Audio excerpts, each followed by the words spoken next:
Alright folks, welcome back. It is day 19 with Shashingo. We are in the process of extracting kanji from this game in our final stage. This is written, right?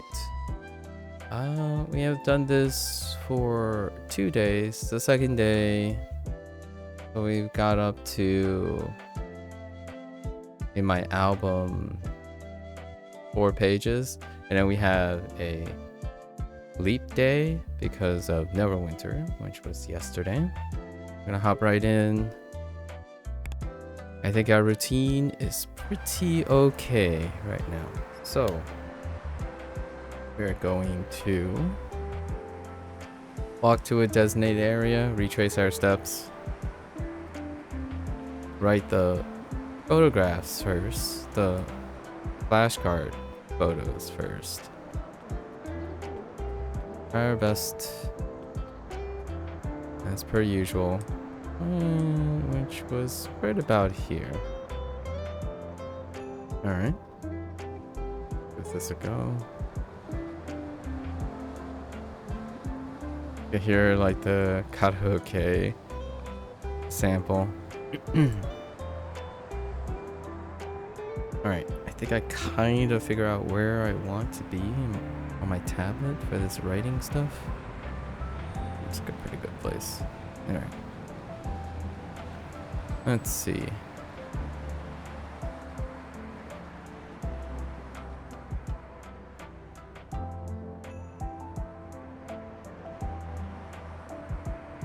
Alright. Doesn't help that that sign has the character on it. Sorry.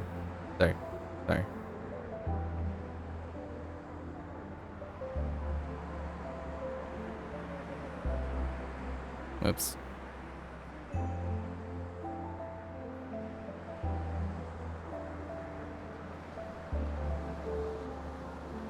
Right. Eki.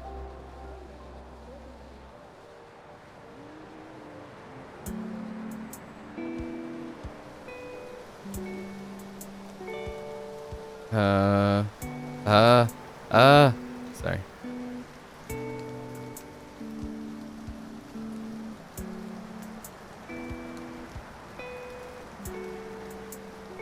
Kokoku.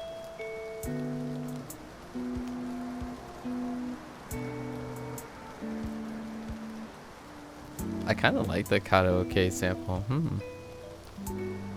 You can hear it on the left side. It's to our left. Let's see. That's it.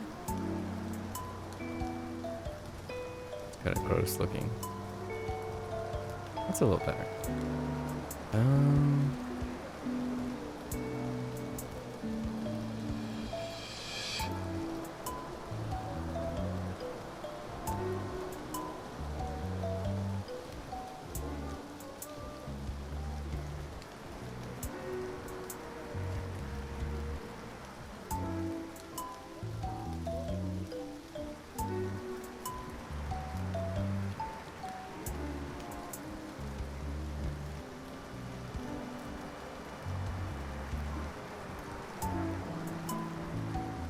Oh, wait, yeah.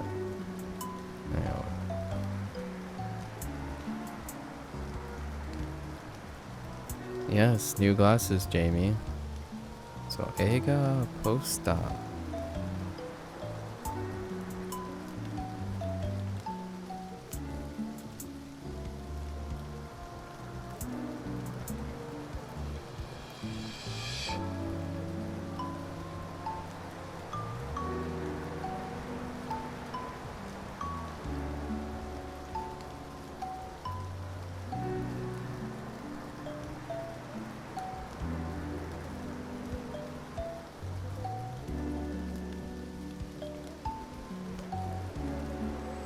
Eiga-kan.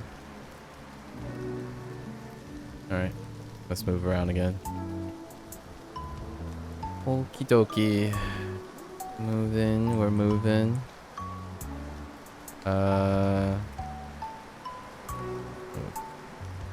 Pretty alright place.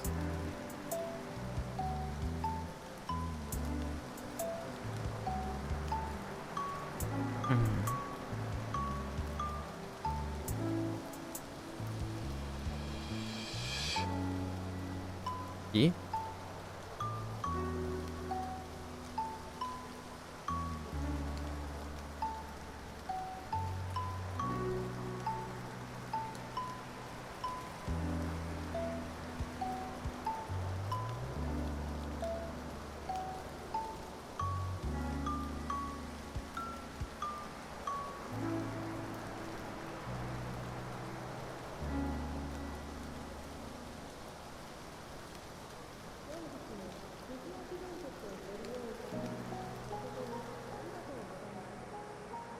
Shingo key.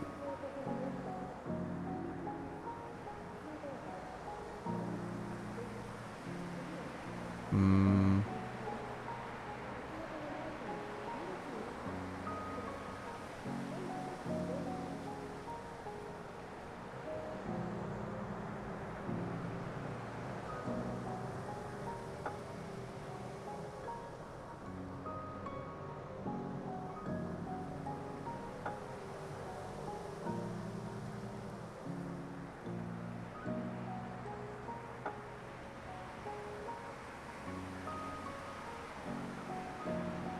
Denkia.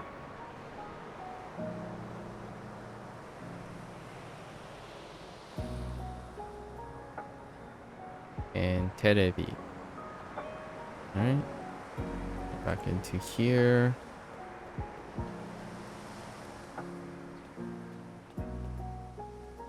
Alright. Oh. I make sure I alt tab before moving my pen.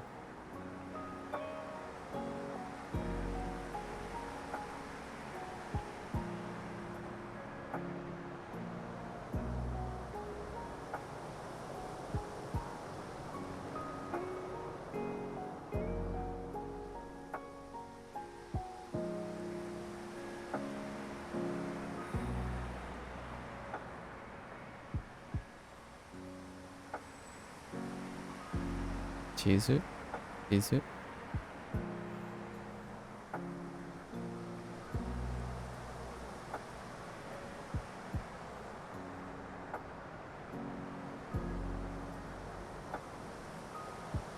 Wait. That's fine.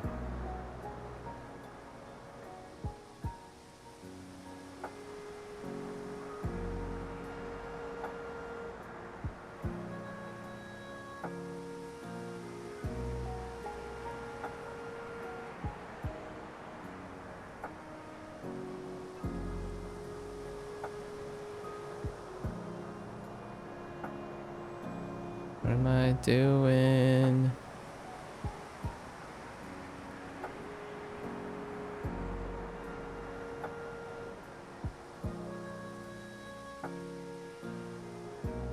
Pasokon. Pasokon. Note. Note. Pasokon.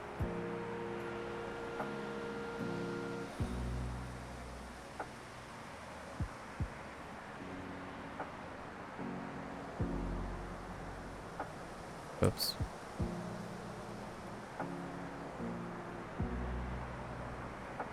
Yeah. Nah, I kind of like it this way.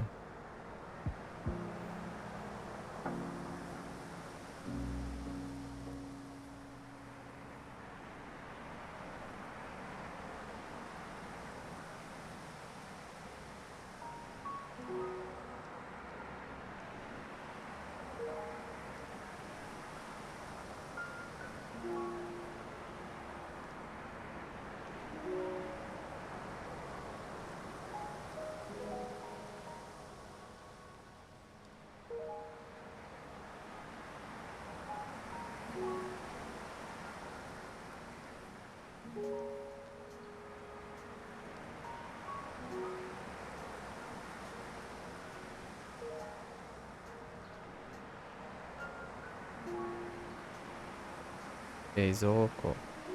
Reizouko.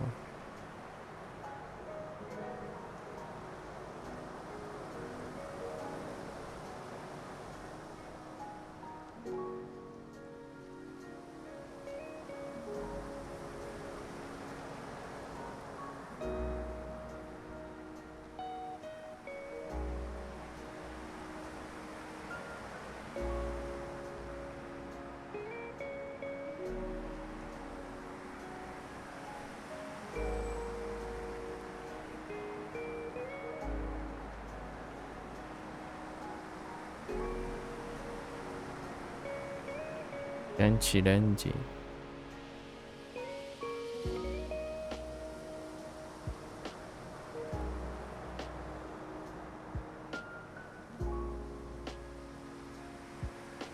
Game.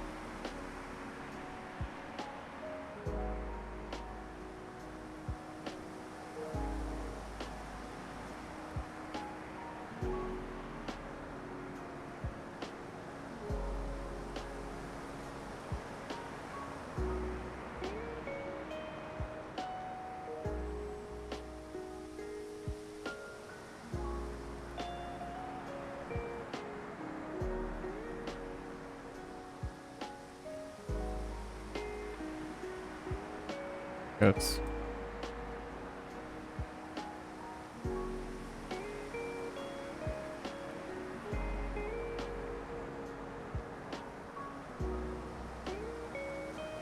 Uh.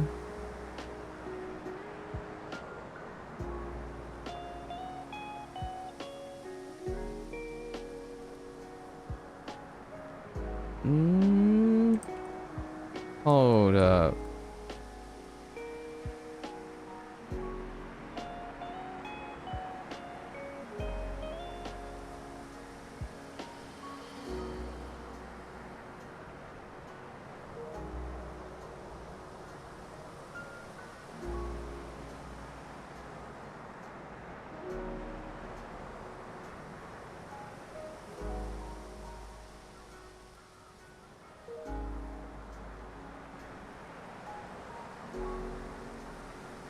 Yeah, I think we're good.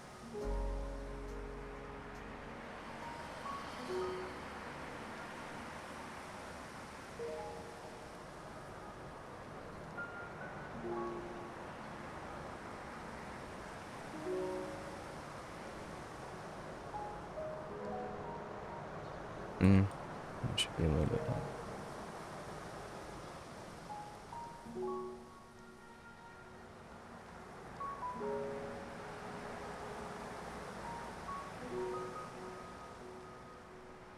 Zashi. Zashi. Zashi. Oh, right.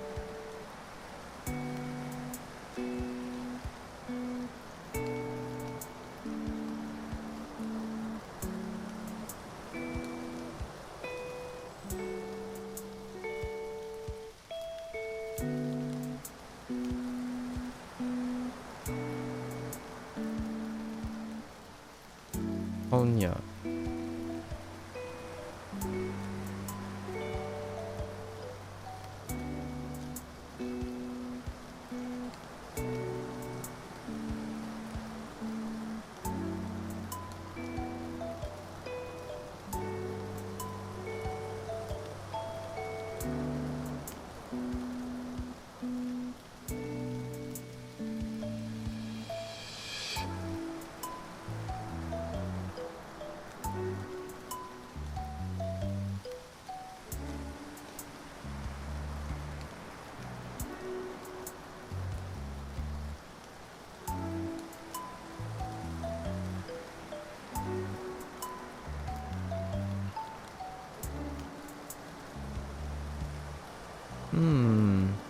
Not sure about this one.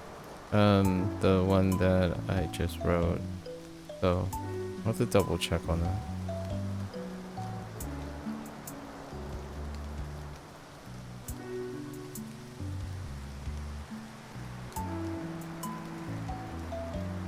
Where call me? So these are our ones we have. Let's check them out.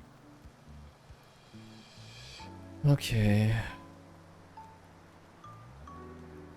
Right.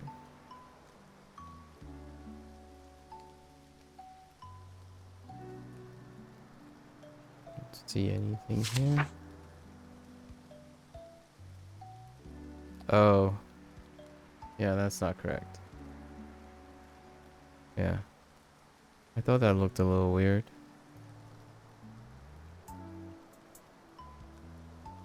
Okay. So, not paneled. not paneled. So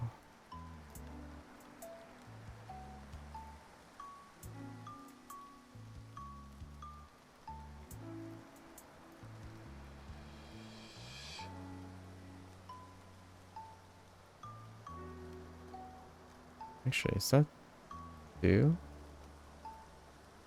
Yes. Oh. I don't think I had the correct number of strokes either in the last couple. Okay. I'll keep that in mind. And then now, let's see how well we go about the backs.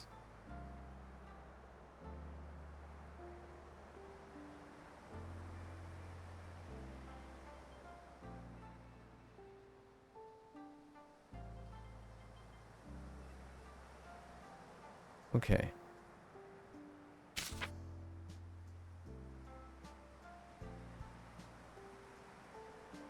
I kind of did this yesterday, but we're gonna go and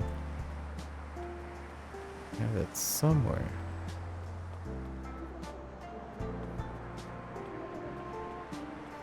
Probably not there.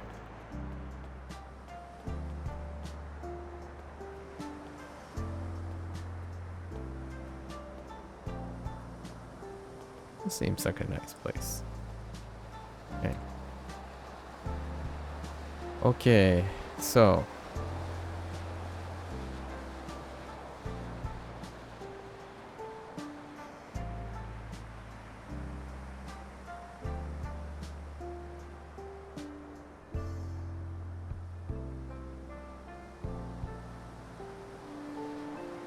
Eki.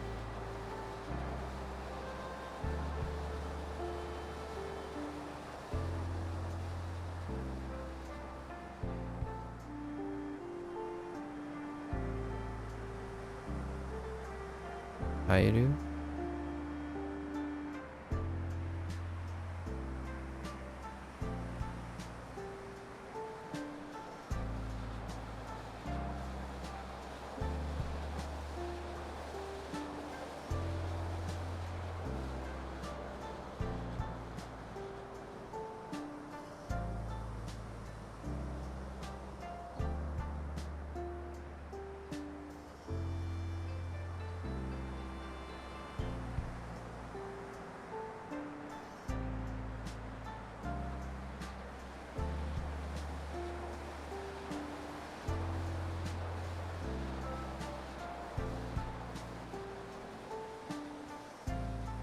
Onzatsuru.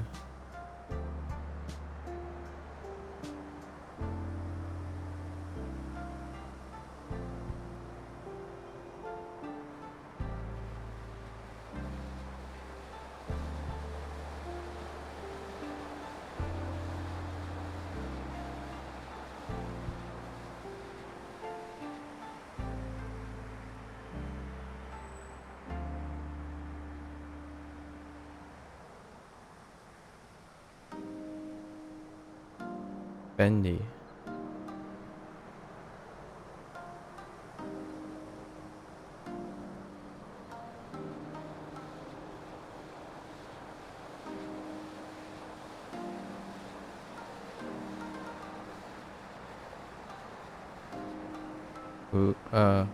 Okoku. Okoku.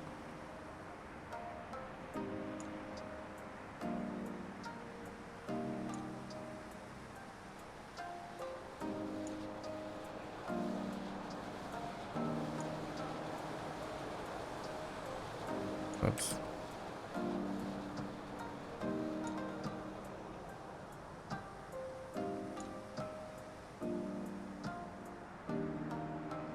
Senden suru.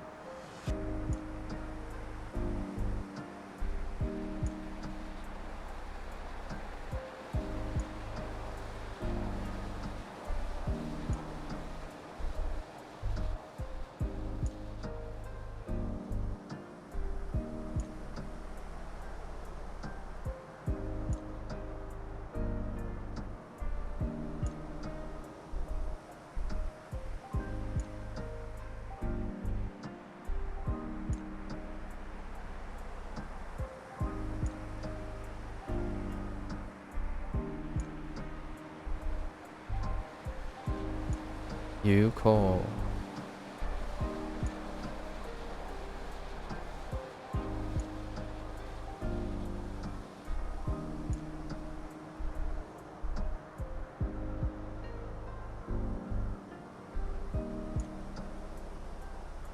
No, no, no.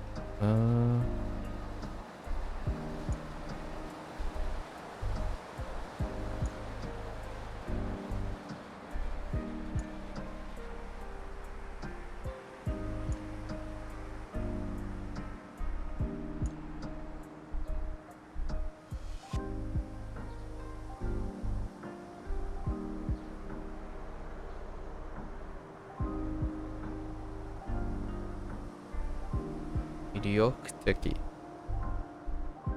Mediocre.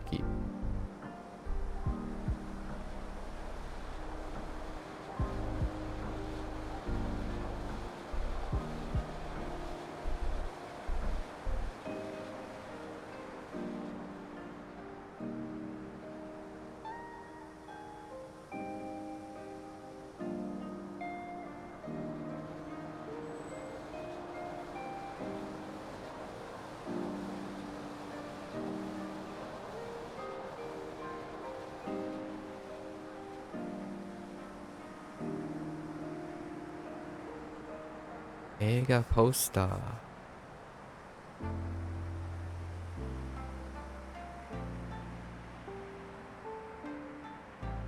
Oh yeah, I forgot that's how you write kanji. Oh, you know what's interesting? Kanji? G. That's interesting, because that's a variant of Z. And it's interesting that Minzi uses that Z as opposed to the other Z, which is like these two. This. This. Versus this. Interesting. I wonder if there's a significance there. Guess we'll find out in the future.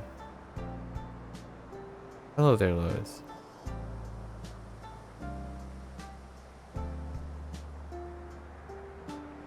Mada des, as they say.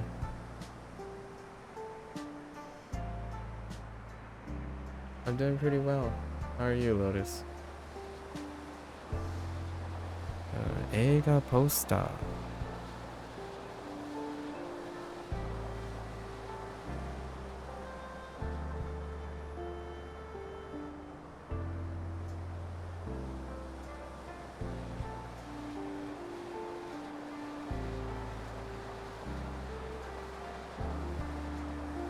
Miru.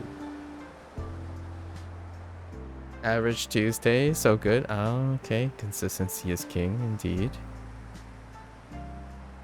Pleasant surprises are always welcome, right? Notice. How often do you have pleasant surprises on your days? Miru. Okay.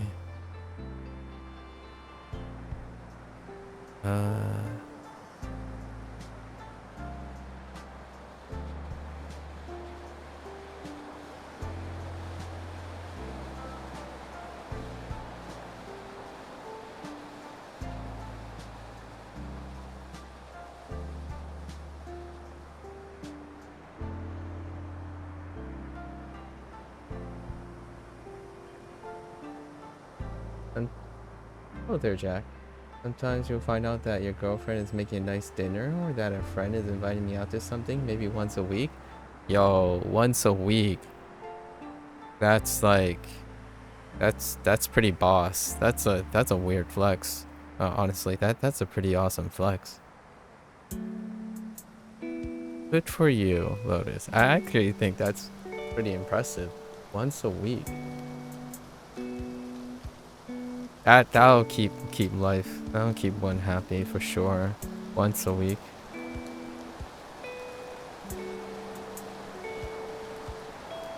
Weird flex, but I'm happy? Question mark. I mean, do you want more than that? Man, once a week sounds amazing, right? You always get something to look forward to every week. Or potentially to look forward to every week. Sounds amazing.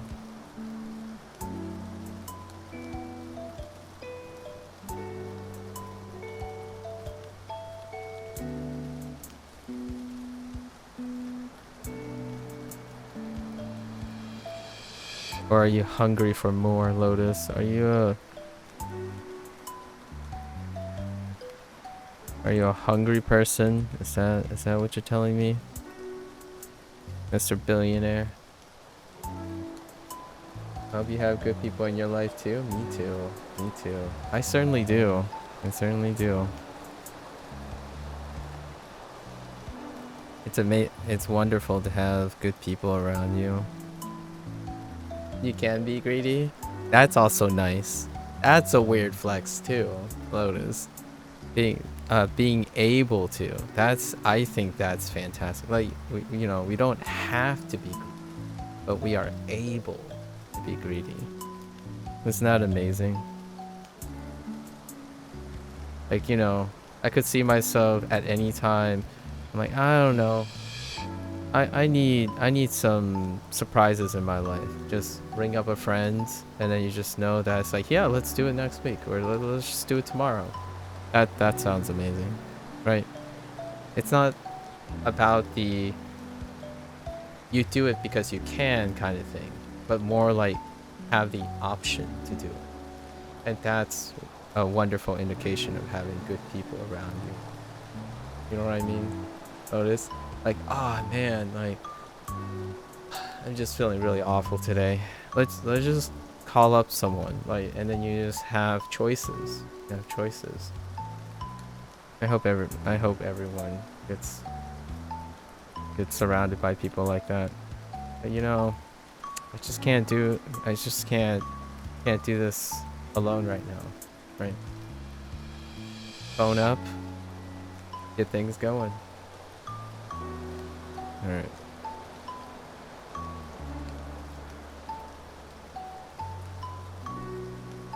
It's not really that you do it, but you can do it. Okay. Enjiru. This is Enjiru. Feel so secure in life, or a lot more secure in life. Enjiru.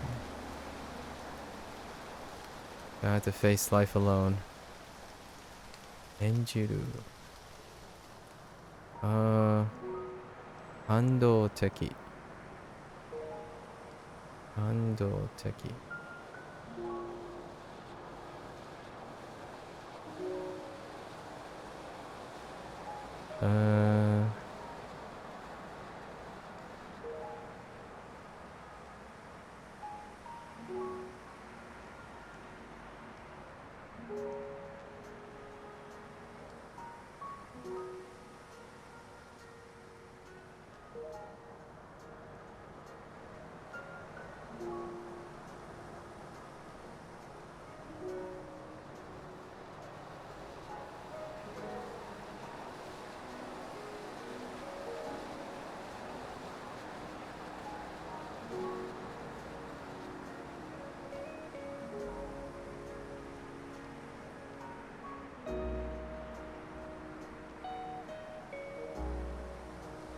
Handoteki.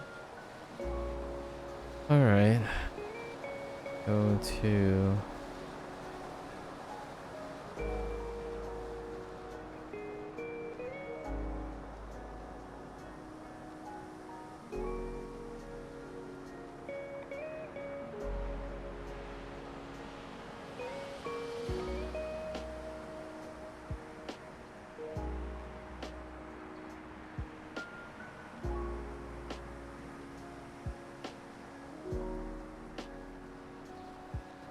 Eigakan.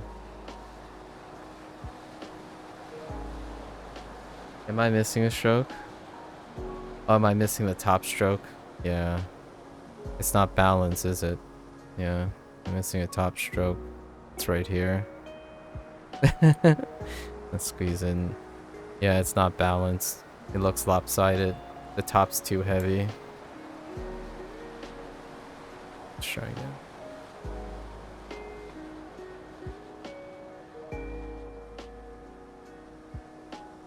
Wait, actually, yeah.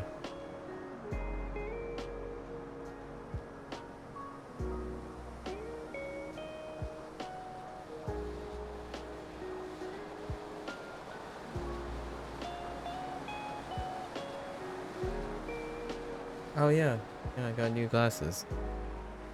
I don't know if I'm seeing flaring from looking really close at things, but it's been 3 days. It's been a bit of adjustment for near. Near has a bit of flaring from all the bright colors. However, I'm farsighted, so you got that too when you got your new prescription. Yeah, it takes a little bit of adjust for near when you're farsighted. Yeah. It's kind of one of those weirdest things with being farsighted. If you have trouble only seeing far away, when you get new glasses and then you look at a computer screen that is pretty comfortable distance, all the bright elements have a slight flaring that you have to get used to. So it's been a little bit of a struggle. I can kind of feel that I can't do my normal routine without feeling a little bit weak after a while, but it won't be too bad. And this weekend I'll be away. I got new glasses because last year I had trouble night driving back home, or like early morning driving when the sun was down. I usually try to beat the traffic out. So this weekend,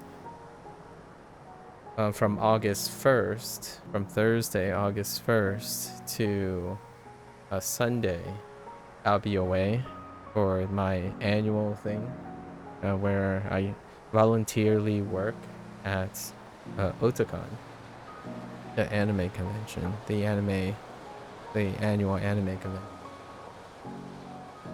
Yeah, Anime Expo. Traveling to the West Coast for Anime Expo would be interesting. Yeah. No. But it makes sense because you're in California. It would be Anime Expo, right?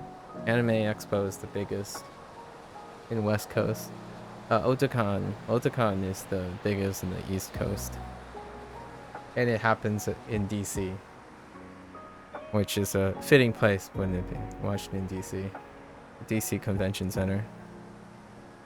It wasn't always in the DC Convention Center, but now it is. Yeah, hopefully I get to see, based on how long I volunteer, I get an opportunity to see at least see 20,000 or so, 20,000 to 30,000 people enter the convention center. The reason why it's about 30,000 is because 25% of the time I won't be at the registration. I'll be like sleeping or something like that. The Otakon has exceeded 42,000 last year. In terms of unique ticket purchase. I don't know how often people enter and exit, but 42,000. Darn, I want to go to a convention someday. Also, second Californian I've seen in here. Oh, hey, yeah, Lotus is a... If Anime Expo can be a bit overwhelming, but man, if you work up the courage to like embrace all the pros and cons about being really like stuck together with a lot of people, it can be a very invigorating and liberating experience. It's such a wholesome time. It's sweaty, and I mean both sweaty in the sense of figuratively and literally. However, yeah, it's definitely an experience worth having, especially abroad. I would say anime conventions abroad, so not in Japan, are an incredibly different type of experience. I don't know if I will have time to go and time my visit to Japan and visit like if they have anime conventions, but I can tell you that I'm willing to bet that the experience is very, very culturally different. Because there's a different element of celebration when the vast majority of target audience is foreigners, right? So in Otakon started as an anime convention, and it still is. The center core is still anime, but generally it has largely expanded to the celebration of Japanese culture. So you'll have things like sumo culture, like as many things that they can invite.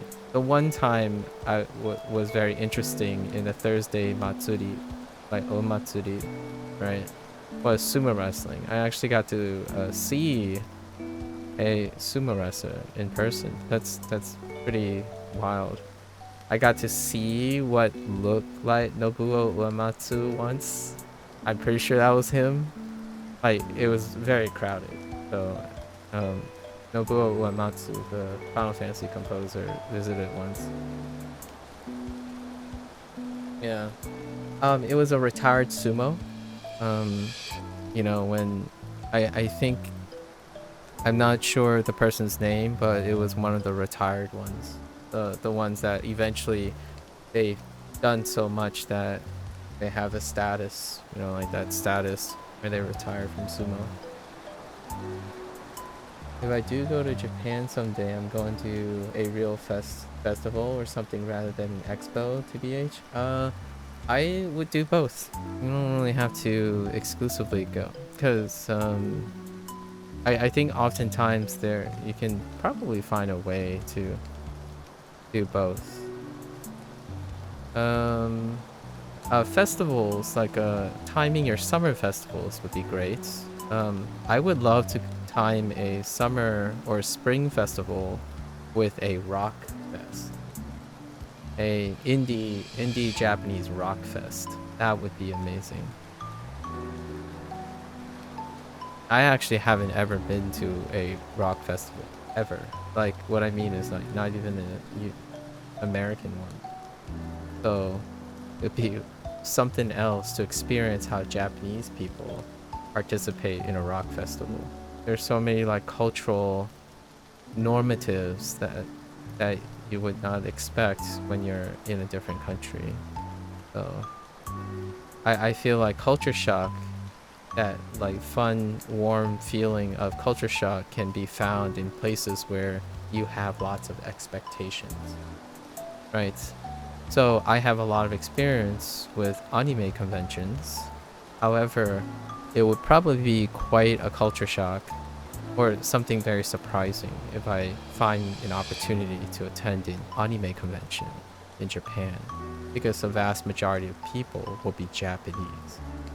And Japanese people may have a very different impression. So you would get like if you like anime, you can get a different connection with how Japanese people perceive the anime hobby. I have talked to a Japanese person before, like visiting, and when I mentioned anime, I think he politely, the couple politely said, "Oh, youth culture." So it's interesting how that works out. I was a college student then, and they were one of my scholarship sponsors. They visit, I think their I forgot what their last name is, but it was a very interesting interaction. I like the Japanese band Lucky Kilimanjaro. Kilimanjaro. Okay. And they post their tour adverts all the time, but they only tour in Japan. Would love to. Yeah, me too. I really like a couple bands that only tour Japan. And there is a reason they do that. Like Sambo Master. Sambo Master only stay in Japan. At least as far as I'm aware. The only band that was like a big band back in the day that Otakon had was Elark and Seal. And it was even after the time they debuted their song Ready Steady Go for Full Metal Alchemist. the first Fullmetal Alchemist. I want to say Gakto was in some capacity a visitor, but I don't remember for sure. That was before my time. I was typing, I know you would go to a Sambo Master. Yeah, and the only time Sambo Master is one of the headline main acts of Rockfest, Rock in Japan Fest. And that's a very specific time of the year. Rock in Japan Fest is probably arguably the biggest indie rock fest. So that would be kind of awesome to go to that. Yeah, it's one of those bots. Don't worry about it. Happens every day. Or happens at least twice a week.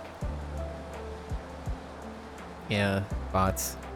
Anyways, I hope one day I get to see some big pictures and fun things from either of you. I mean, Lotus is going to Japan for an extended stay, so he's gonna have many opportunities. I hope you get the chance too, Jack. I love seeing people observing and participating in this culture in general. We still got some time though. We still got some time. Lotus is not going immediately yet, but he's basically he's gonna be my Japanese reference by extension at this point. Looking more nebulous these days, actually. What do you mean looking more nebulous these days? Lotus, you can't hype me up for this and then you can't renege on this. We'll see what ends up happening. Alright, Lotus. If not, if that doesn't happen, right? I know, hype myself. Okay, Lotus. If that doesn't happen, let's just say let's make a pact, right? We should we should plan some sort of like random meetup in Japan. If that never happens, like, you know what I mean? Like, man, we could do. That would be interesting. That would be interesting. Just call it on a burner thing, right? On a back burner thing.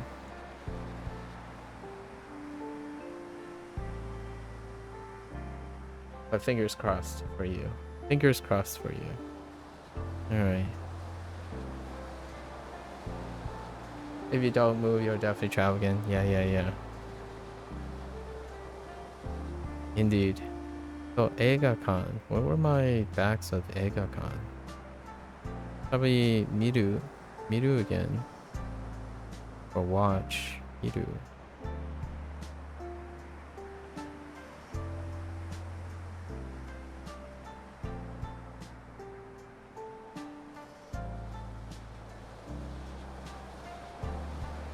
Oh.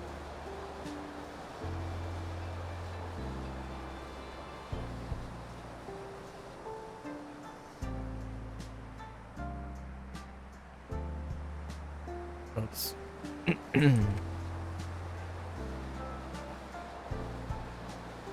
Deito suru. To make use of all the language studied? I know, right? Bonus points. If not, we can just be Japanese conversation partners. Who knows? Don't work out, man. We're already investing anyways. Everything is bonus. Deito suru. Yeah. Hakuryoku. Akuryoku.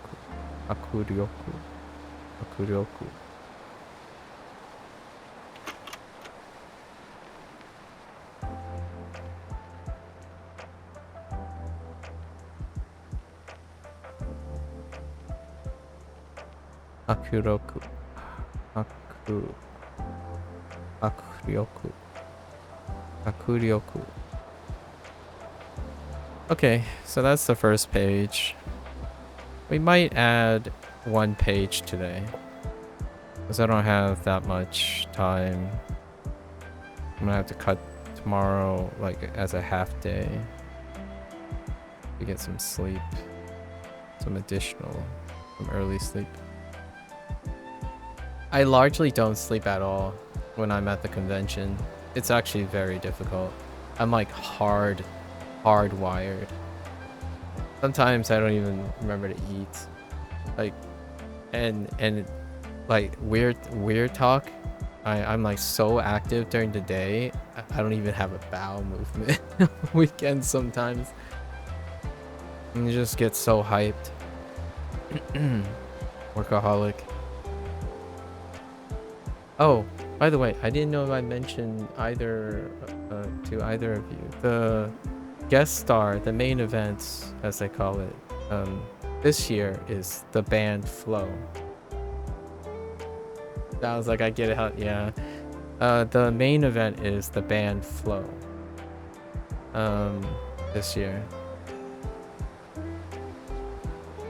Hopefully people enjoy it.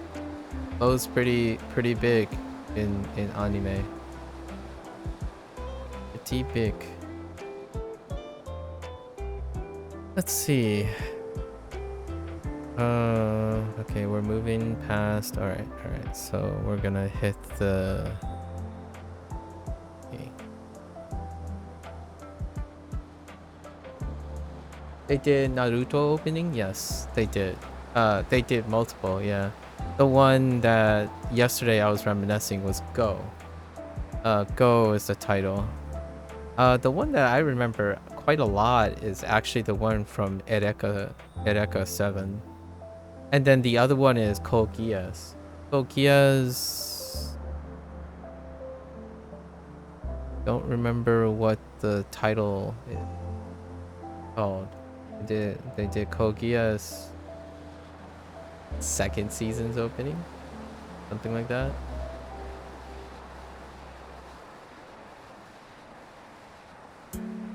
They're like, I'm gonna say they're kind of like Orange Range, which is another one as well. And Sambo Masta also did a Naruto opening. Most of them did Naruto openings.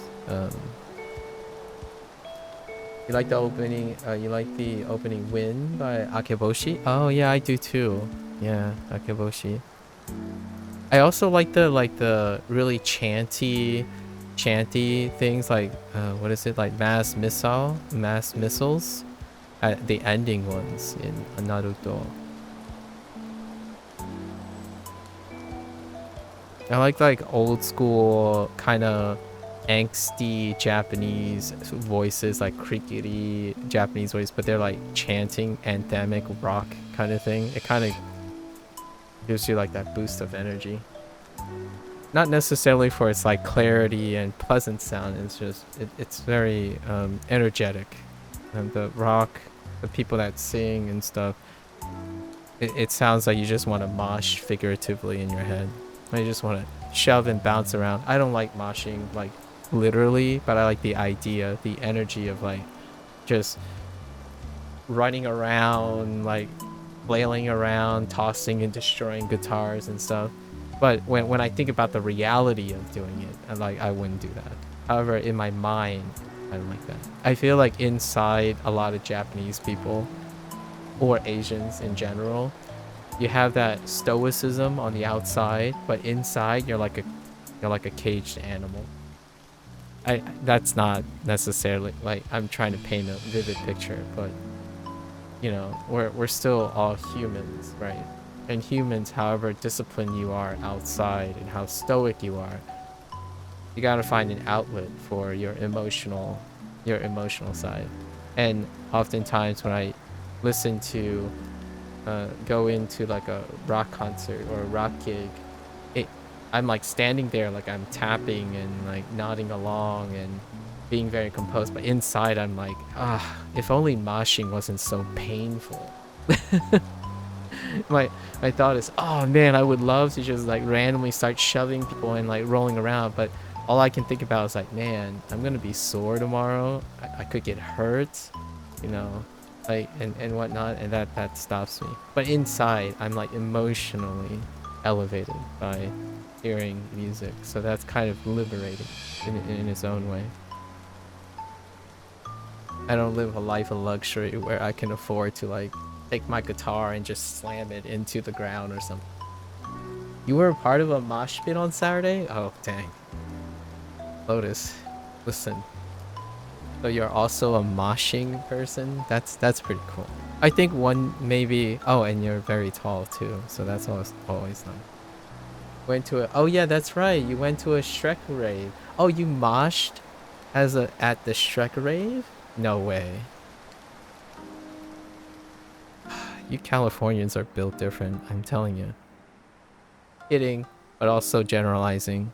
Kidding, but generalizing. You Californians are built differently. I've been around a mosh before. Like in small gigs, there is in smaller gigs like gigs that occur in factories, like abandoned factories and stuff.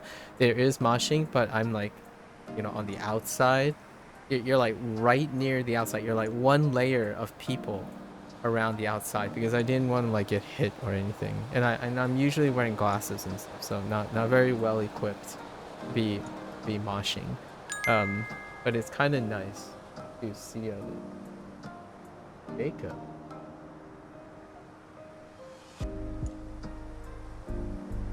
That the Jacob Foster. Are we getting a visit from the Jacob?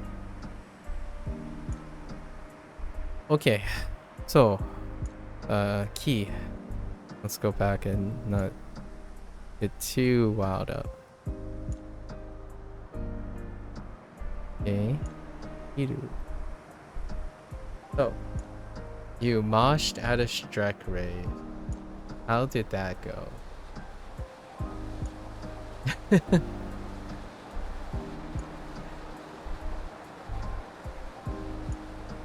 How did that go? What did you end up dressing as, Lotus? I know you mentioned that the other day. What did you decide with your 9 hours of improvision? Incredibly weird, but also fun. I see. What do you like rave to at a Shrek rave? Like, did they have like a live DJ remixing All Star or something? Like, what do you rave to at a Shrek rave? Or is it they just play whatever and it's not Shrek oriented music? I 3D printed this like Buddha Shrek model I found online. Oh, interesting. Wait, you 3D printed it? What? How did you? How did you like? Was it like life size or something? And then we used twine, to attach it to your shoulder. Oh, okay. Oh, I see. Okay, your girlfriend painted it. Oh, I didn't realize your girlfriend was a painter. That's pretty sweet. Music was so bad. Occasionally there was a Shrek remix. Most were 90s nostalgia songs. Okay, that checks out. I think that checks out. So Kiru. So Kiru, what do we have?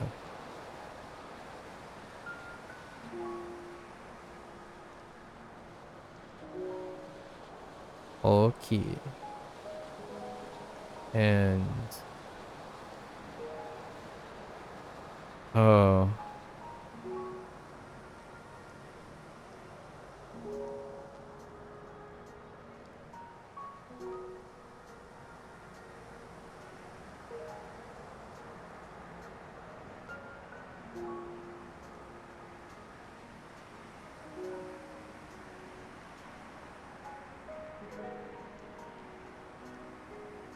I am going to botch this up pretty terribly.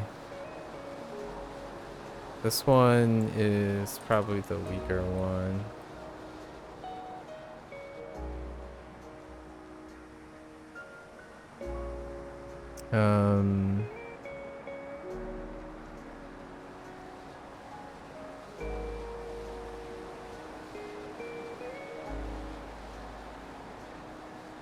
That's wrong. Stroke.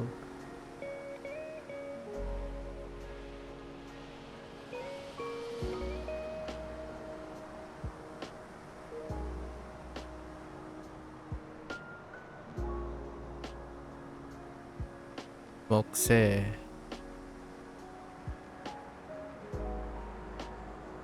I think that's good enough. Not quite ideal, but Mokse.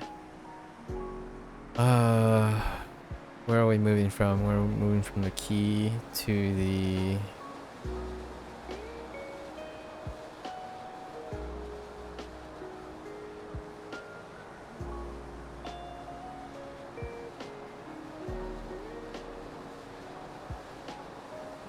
Yes. I'm still going to write the key. Heckin' Lotus. I'll forever remember it.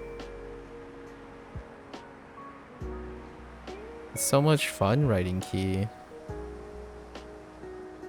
Why would I give that up? Shingo-ki. Didn't even say anything. Listen. I'm just reminding you that I remember the decisions you make. Alright? Just consider me more of the interactive BioWare NPC that you interact with. You know, when you say something and you make a decision, just like on the top left hand corner, MAKU will remember this. MAKU will remember this.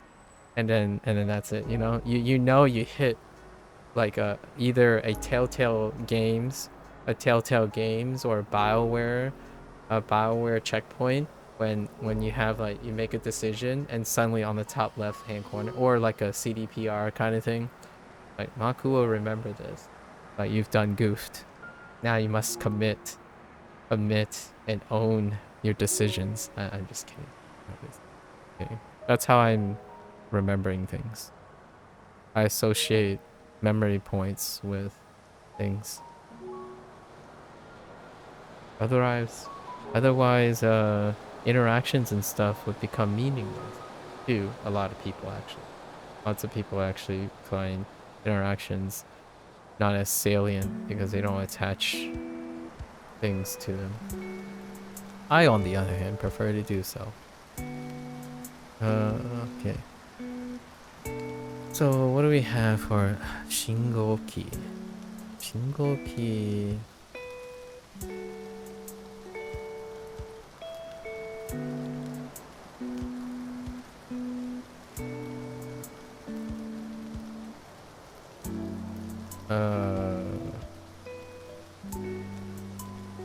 Yeah.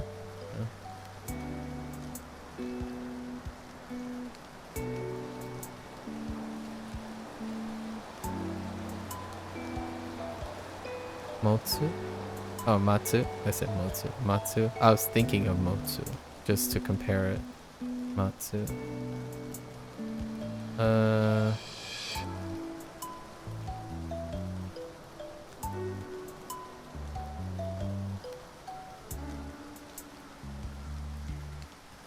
Iku? Wait. Yeah. That's fine. Is it fine though? Yeah, that's fine.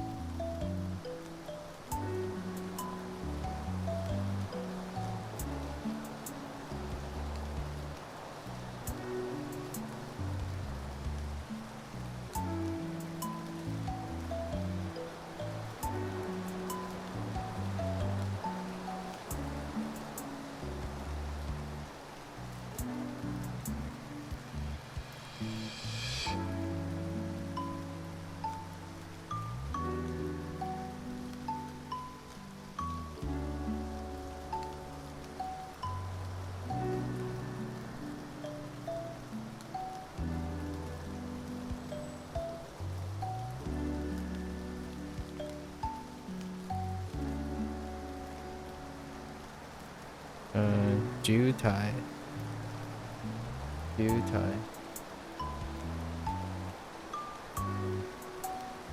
It doesn't have the dot. Oh, you're right. Whoops. I got so used to putting. Yeah, you're right. It doesn't have that dot. Yeah, you're right. You're right. I get so overzealous with that one. I like doing the thing here. Yeah. No, that's fine. That was just me on autopilot. Oh, there, Blair.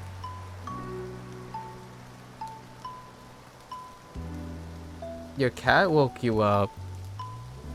Well, I hope it was a friendly wake up.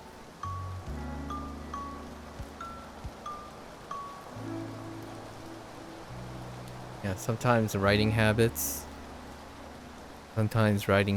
do be ending up being on autopilot these days. This feels kind of naked. This character feels kind of naked without the dot. Let's see. Where were we? Single key. Oh.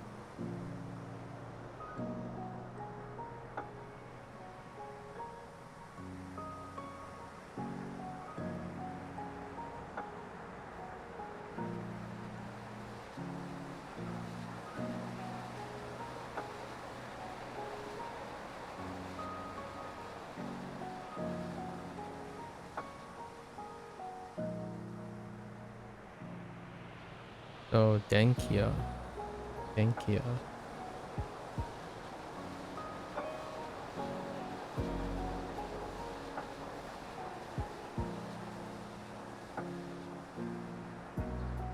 Akai.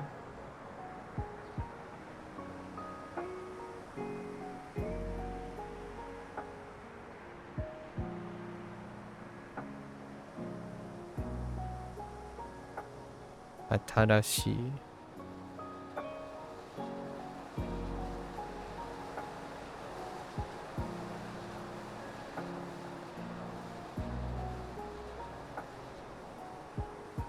Oops. Wait, no, we're fine.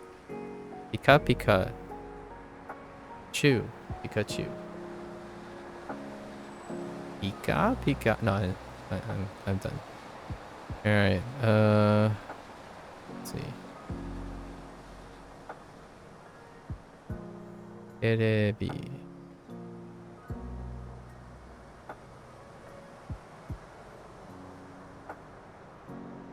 Terebi, I think we still have Miru. We're not gonna write Miru again.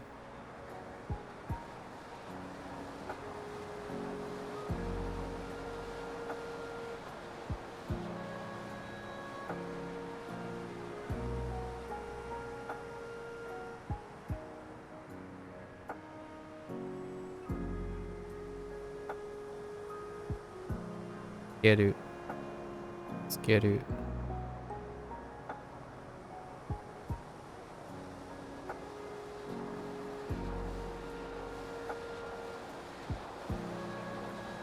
And kiss. Alright. Well, it covers page 2. Okay. What's the plan today, Blair? What's the plan today? How are you feeling today? I imagine you're going to eat something soonish. Or maybe perhaps you have eaten and then you were taking a nap and then your cat was like, I want attention. At me. Kind of thing.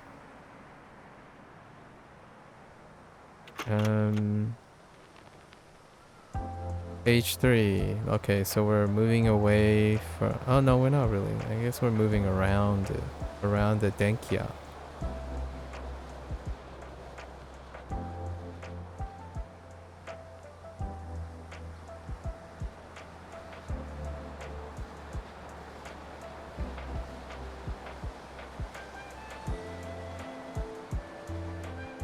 Well, パソコン。あ、ノート。ノート。パソコン。what do we have?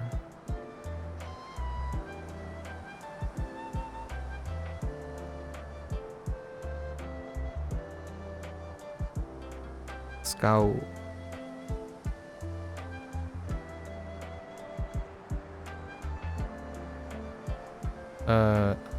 Skeru. It's the other one, but we're not writing Skeru again. For the interest of time and space. My notepad, it's already small enough, so don't wanna take up too much space.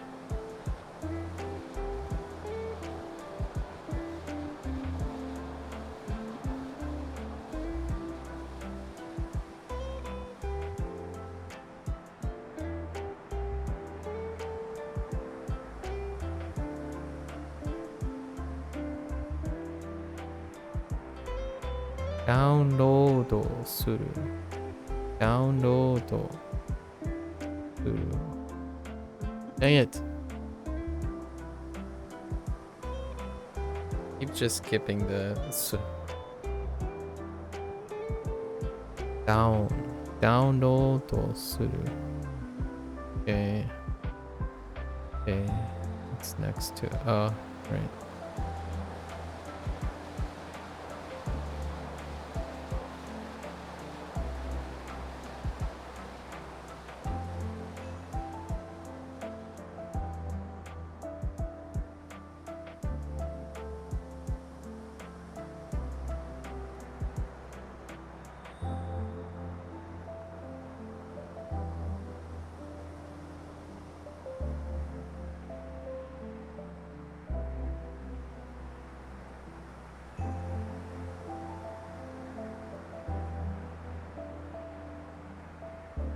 Reizouko.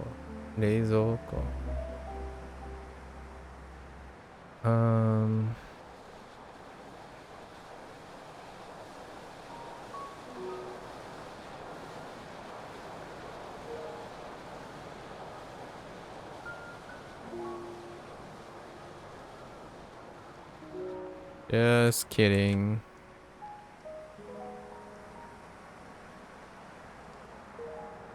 Smetai.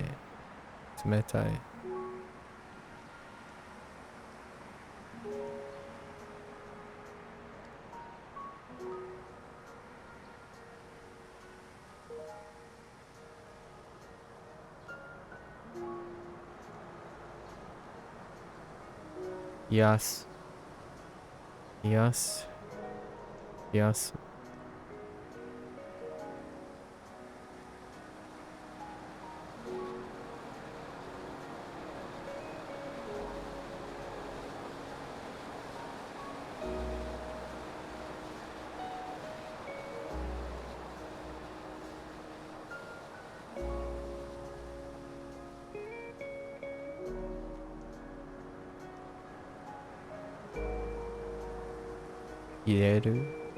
Ireru. Alright. Moving over.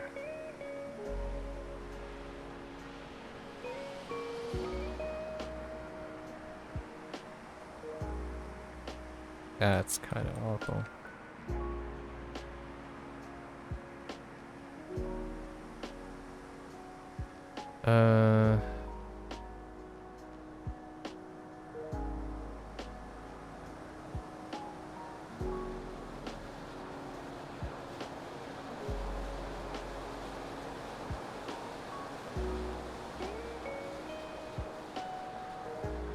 Renji.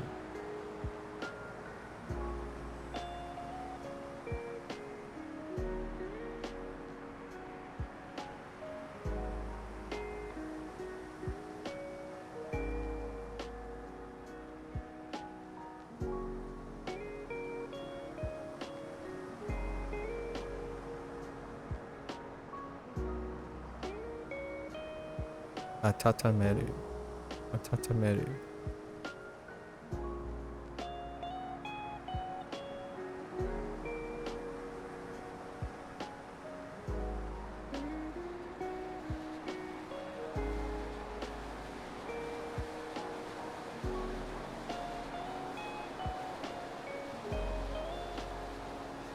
Akeru.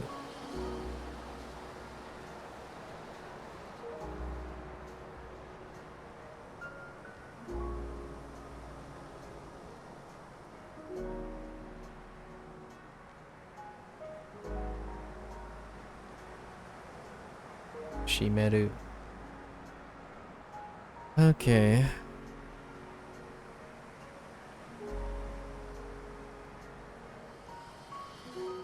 Oh, sorry for bothering you. I want to offer. Oh my goodness, that's whole, a whole. That is a paragraph. Holy heck.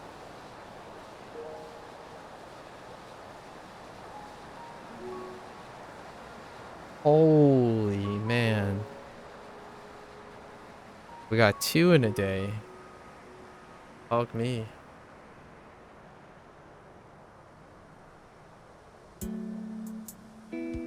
Sh Stream rise. I feel so privileged to be targeted by bots. Yesterday I had a bot named Use Your Brain Cells, and I'm like, I bet you don't have any brain cells. That says high fiber gel. It's like, yeah, alright. Okay, let's see. Denchi. We have game.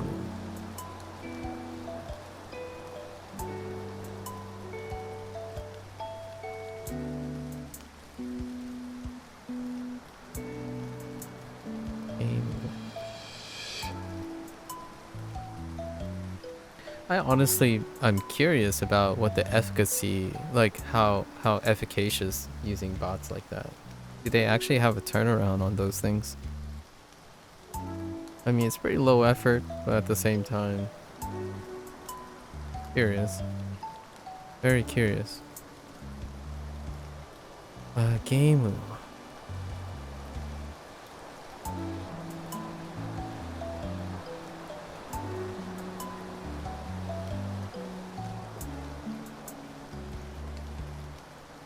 Anoshi.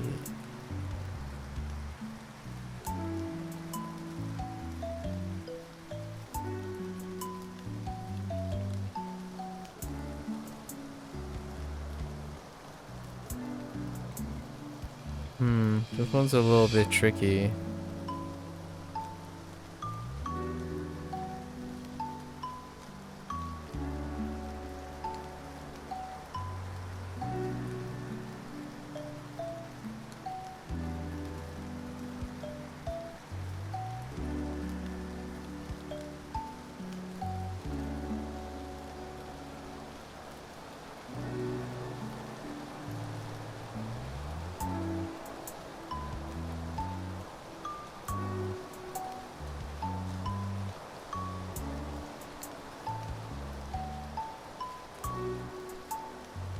Katsu.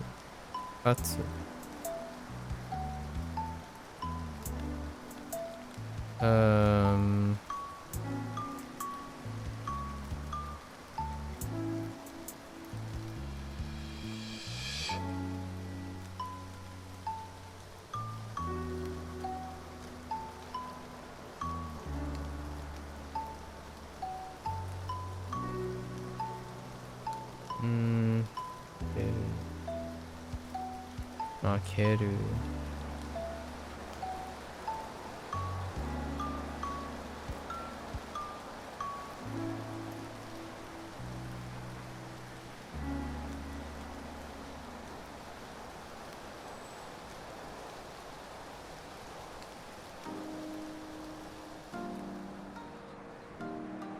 Makeru. Alright. Well, here we go. That's the 3rd page. Go to the 4th page. Now we're getting close to Honya.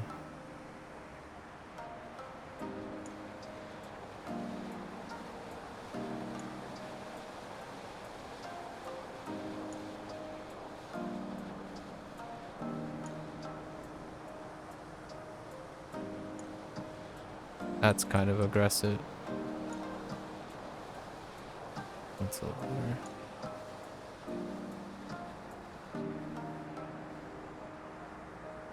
there? Chizu. Chizu. Iku. It's fine. Iku.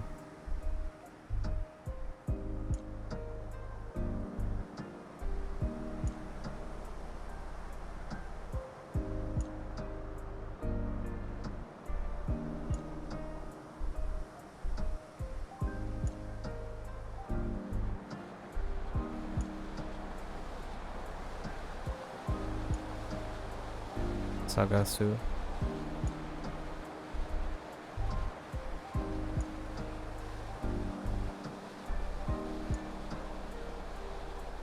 The other Miru.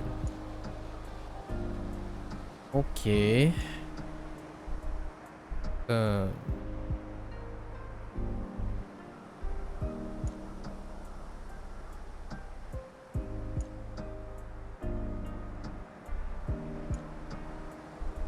Honya.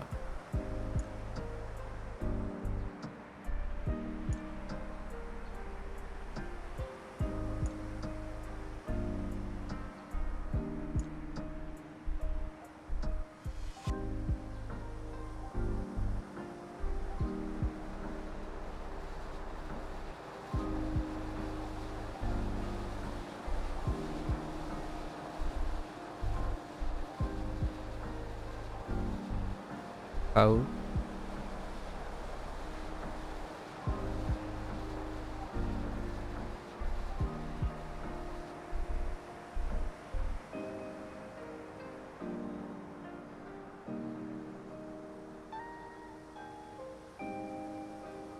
Wait.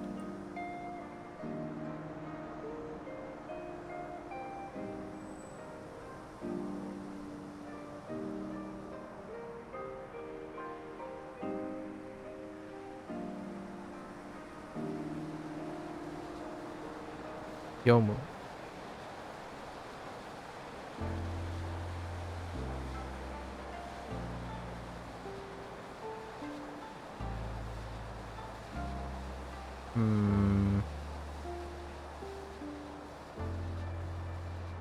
Oh, this one's...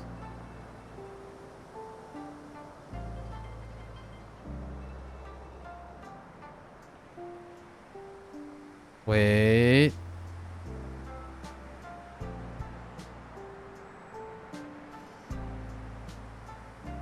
Shizuka.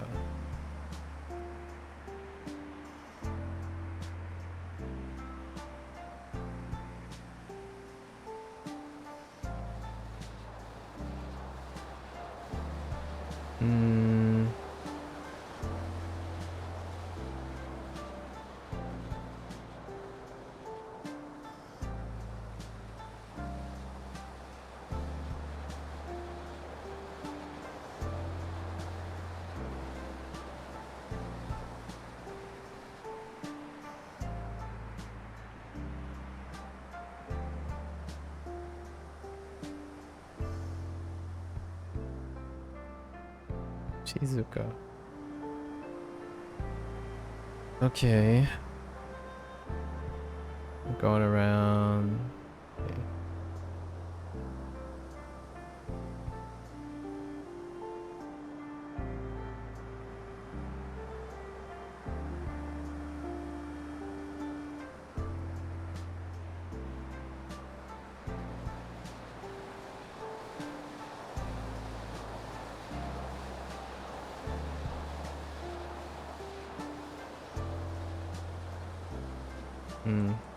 Maybe this could be...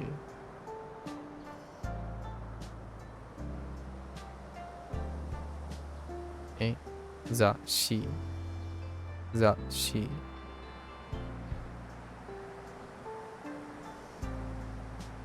Yomu.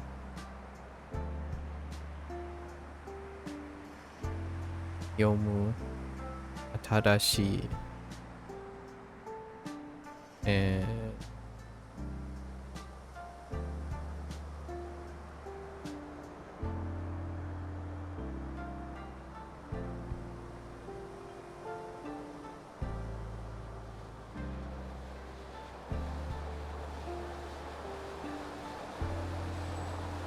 Omoshiroi. Omoshiroi. Okay, we gotta correct this. I made an error the last couple of days. Here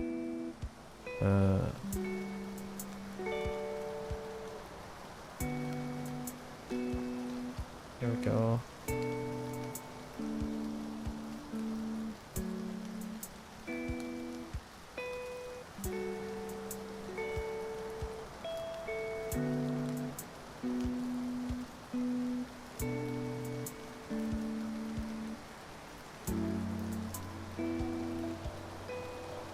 Uekomi. Uekomi.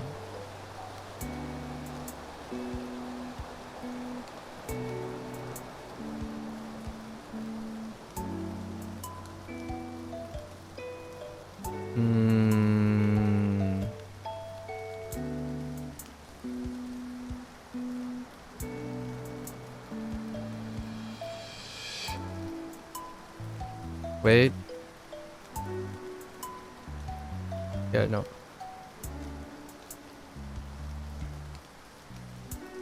Shizen. Oh, yes. Shizen.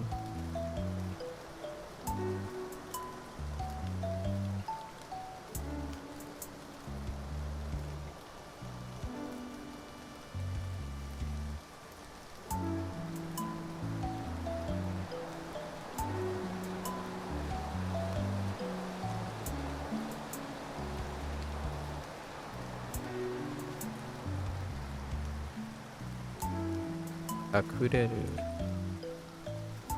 Akureru.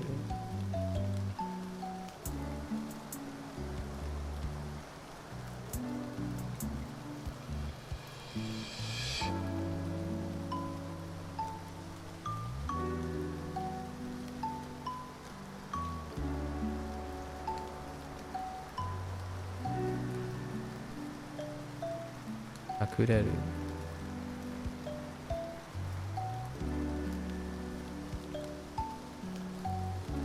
Akureru. Akureru.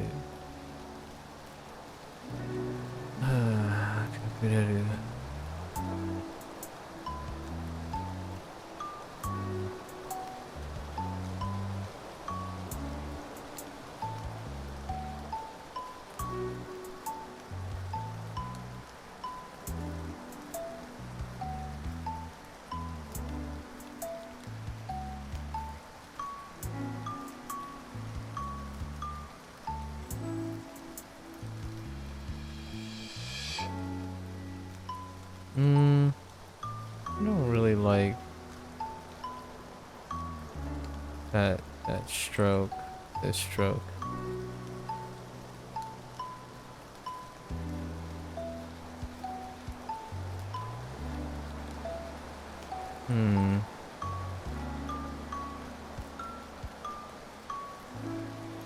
Yeah, it's Niwa.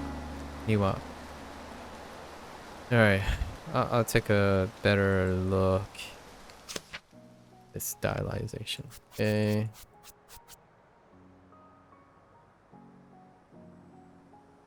Kairu.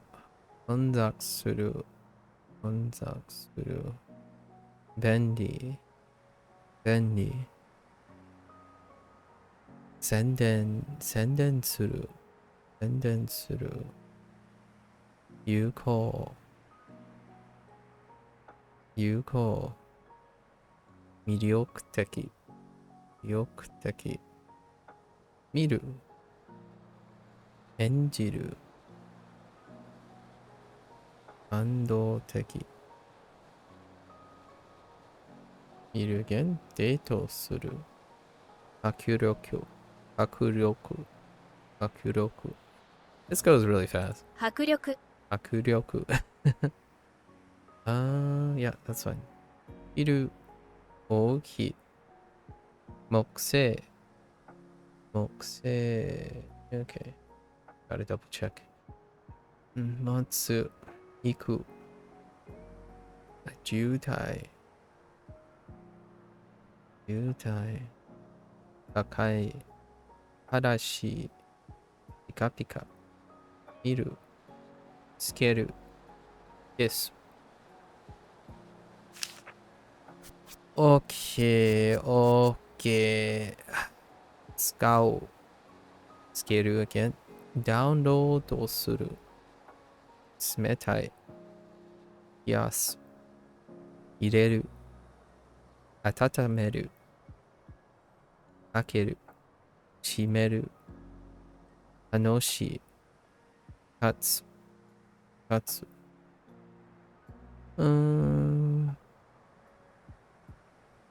Oh, wait.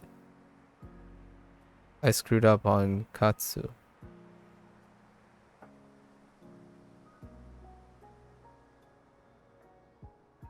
No, I didn't screw up on katsu. Never mind. It just looks weird. This is too congested there. I didn't screw up on katsu. Okay. Makeru was a struggle. A little bit. Makeru. Iku. Sagasu. Miru. Kau. Yomu. Izuka was a bit of a struggle.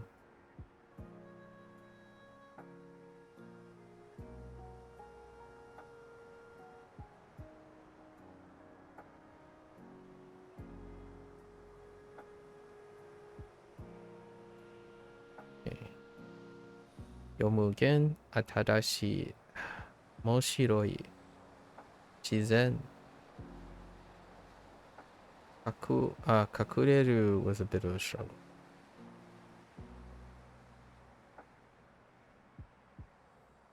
Okay. And I kind of like the way they're doing it here. Oh, wait. I screwed up on Niwa. I reverse the angle. That explains why it looks so awkward. So we gotta correct that too.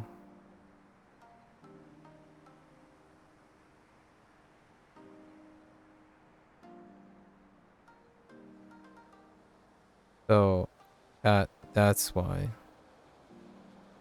Yeah. I reversed the two strokes. I did these ones instead of these ones. Okay. That's fine. Just need to level this a little bit.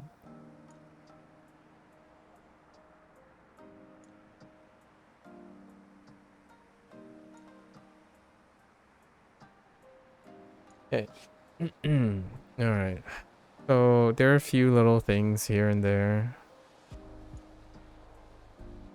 So the left radical, Shizuka. The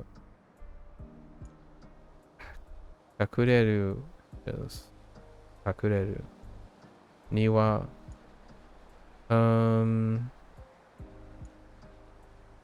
It's another one. We corrected komi.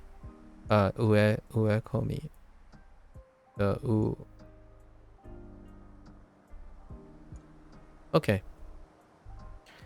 Well, let's give it a go. Let's add the one page. We'll add one page and call it a day. I don't think adding 2 pages at a time is that great. So it's a little too much. Okay, unless we got, oh no, Jido Hanbaiki. Oh, you know what? Do though.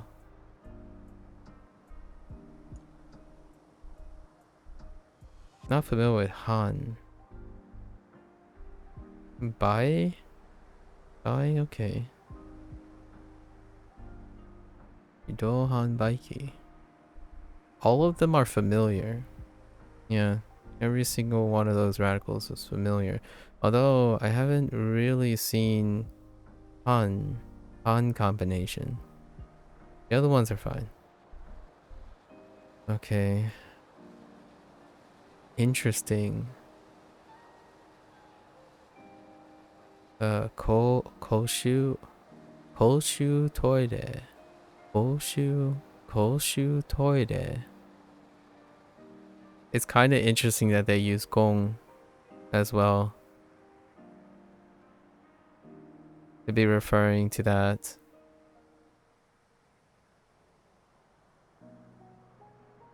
Okay. So nomimono is a give. Hana, hana is a give. Jidohan baiki might not be a give. Actually, it's kind of counterintuitive, but the longer and more complicated the kanji phrase is, the more likely that I'll remember it. Because there, you have to remember 5 different things. So you remember one, you kind of remember the others. So it's a weird thing.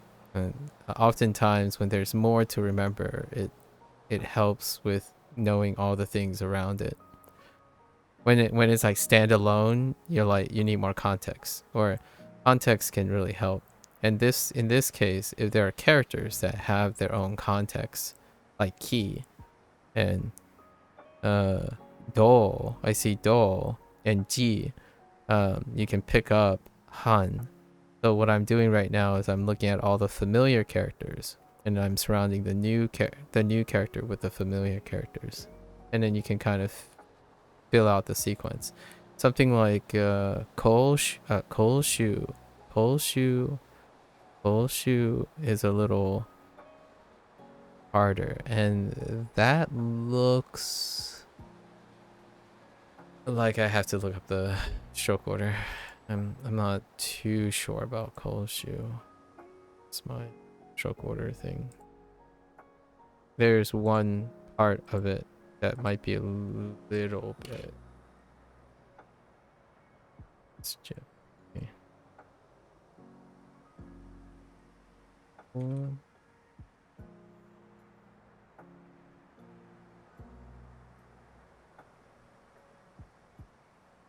2 toire. That's fine.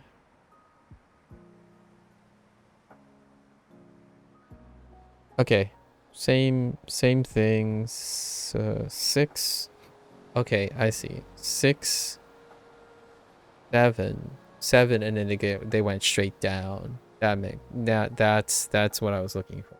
So they went 8. Oh no, they didn't actually. Oh, okay. So they went 8, and then 9, 10, and then 11, and then yeah. Okay, so no surprises. This color coding is a little weird on this site, but yeah. They didn't gradient the lines. They like really random stuff. That's a little tough to see. So 7. Oh no, wait. Just kidding. No. It is weird. So it's like 7, 8. So the vertical line is in. Then you complete the rest. Okay.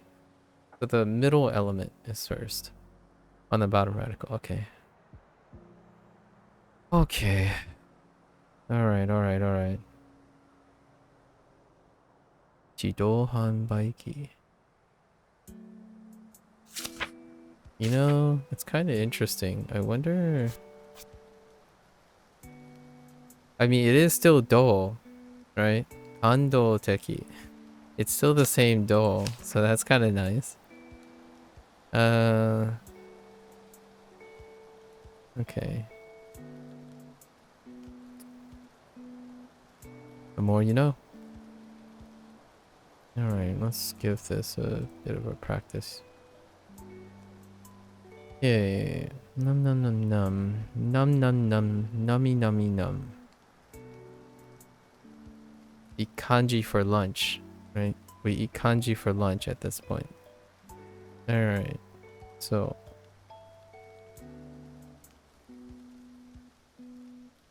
I probably forgot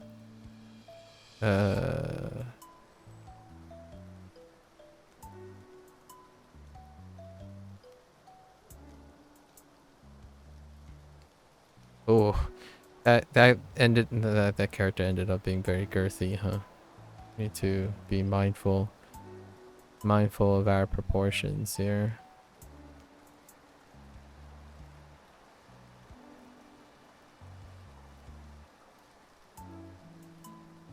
So Koshu toire. Koshu? No. Koshu. Yeah, Koshu toire.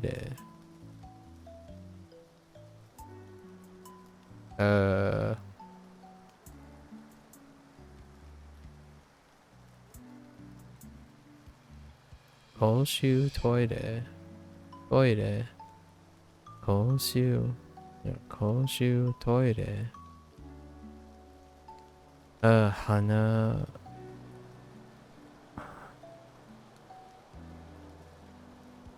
Manka?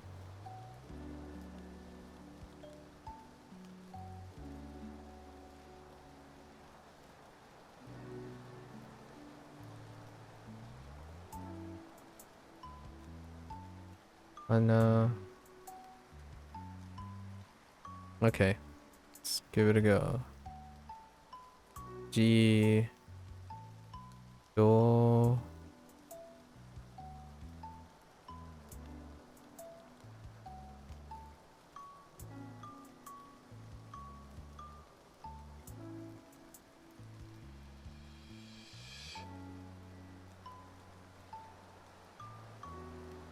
G. Do. Han.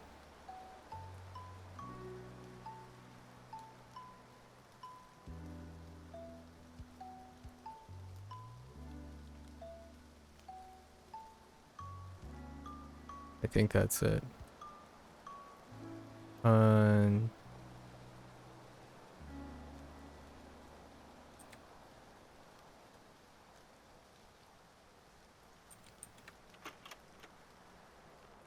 Ugh.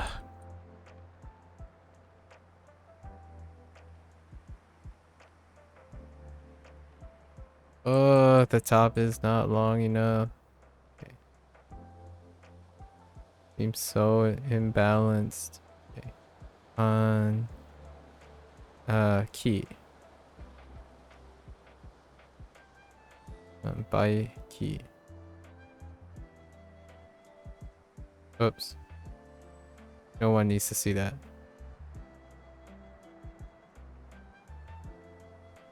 That's really sloppy. Do that again.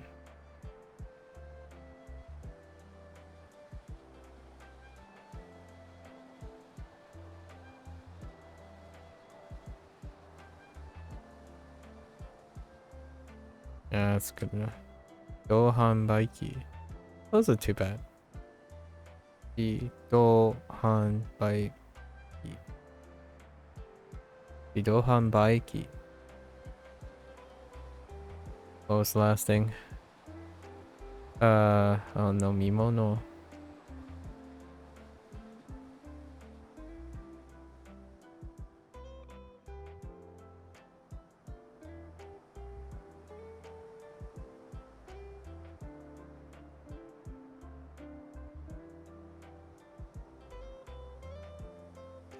Wait.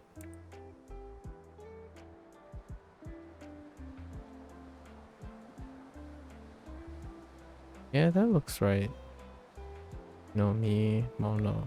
Mono. Mono.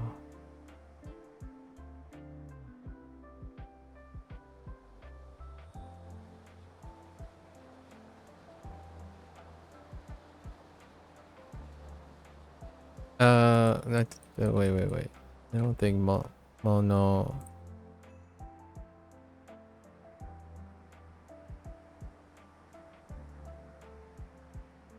No, I think I put one extra stroke here. I think Mono is also no tail in Mono. There might be a tail. I kind of feel like there was, but not. What up? Mono. No, just flat. Flat. Flatty flat flat flat. Okay. I pretty this is Sawashi. No, Sawayaka. Sawayaka. Oh no. There are some stuff here actually. This next set is kind of pretty rough. Oh no. There are a few in there. And it's more like on the vocabulary side. Sagasu. Sagasu. Bendi. Iku. Okay. Those are kind of hard to contextualize, but that's fine. Bendi. Fair enough. Sagasu. I can get it. Iku. Maybe not so much. Bendi. Okay. So, Hana. Hana. Okay. Hana. Kirei. Kirei is self-explanatory. But we're gonna write it anyways. Kirei to remind ourselves. Kirei. Mizu o yaru. Mizu o yaru. Okay. Mizu o yaru. Saku. Saku's gonna be a little bit tough. Largely because it's kind of simple. Okay, Saku. And then Bendi again. Wait, what are we talking about? Oh, Jidohan Baiki. Bendi, okay. Yasui. That's our first Yasui. Takusan. Takusan. Nomu. Or Nomu. Okay, Sawayaka. Sawayaka. I'm guessing you start on the left and then the right and then you do the pull through. Let's see. Or do you do the pull through first, then do the right and the left and the right? Sawayaka. Whoops.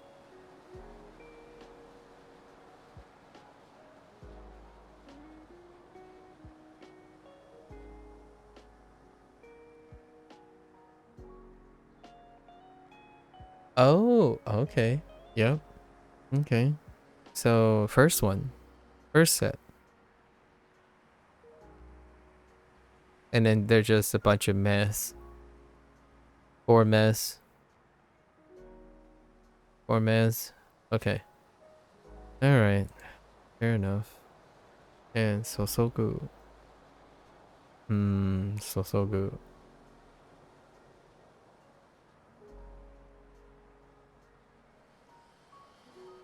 Alright. Okay. Okay. Okay. Okay. 大丈夫. Okay.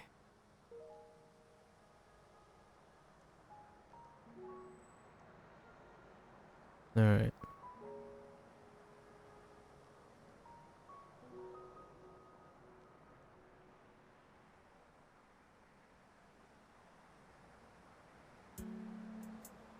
Ne? Was there a radical?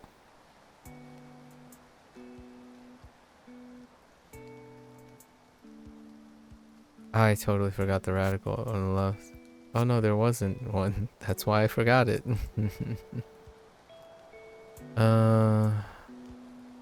Okay.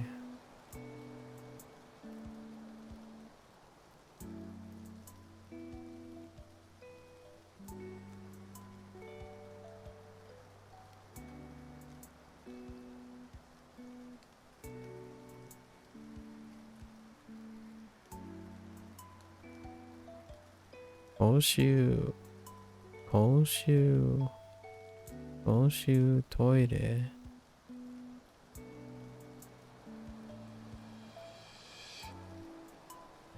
Alright. Practice these.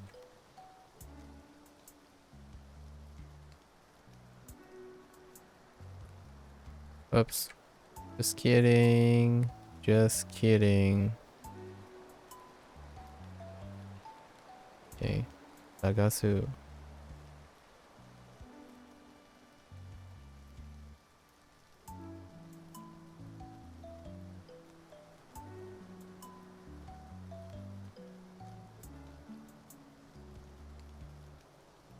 Bendy. Bendy.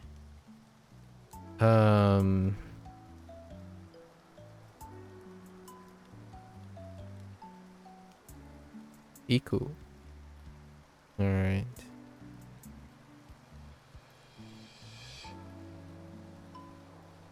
Hana.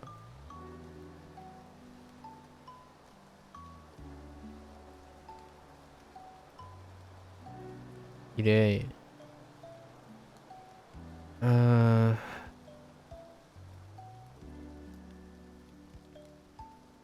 Right.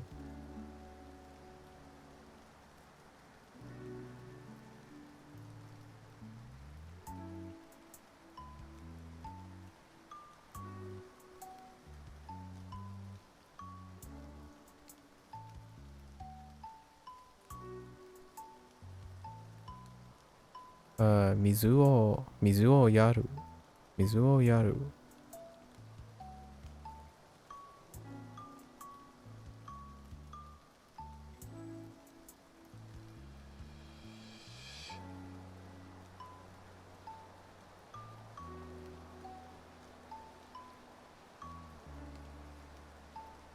I need to check if the bottom stroke or the top stroke is longer. Saku. We'll check that afterwards. Okay. Jido.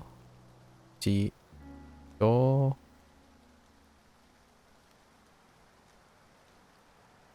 Ne? Oh.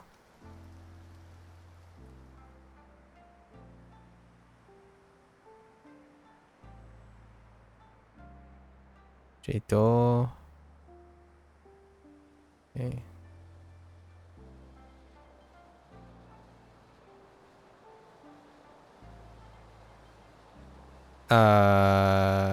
Ne?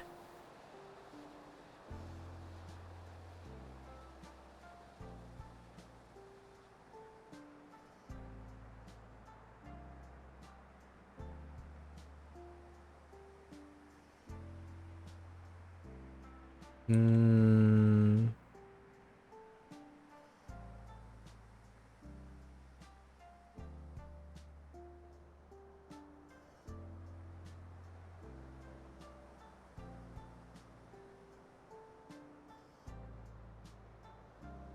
Oh.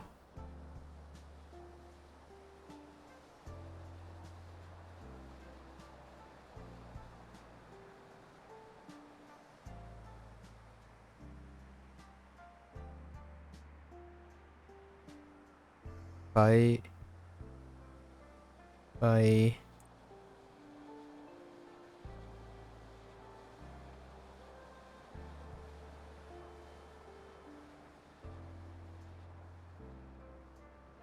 Dohan Baiki. Okay.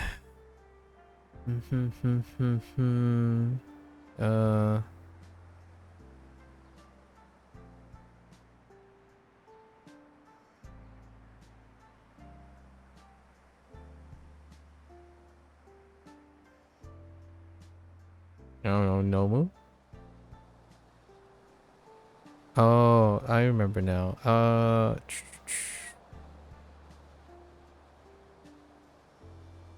We have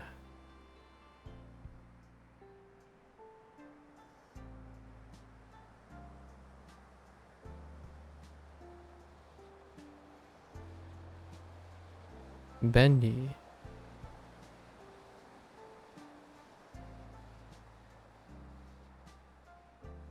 Yasui. You know what's interesting about that? The idea that Yasui is associated with vending machines. That's kind of a cultural reversal, right? Vending machines are often associated with overpriced. if you know what I mean. Like, as opposed to like buying it wholesale or in a package. But in this case, it's like cheap, yasui. I wonder cheap as in like in what reference? Like buying the individual units or buying them in packages. And that's kind of interesting too. Anyways, yasui, bendy, yasui. Um,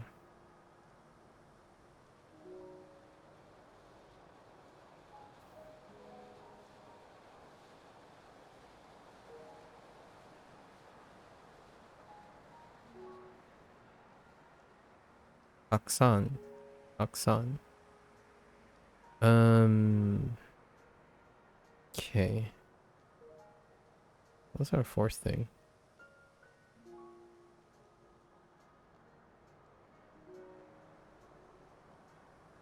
Oh,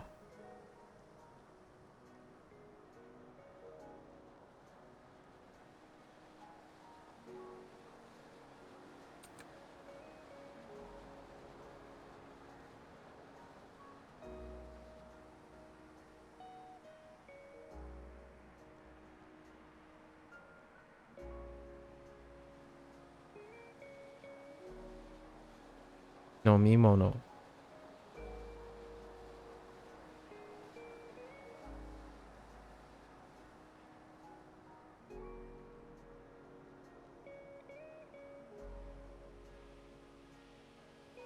Nomu. Okay, so eat, eat, eat, eat, eat, eat. Oh, this is gonna take a bit. 1, 2. Okay.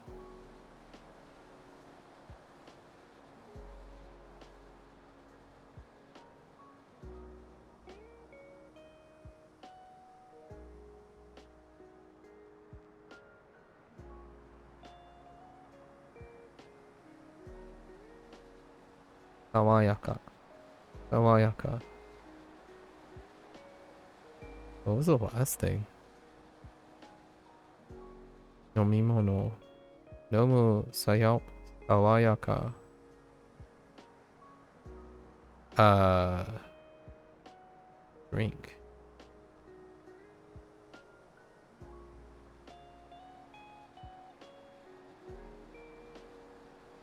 Ne?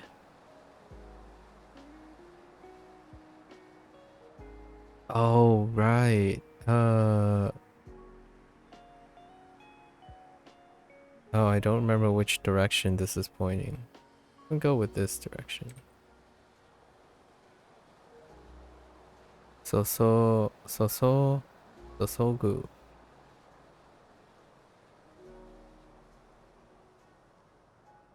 Okay. Alright, we got the direction. Actually, now I want to check the length. Sosogu. Oops.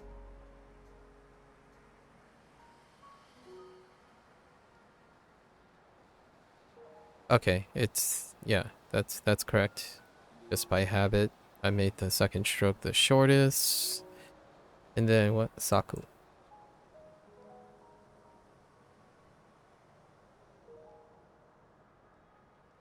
Saku.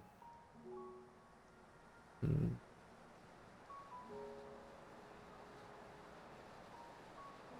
Wait.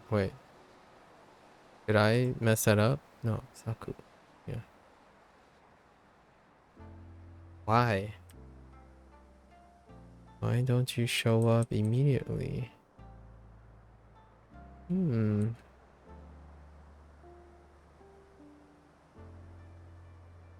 Because there are probably a lot of you.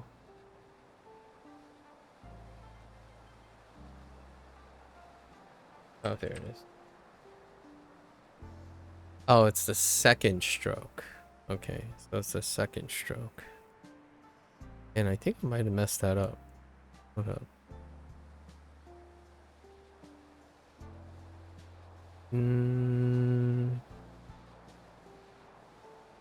Not about that. I was thinking about something else.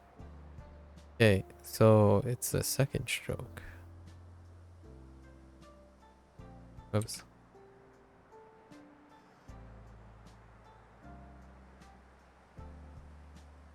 Saku. Okay. So what do we focus on? Saku. Saku.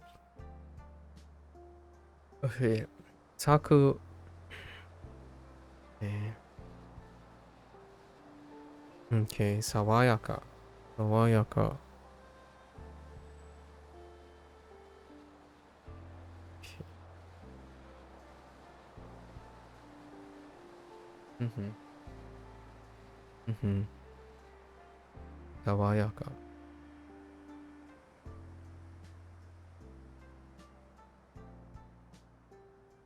And then sosogu. Sosogu. Jito hanbaiki. Kind of a little rough.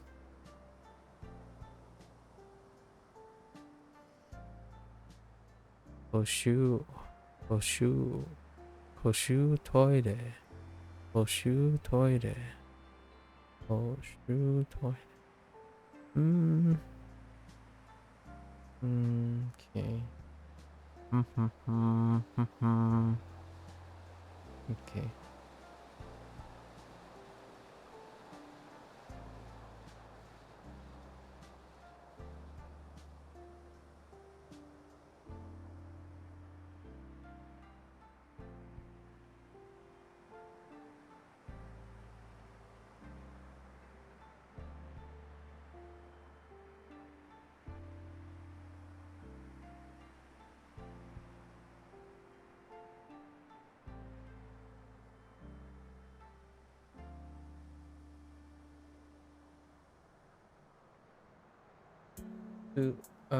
Sukiri.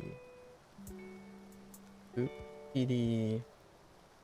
Sawayaka. Sawayaka. Coca. Coca-Cola. Nice. Nice.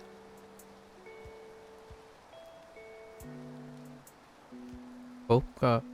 I haven't seen it written like that. Coca. Coca-Cola. A refreshing Coca-Cola. Sounds nice.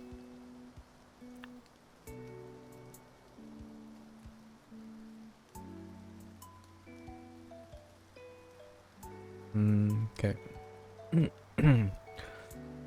Alright. Aku. Aku. Sosogu. Sawayaka.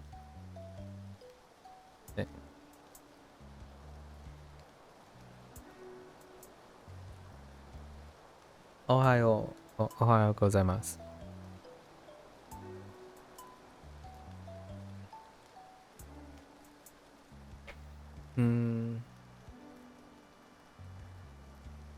Alright. Alright. Alright, let's take it from the top. Alright. Try again.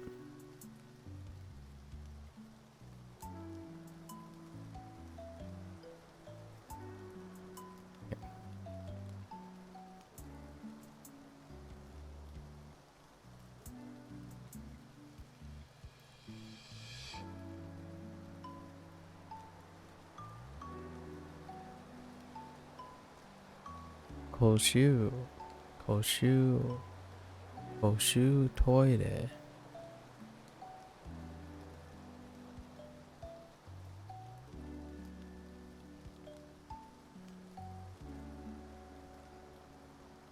What direction this is? I'll check what direction this is. Double check.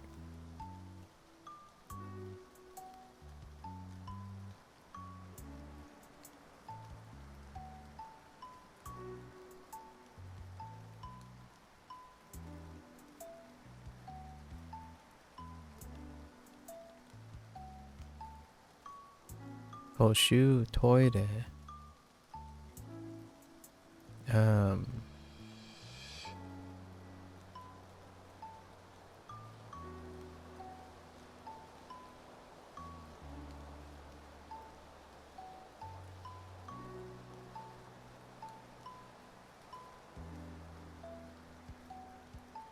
Sagasu.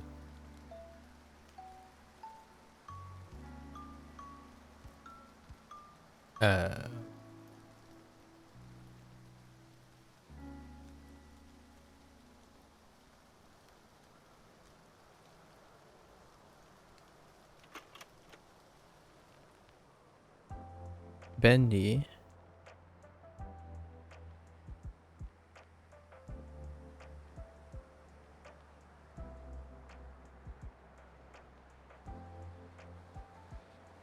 And Iku.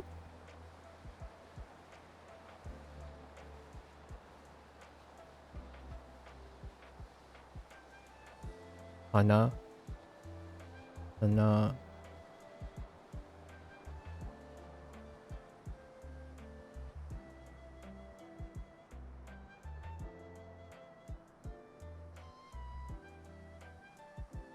Kirei.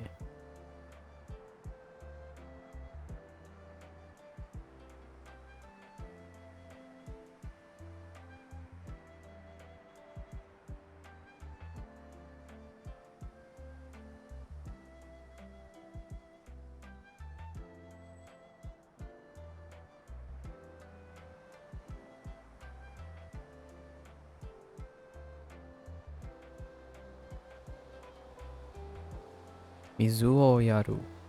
Mizuo yaru.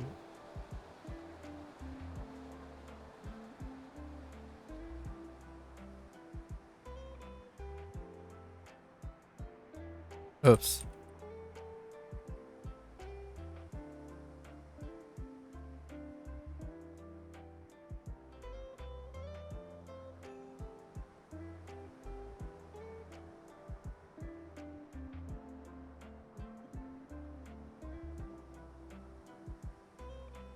Saku.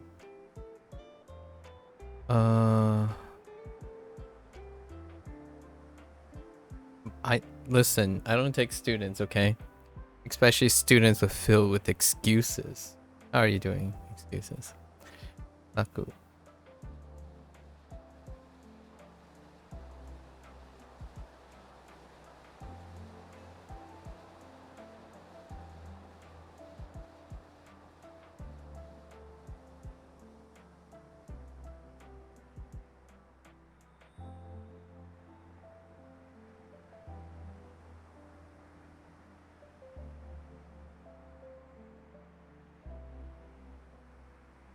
Hmm.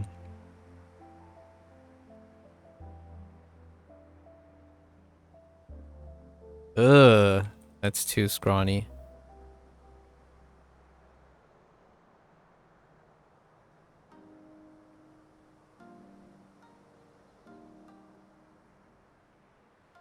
Jido.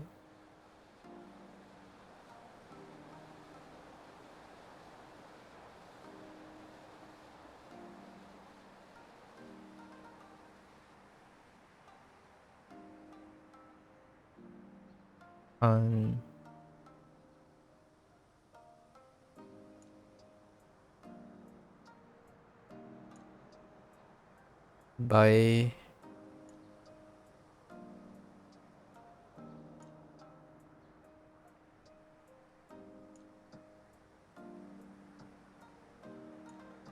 Jido hanbaiki. Procrastinating like yikes. Procrastinating like usual. Decided I needed more of a distraction, so I'll watch your stream. Oh, I see how it is. Got nothing better to do, huh? Just kidding, just kidding. You always bring out the sass. Oh, I was at least productive and drew a dragon before you did more Japanese? Very nice, very nice. Jido hanbaiki. Jido hanbaiki. What do we have for Jido hanbaiki?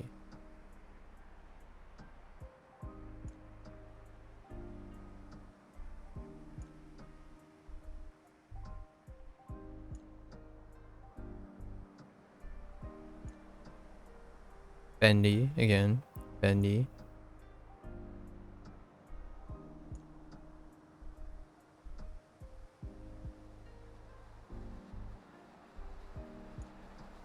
Yasui. Yasui.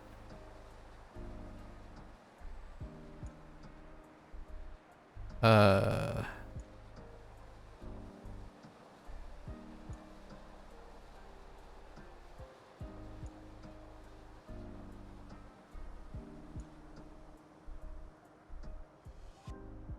Haksan.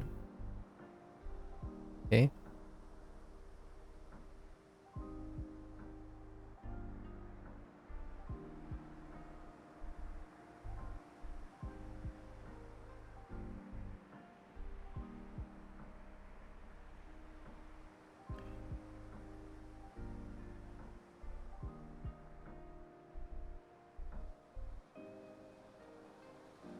No mimono.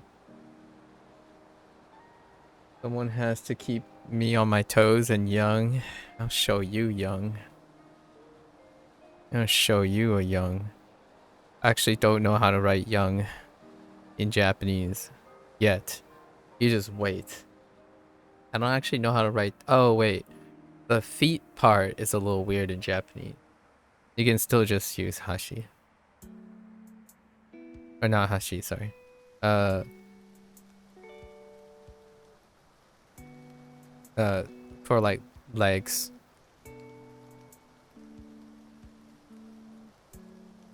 How does that work again? Uh,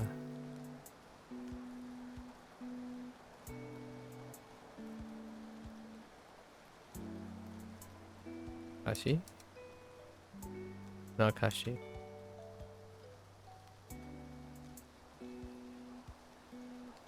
Wakai? Wakai? Oh, interesting. Oh, that's interesting. Those are some interesting radicals for young. What the heck? Why they chose those? Huh.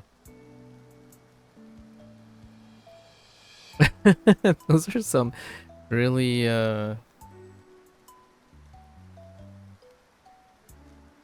those are some interesting ones. Ashi? Ashi. Right? Yeah, Ashi. Yeah. So you use Ashi for everything in the lower body. It's kind of weird. Or not the feet part. The feet and the legs. Use Ashi. I remember someone, I think Lotus mentioned it. When I got Ashi for the first time. Yeah, both the foot.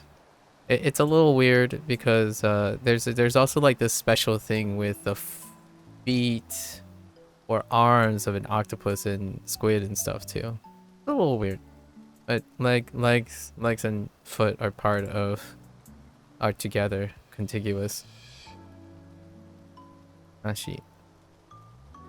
Let's see. Nomimono. Oh.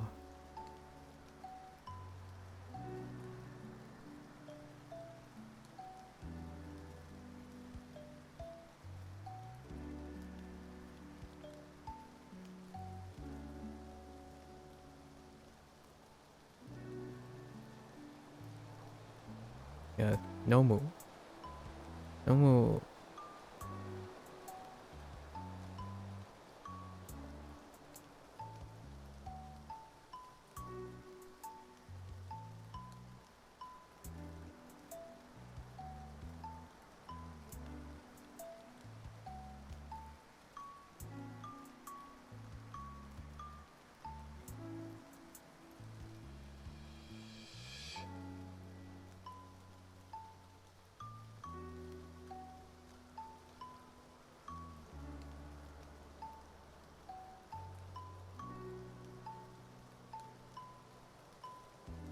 Hmm.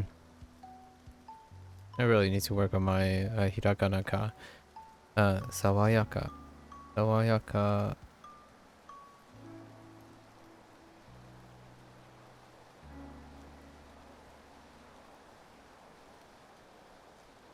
Sosoku. Japanese vocabulary for the body is its own level of difficulty.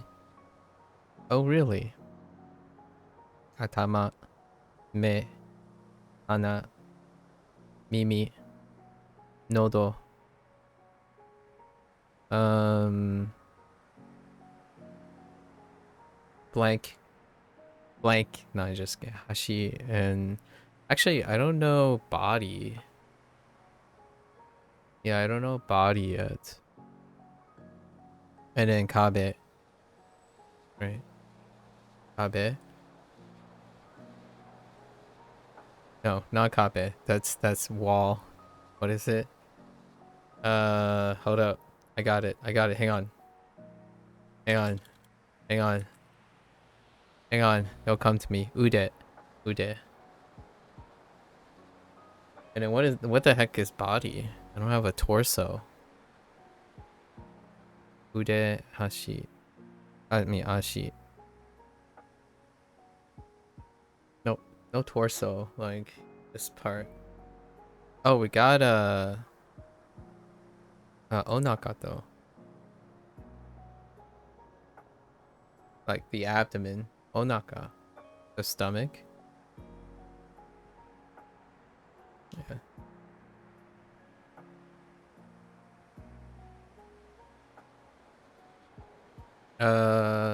No hair yet. Not sure about like fingers and toes. We'll get to it at some point. No hurry. Okay. Alright, so I think we're okay with this. So the question is, do I want to like continue or go through the rest? I think this is good. We're gonna continue. We're gonna continue and get the rest of the pages and then call it a day. Can I do that within the next 45, 55 minutes? I think so. We'll rough it. We'll rough it. So what do we have? Okay. Gomibako. Gomibako. Gomibako. Neko. Neko 3. Gaito. A gaito. Gaito. Gaito. Okay, okay. Honestly, that looks like it's that like fire next to the that looks really cramped. So I'm gonna double check with that. Is that just 2 of them? Is that Iku? Is that Iku get like slammed in the middle with 2 extra radicals? That's kind of funny way to look at it actually. And karaoke. Karaoke. So this looks like if you took Iku, right? If you took Iku and you just like smash these into it. So you take this, right? You take these and you just like slam it. And you slam this right into it. And it's like, get out of the way, you know, there it is. And just slam right into it. Yeah, the front and the back part, yeah, you just wedge yourself in there. That's kind of funny. All right, anyways. And then okay, so fire. That just seems like a fire lamp. Like it's really easy. Like it's really nice that it looks like a fire lamp. Right. This is a fire lamp. This is a lamp. And this is fire. If you're British, I guess we could say a torch. Right? A torch. Fire. And a handle. A torch. Or a flashlight. So many light sources, tons of light sources have this character. Fire and lamp put together. Oh, or street. Yeah, street works too. Actually, street works too. I think of it as a lamp because a lot of lanterns,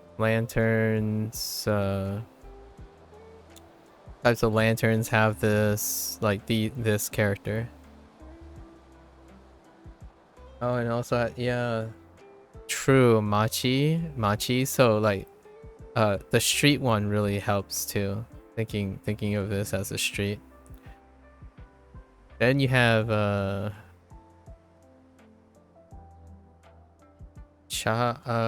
was it?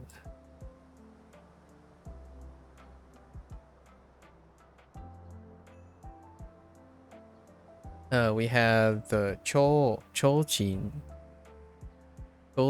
paper lanterns. Cholchin and Chin is also the fire street thing.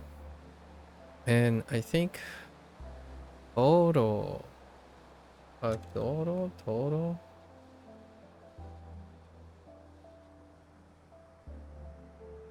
Yeah, Toro. Sorry. Yeah, Toro. Yeah. Toro also has it. And I just learned that radical too. Yeah. Toro also has that, which is the garden lantern. So tons of fire pole, street, lantern stuff. Especially Shashingo has many of those. So Gaito is fine. Chin is the other reed. So To and Chin. I don't know how. I guess if I had to guess, light. I'm trying to separate now, starting to categorize the reads right into onyomi and kunyomi. I would like to think Chin is the onyomi, but I'm trying to think of like the Chinese, like, if there's anything like it, like off the top of my head, which I don't remember. And To is less likely, even less likely for me to remember something that sounds like that.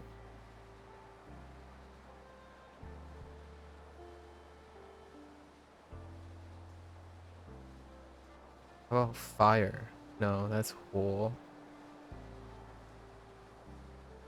Anyways, we don't need any mnemonics if we remember this stuff, right? Okay. That one looks Bako looks self-explanatory. So, Bako.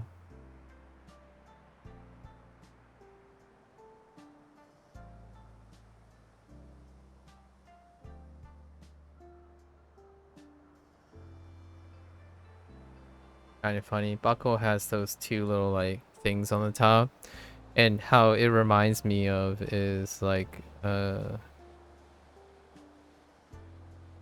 lots of things that deal with ball has those things. Okay, Neko is, I think we did Neko in as a Hanzi before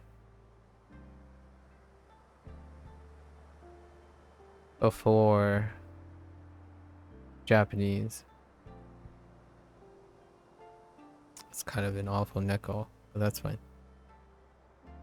And then because of our story,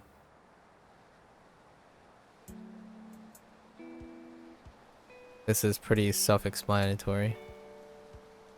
Gaito.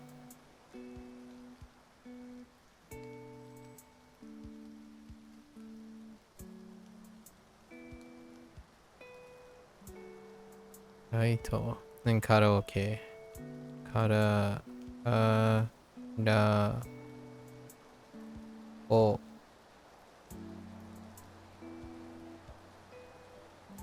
Okay. Okay. We need to practice these. Just gonna look at Gaito. Whoops.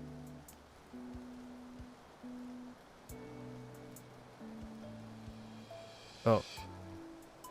Yeah. Guy. Oh. Why does it not show up right away? Interesting. Oh, there it is. All right, no surprises. We're good. Yeah, no surprises. Oops, I screwed up the. No, I did. It's fine. Let's look at fire. Yeah. Oh, it's like curled in the other direction. Oh, okay. So that's a subtlety, but I need to remember that it's curled in the other direction. So it's like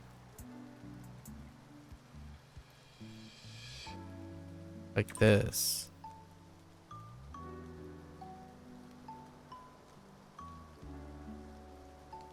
Okay.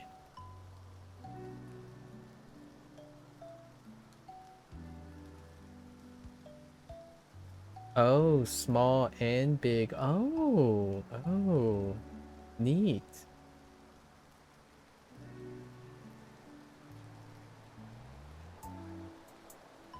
Ah, it's really in being able to take apart different kanji readings and break them down even further. Yeah. Oh, so that's a small one. Big. They're really cute. That's a great way to remember it. Okay. All right. Yeah, I think we're. All right. Let me try to. I should write the whole thing to give me context. Gomi. Oh.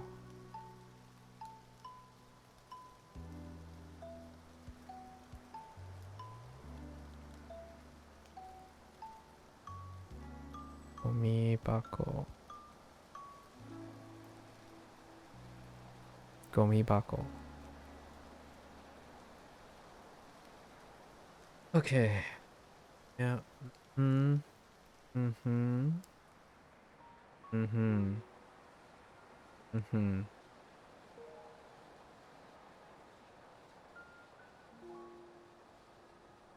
Oh, fine.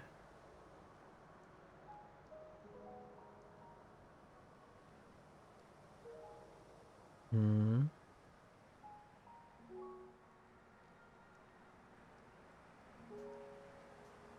Gaito. Gaito.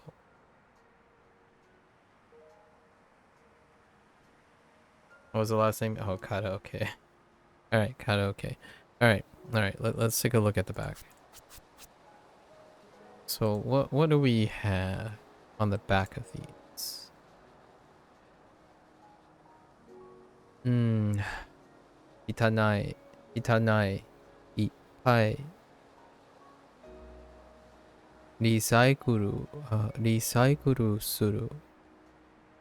Oh no. Zuru. Zuru ga shikoi. Zuru ga shikoi. Kau. Kau.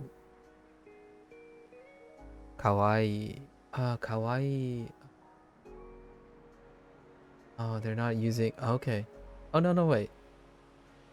Oh, they swapped up the middle radical. Right, that's right. Uh, Kawaii. Okay. Akarui. Akarui. Akai. Ooh. Hosoi. Hosoi.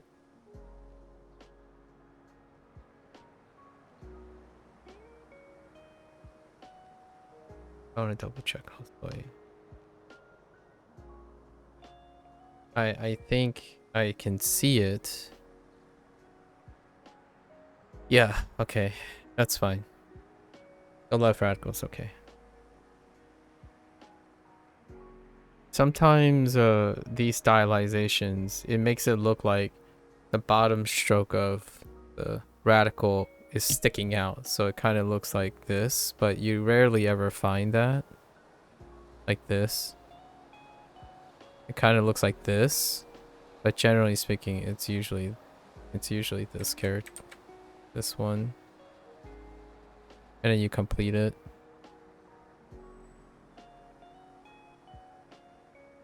But sometimes you can't be too sure. They're too like They're too squished together.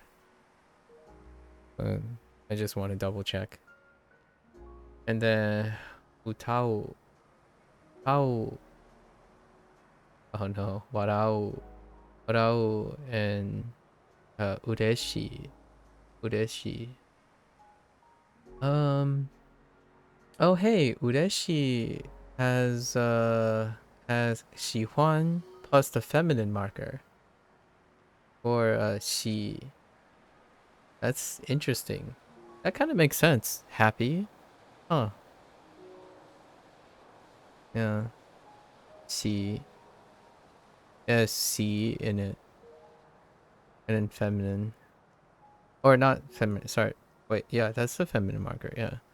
So like happy, good, and then like in it. Ureshi. Happy. Okay. Warao. Okay, warao. What do I get with warao? Also, um Tuyo uses this character a lot. I'm guessing it has something to do with an emoting thing.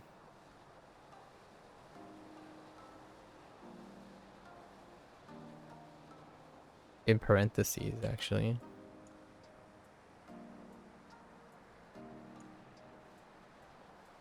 I'm guessing it's like LOL or haha kind of thing.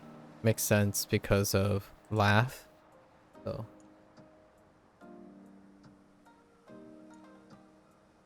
okay. Okay, there's some rough ones. So kitanai, kitanai, kitanai. How? Very nondescript. I can't actually see. Gashko. Gashko. Let's take a look at Gashko. Zuru, Zuru? Zuru Gashkoi. Boy. It's too jammed up. Let me see. Oh, it's the bottom left radical. It's the bottom left radical. That I saw that pattern already from Khan in Ando Teki. It's under the bridge. Okay. So that's kind of its own thing, huh? Okay. And then you have that one. Okay. All right. Interesting. So we gotta practice these. These are kind of tough. Yes. Alright. So, what was the top one? Top left?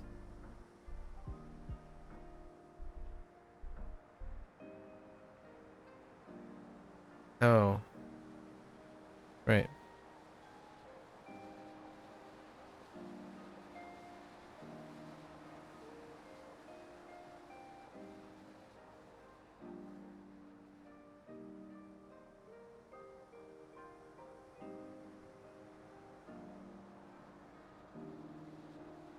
Oh.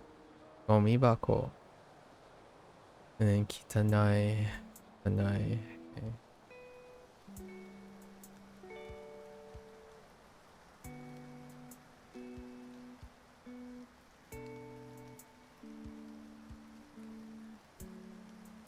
Kitanai is gonna... Oh, I need to extend it a little.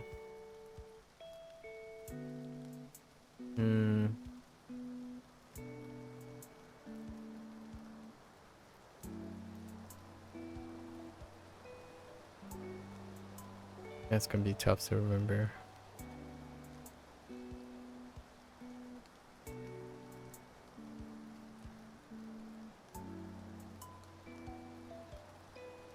We'll think of something. Ippai, self-explanatory. Meat pie.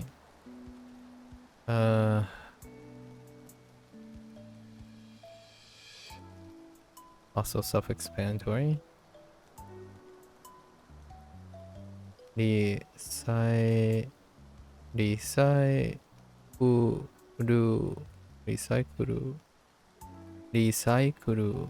Recycle suru. Okay. Okay. What was the right one? Oh.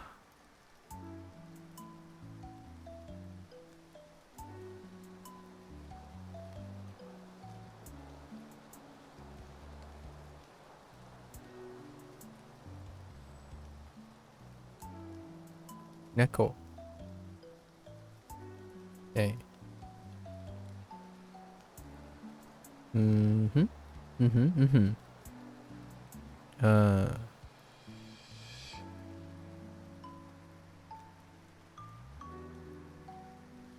Zuru. Zuru. Zuru. Okay. It's... I think... You do it... Yeah, you do 1 down, 2 across. 1 down, 2 across. Down, down. Yes. Okay, let's try that again.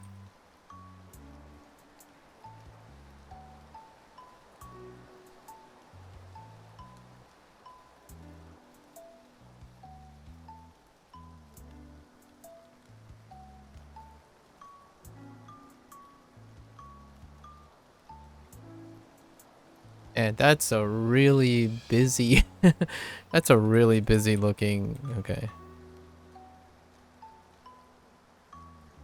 Oh my goodness. That's a chonker. Chonker of a kanji. Oh, there's Sub-Zero. Why are you... I swear, you and Spoon are probably the same person. Are you masquerading as Spoon? Because whenever Spoon is here, you're not here. And I wanted to introduce you to each other. I met another Norwegian.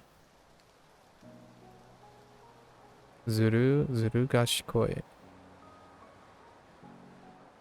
It's the same. I think I might have...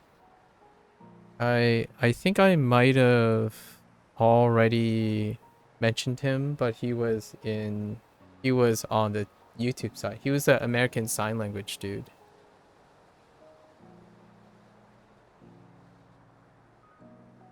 Yeah, yesterday we were talking.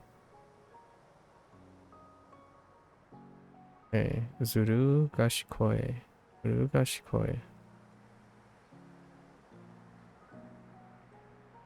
You've been gone for a week, was visiting your girlfriend's family? Yeah, I'm sure you were just slacking again. I'm just kidding. I'm just kidding. That's excuses. That's excuses. MO, not you.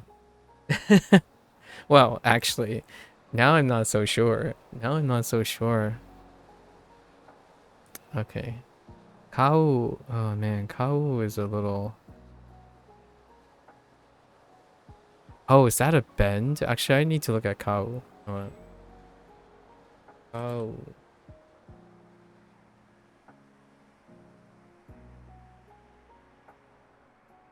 It's a bend. Okay. Kau is a bend.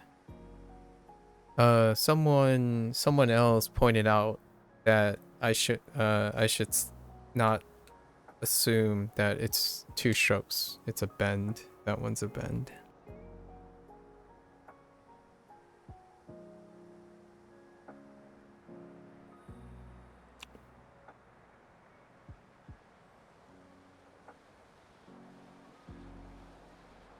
Oh, yeah, visitors from California. Wait, are you serious? You are attached to California as well? Oh, wait. Did I already know that your girlfriend's from California? Did you mention that? I don't remember. All you hecking Californians. Oh. So they live in California. Okay. Man, you guys in California, man. Hey, you know what would be really cool is if you. Well, what are the chances that? Wait, have you been to California, Sub-Zero? What are the chances that you have actually crossed paths with Lotus before? That would be pretty funny. Oh, dude, it would be really weird if somehow, because of all of this, somehow all of you have crossed paths at some point. Man, what a small world would that be, huh? Oh, you've never been to the US? Okay, okay. So you couldn't have accidentally bumped into Lotus some. You'll go at some point. You should visit the fam, you know? Does I would love to ask this. All right, no excuses. Get out of here. Um do you notice any familial differences, Sub-Zero, when her family visits? Like seeing that they're I'm guessing they're still Norwegian, right? They just happen to have moved to California. Have you noticed any like cultural adoptions or assimilations, little like subtle nuances that have differentiated a little bit? I don't know how long her relatives been there. Maybe they're multi-generation and they're not actually Norwegian. I don't know. Kind of curious. Having having relatives from different places, that is definitely something that I'm ever reminded of. Okay, so let's do Kau. Oh, Kau. This radical is fine, even though I wrote it like a pep.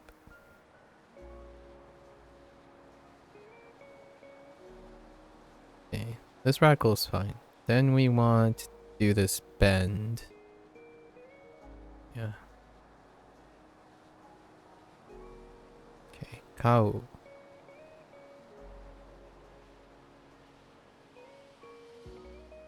No, they're born in Cali too. Okay, so some of the older generations moved from Vietnam to Norway while others went to Cali. Oh, wow. The younger generation that visited us 2030 were born in Cali. Okay, okay, so they're just straight up Americana. And they found Norway to be pretty different than what they're used to, yeah. That's kind of nice. I think that's really cute and wholesome.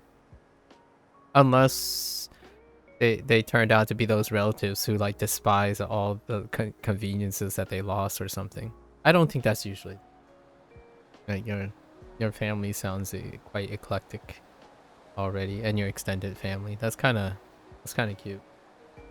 I find that so interesting when people have different family members in different countries or are from different countries. The culture shock and differences. Yeah. My grandparents still reside. Used to like my late grandparents resided in China, so they visited the United States whenever they are able to.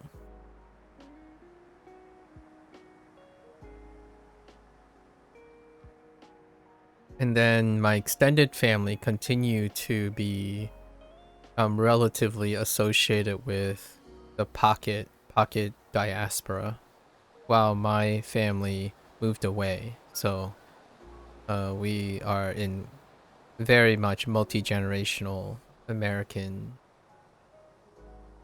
setting versus my extended family. Basically, the entirety of my extended family is still in pocket diaspora. I haven't been to China, no.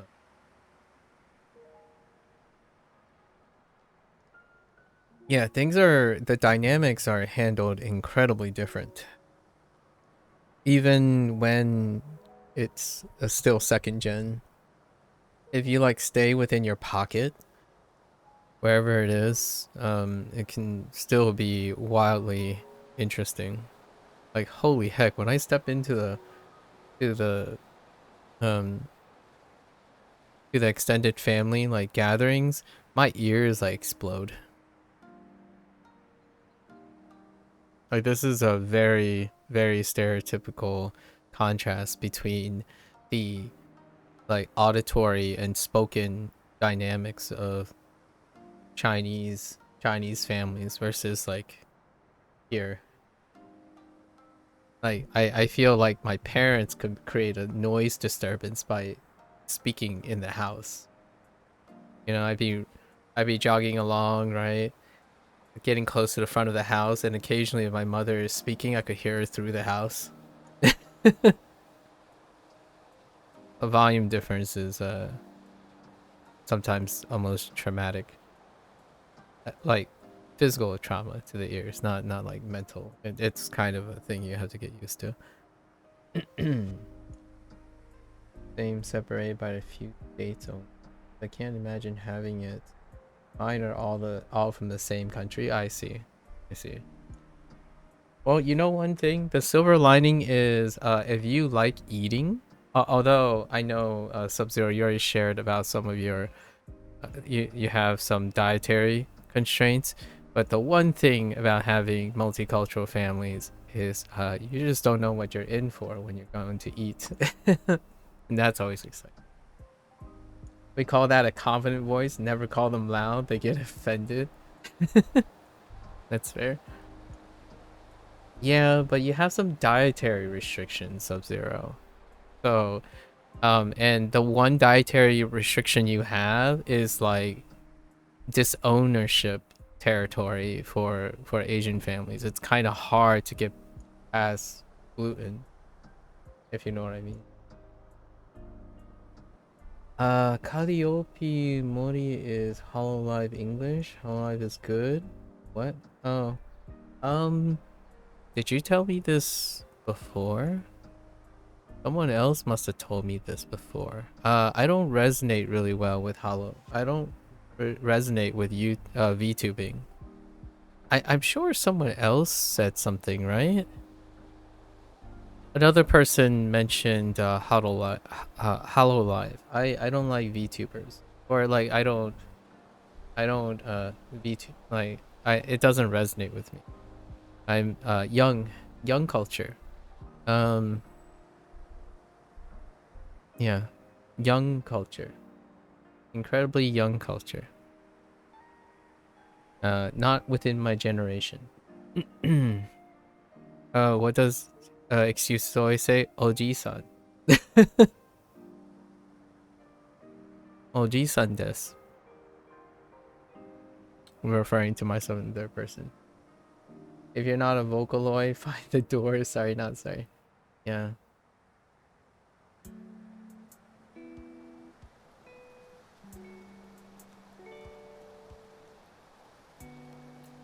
Not.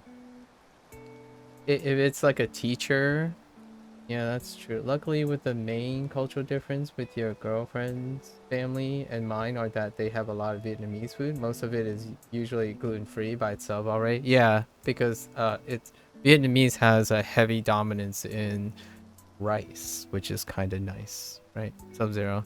A lot of their like starch sources, like their classical starch sources, happens to be rice. In Chinese cooking, yeah, in Chinese cooking, gluten is a like you throw gluten into soup to like enjoy the broth. Like legitimately, they look like tofu chunks, and you so lots of things, lots of stuff have gluten in it. You should watch Hololive to study. Yeah, I imagine that's why you mentioned Hololive. And there's a bunch of other people, or not actually, just one other person. I do not learn or study very well with something I don't engage in, or like I don't relate to. And Hololive is more distracting and inappropriate for myself than personal use. So how could I say this? Um, yeah, no Hololive. いいえ、大丈夫です。大丈夫です。あまり Amari mimasen. Watashi wa amari mimasen. Or Hololive by VTuber. I don't know. I don't know how to say VTuber. VTuber o mimasen. Amari mimasen.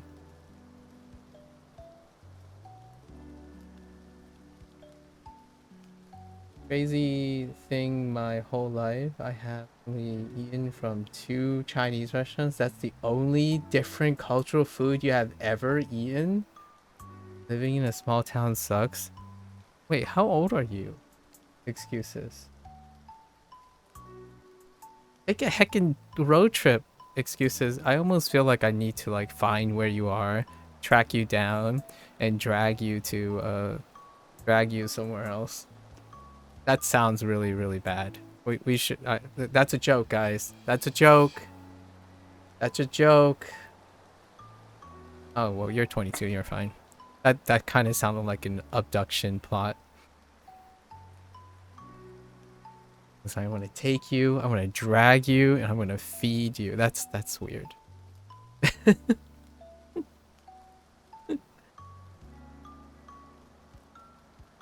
I mean, what do you usually eat at home? Me and MAKU about to order an Uber Eats to. Yeah, I know. That's. It's okay. He's young. Excuses. Excuses is young. Sub-Zero. He's 22. He's got plenty of time to eviscerate and annihilate his taste buds. But it's awfully worth. Bro, I would pay. Just educate me on food. Actually, I'm kind of curious. What do you eat at home? Excuses. I mean, like, we're making assumptions, though. Maybe your family is incredibly eclectic, right? We don't know. You eat rice, cereal, and chips. Oh my god. Wait, are you exaggerating? Is it just like wheat, flour, potatoes? What about spices? Hit me up with some spices. What do you got for spices? Okay, kawaii. Kawaii. Oh, wait. I think I might have written that in the wrong order. It's probably this way, right? Kawaii.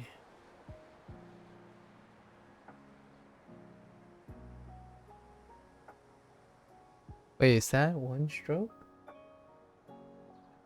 Hold up. Hold up. I need to look at Kawaii.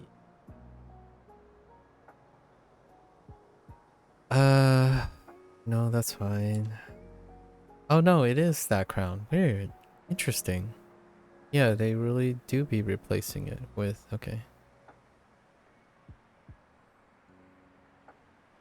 And then we have Yo, right? Holy heck, that's so congested.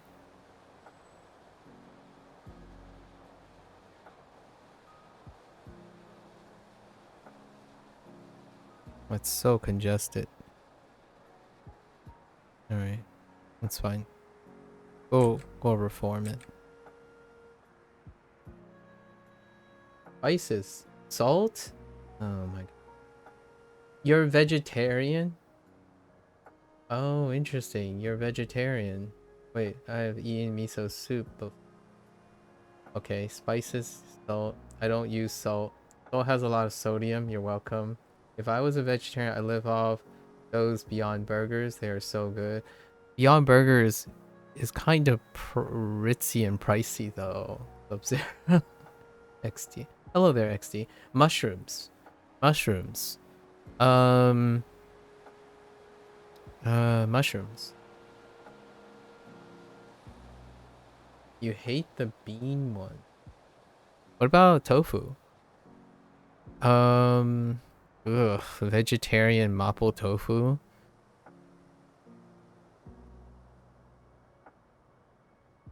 Vegetarian mapo tofu. Can that work? You can probably substitute mushrooms. Incredibly fine diced mushrooms. Any fine diced mushrooms. Probably. Tofu is squishy and freaks you out. It doesn't have to be squishy, but yes, a lot of the ones are squishy. I eat a lot of soybean and plant-based food. Well, tofu is it's practically okay. So you're vegetarian. Mushrooms though. Actually, do you make a exception for mushrooms?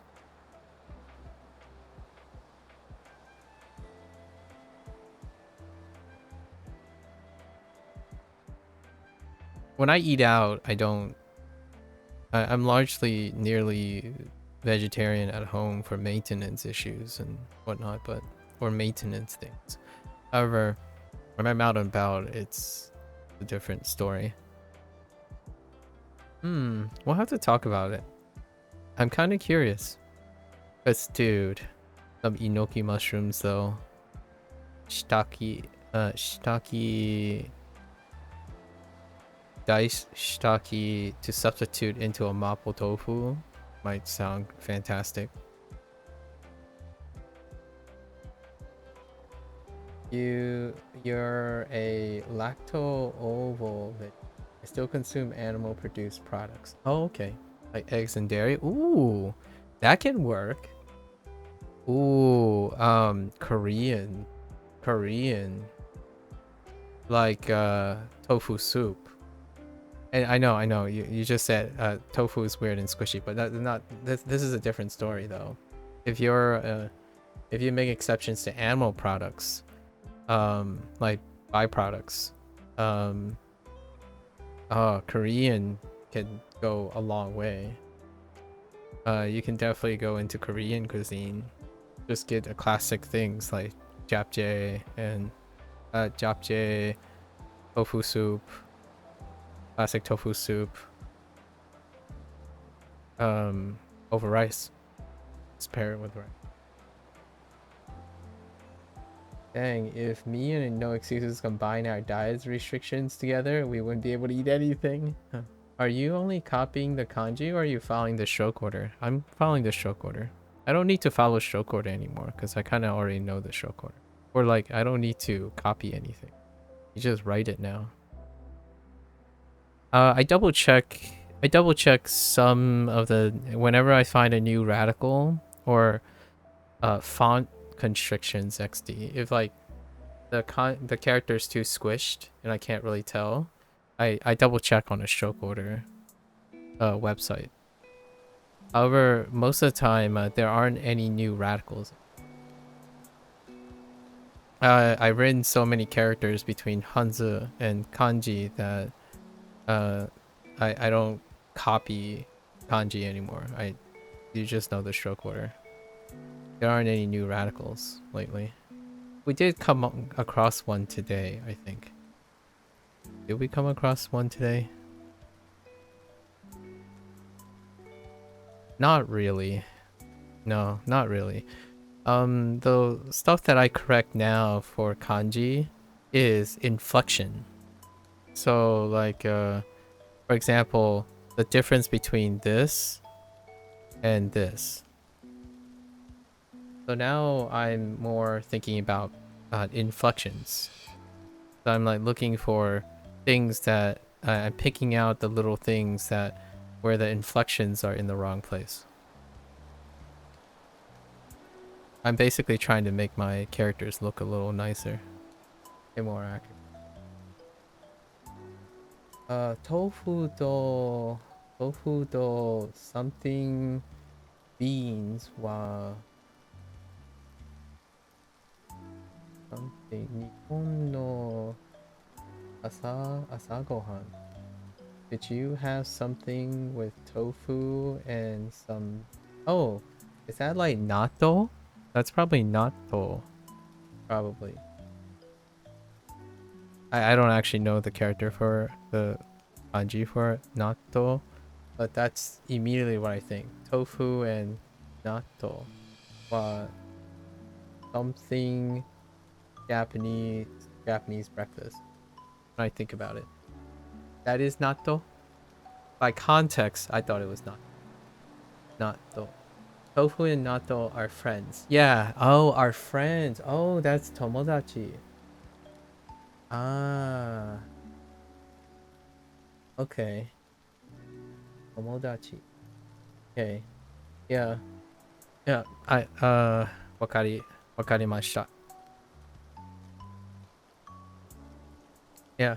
I know. Yep. I like fermented.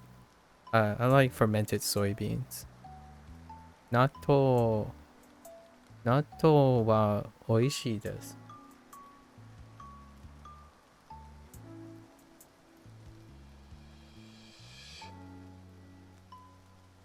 Hmm. Feel like Maku would be a peanut allergy type dude? Nah, I don't have any allergies. I'm allergic to trees though. Year round. I'm allergic to trees year round. I would trade. Okay. Real talk. Would I trade? Would I trade my tree allergy for peanut allergy? The answer is no. I would totally just take the tree allergy. I I I wouldn't trade it for a restriction on my diet. Do you name the radicals or only by the shape? I contextualize the radicals, in my with whatever vocabulary I have, XD. So like earlier we were talking about this thing. Uh, so we were talking about this thing, and I think of it as a fire lamppost, like a lamppost, lamppost, and fire, right? But lots of people already know this is fire. But this to me is a lamppost. So when you combine fire and a lamppost, you get a light source on a pole. Now the question is this really what this radical means? No, not really. I don't know what the radical means. The idea is that I only learn based on what I remember and what my lexicon is. That helps me remember. So yes, I guess I do name the radicals. Not necessarily by their shape, but by every meaning that's attached to it. And that's how I go about it. It is street. That's what excuses said too.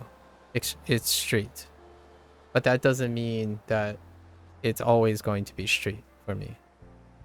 So that's what I mean by that. So I don't explain things based on what other people say it is. Because street can help you remember this, right? Street can help you remember some things, but it does not help you remember certain other things. It will actually it will actually confuse you with like a different types of lanterns if you remember it as street, or at least if I remember it as street. So yes, I do name the radicals not by their shape, but by their meaning, not the meaning of what other people say. So like when someone says like, "Oh, did you know that this radical or like this radical means water?" Right? Well, yeah. Well, this is like some water related stuff. It's like, well, not all the time. So I come up with patterns on my own. And people asked me quite a few times already if I'm learning radicals from like a textbook or something. Umani Kani, that's tsunami. Yeah. Tsunami. Um, so I like this. I like doing the discovery on my own. So until I encounter something very difficult to remember, I don't necessarily go out of my way to have people tell me what to think about it. As long as the end justifies the means, no one actually knows how I remember things. What I mean is, if you're speaking properly and you're getting the right meaning and all that stuff, that's pretty much how it goes. So I try to put my effort into creating the meaning myself. That isn't like the final meaning. And that's kind of how I learn things. Sometimes the things you create makes it a lot more memorable than the things people tell you to remember. I don't think of like this doesn't look like a street to me. Whoops, that's not it. Like this doesn't remind me of a street right now. Right now, it doesn't remind me of a street. However, excuses gave a extra relations with other things that might make you think of street. Right.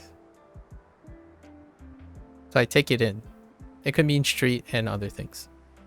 The more it means, probably the easier you'll remember. Peanut butter is like a 410. As in good? You'll take it for 100, Jerry? Wait. What does 410 mean? Excuses. What do you mean by 410? Like this won't be as obvious, XD, but the way I remember this, right?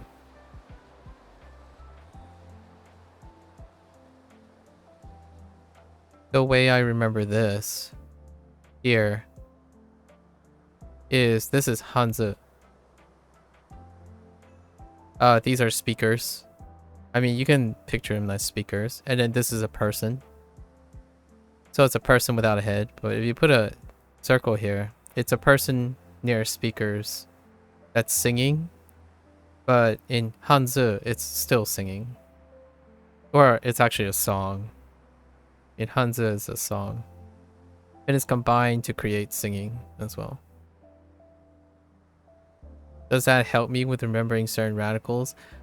It probably will. If these radicals come up again, it reminds me of a speaker. And then the speaker is attached to the meaning of a speaker, not because it looks like whatever the new meaning is. It's kind of weird, but generally speaking, if you make an association, you can think of many things and it'll lead you to the same thoughts. Peanut butter is a 4 out of 10, and I would take a peanut allergy over a tree allergy. Peanut butter. I mean, that's fine. It's not the only source of nuts. Have you not eaten a pistachio before? Have you ever... Wait, have you not eaten Nutella before? Hold on. Hold on. Excuses. Hear me out here. Did you not buy Nutella from a convenience store? Listen, you're gonna have to go buy some Nutella. What is Nutella? Boy, I ought to... Excuses. We're gonna need to slap you a little bit. No, I'm just kidding. If you have a convenience store, go buy Nutella. It's not Asian, it's Italian, but or like I think it's Italian, right? Don't quote me on that, but it's European. I think it's Italian, but Nutella has hazelnuts. Yeah. Oh wait, excuses. Did you say you have allergies? Wait, did you have a peanut allergy? I didn't think, why would you go? It has hazelnuts, but it's really good.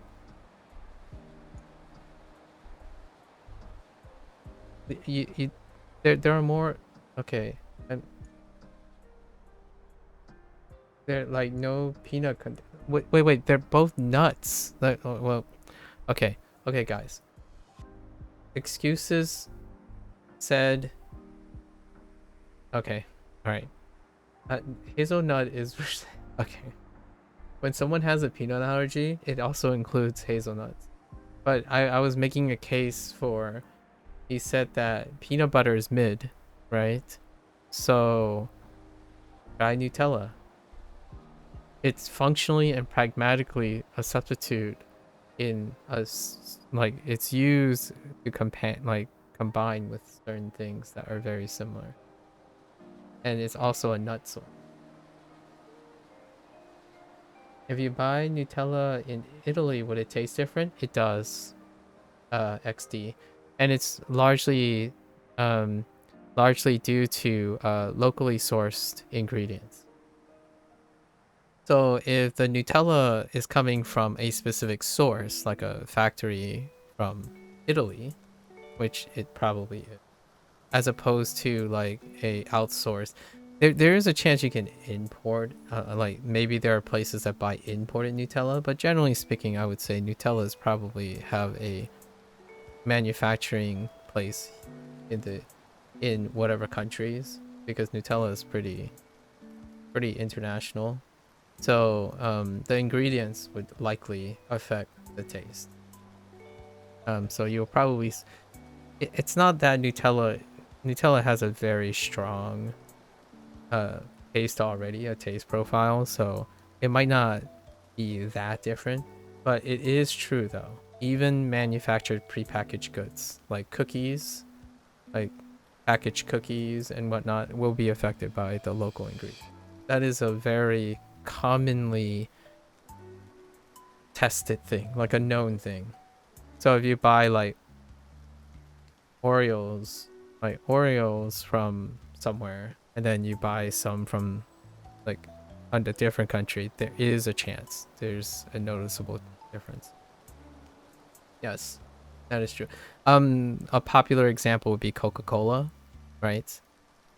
If you go to different places, the Coca-Cola may vary. You can still eat Nutella with peanut allergies, but I can imagine it's a problem with a lot of other brands because of cross contamination. Yeah. But what we're talking about here is someone who would give up give up a tree allergy or peanut allergy because excuses impression of nuts, like different types of nuts, is based off peanuts, as in peanut butter. And regardless if it's cross-contamination or not, they do elicit an allergic response. But that is not the focus here. Whether someone has a peanut allergy is not what we're educating or what I'm suggesting. I'm getting excuses to eat other different types of nuts, like pistachio nuts. I know how this sounds out of context, but pistachios are awesome too. Pistachio stuff is quite nice too. It has a different flavor profile than peanuts. You know, we're trying to get him to explore. I once had a rotten Nutella with soft.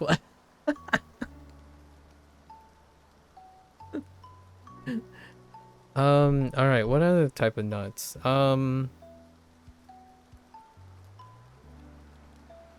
Speaking of Thai food, speaking of Vietnamese food, the sauce in Vietnamese has peanuts in it. Oh, so is Thai food, actually. Have you had a Vietnamese spring roll before? Sub-Zero? Yeah, satay sauce has peanuts in them. Yeah, satay is a very common sauce with peanuts. Like this time we're not talking about like hazelnuts or anything. They're actually just peanut. They're like peanuts. So peanut butter might be all the rage for some, especially the vast majority of Americans, but you can find peanuts in other. Oh, get a what you call it? What are those things called? The Rocher things? Fiero, something Ferrero Rocher things? There are nuts on those. That's a common candy that you can find. Okay, we gotta stop deviating. We gotta stop deviating. I should finish the rest of this. Alright, it's fine. Okay. I'm very loose now. I'm very loosey-goosey. So maybe this will enhance my memory. Okay, so Wu Tao. Wu Tao is gonna be self-explanatory because of Chinese. And this is self-explanatory because of our friend here. Toyu. Tuyo. Tuyo is pretty much the reason why I'm not going to forget this character. Because it's lol. So I'm pretty sure that's a right to left stroke at the top. Just double check. Yeah. Right to left. Okay. It should be a little bit longer. Oh, yeah. Yeah, Ferrero Rocher. Rocher? Is it French? Ferrero Rocher? I don't actually know. I haven't actually pronounced it ever, like out loud. He is on the top. On the top row is pretty common. Oh, I see. Uncle, would you pick up a glue analogy in exchange for gaining a new language? Would I pick up? Wait. Would I pick up? Oh, to exchange for? No, absolutely not. Food is universal. Food is a language that goes beyond language. It's unequivocal. You can communicate so many things through food that language cannot. I wouldn't ever give it up for that. Elements and being restricted in the language of food is you can just learn a new language, but you can't unlearn a gluten allergy.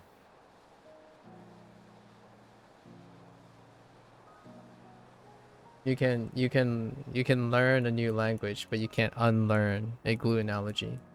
So there's a difference, right? There's a big difference.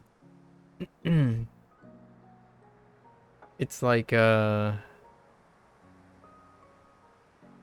is a relative here speaking though. Like um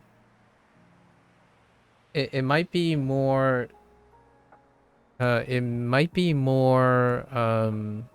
reasonable to say, would I give up a gluten allergy if I have trouble pronouncing the letter R or something? If you know what I mean. But I would still keep food even if I could not, if I have to give up all my language as well.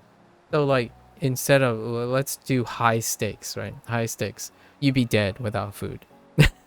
So I wouldn't give up like that. That's my priority right now. It's like reducing it to an absurd amount, but the priority is food accessibility, then communication. However, this is a lighthearted thing. You're just talking about a gluten allergy, so that's fine. However, I think it's a little bit tipped in the scale of a whole new language. You're not saying how much of the new language, right? You're not specifying how much of the new language. If you're talking about fluency, then there's a value disproportionate. It wouldn't be an argument because gluten allergy is a smaller proportion of food, and gaining all of the knowledge of a new language is disproportionately higher in value. Now, when you asked me that question, it was more like having the ability to pick up a new language versus being able to eat gluten.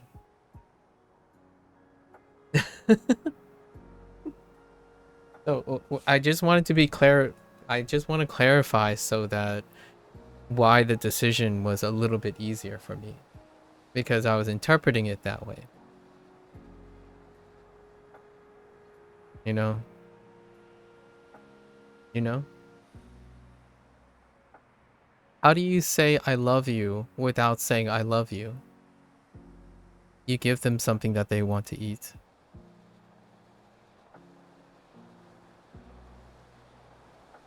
How do you say you care when they can't hear you? If someone cancel, I'll show you a cancel. All right. Anyways, I might be a little biased because I'm also Chinese, but that's fine. Oh, I don't like this character. Okay. Let's focus on making this character look nice. This character is kind of rough looking in general.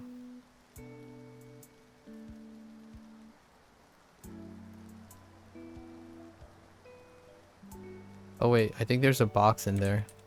Dang it.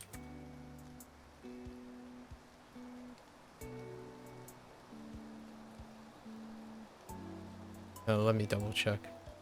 On Ureshi. Yeah. Oh, I messed up. I messed up. The box is here, actually.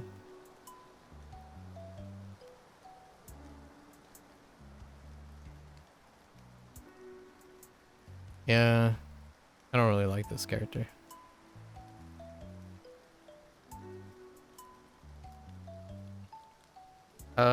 Man. I can only imagine if you think that you only do that for someone you love. Like, in that way. Do you know how... I wonder what kind of friends you have. You must have...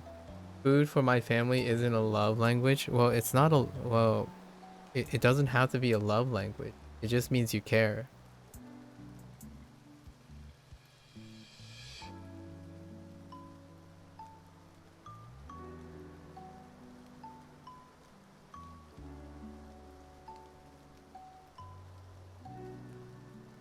We're not talking about love here.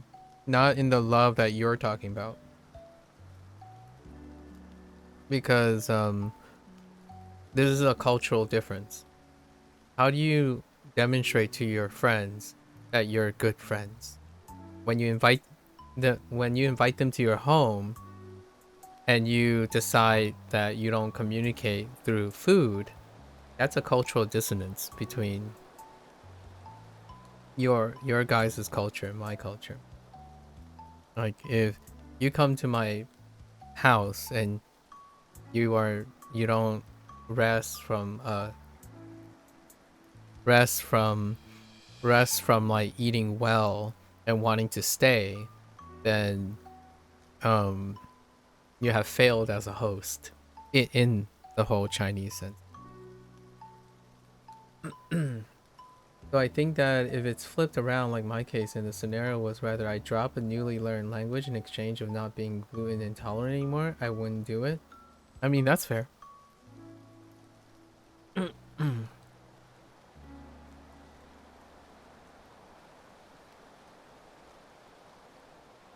That's fair. Um, I want to experience what other people experience. So, um, I'm willing to give up a language if it means sharing an experience that can't be experienced with another person. Like being able to share an experience like that with another person. So like there's something in my mind when I say um this person really loves this thing and I can only tell them that I can't have it with them. So now language can also do that too, right? The emphasis is new language, right? New language. Also we shouldn't forget that there's nonverbal communication, like human emotional contact and stuff. So we're talking about like written language, at least I think, unless you're talking about you also unlearn body language and whatnot, right? There's something very visceral about not about telling your partner or your friend. It doesn't have to be a love language. Telling your partner or your friend that you can't participate in the things that they love or the things that they happen to do because You were born that way. So would I give that up? I wouldn't. I wouldn't give it up. Or exchange it for something. So we're talking about new things here. As in, would you take the it's kind of like a video game, right? You pick up something, but you gain something. You pay for something to gain something. This isn't like an exchange of something you already have. So if I'm presented with gaining a new language at the expense of acquiring gluten intolerance, then no, I wouldn't. I based on what you're talking about in the way that you guys are talking about, it's an acquisition for a cost.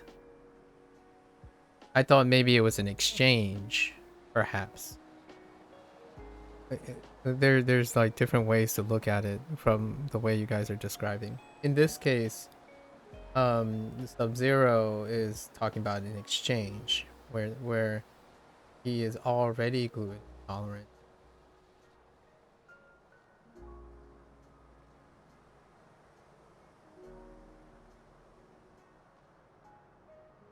In order to gain removing the gluten to drop a newly learned language. Yeah, I would pay a newly learned language to acquire like maybe like something here's something personal to me, I suppose. I would give up a newly learned language for lactose intolerance, for like lifting lactose intolerance. Just so you guys know, lactose intolerant is the dominant feature. It's not a recessive feature, in case you're wondering. If you think about it, that's what we and others do when learning a language. We're gaining experience by learning, and we'll gain other experience in the future. Yep, you are. And you're using, and what more value can you get by gaining an experience for yourself? To share it with others, to connect with others.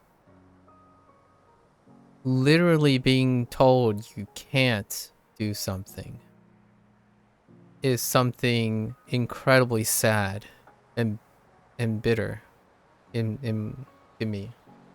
So allergy and an intolerance is something immutable.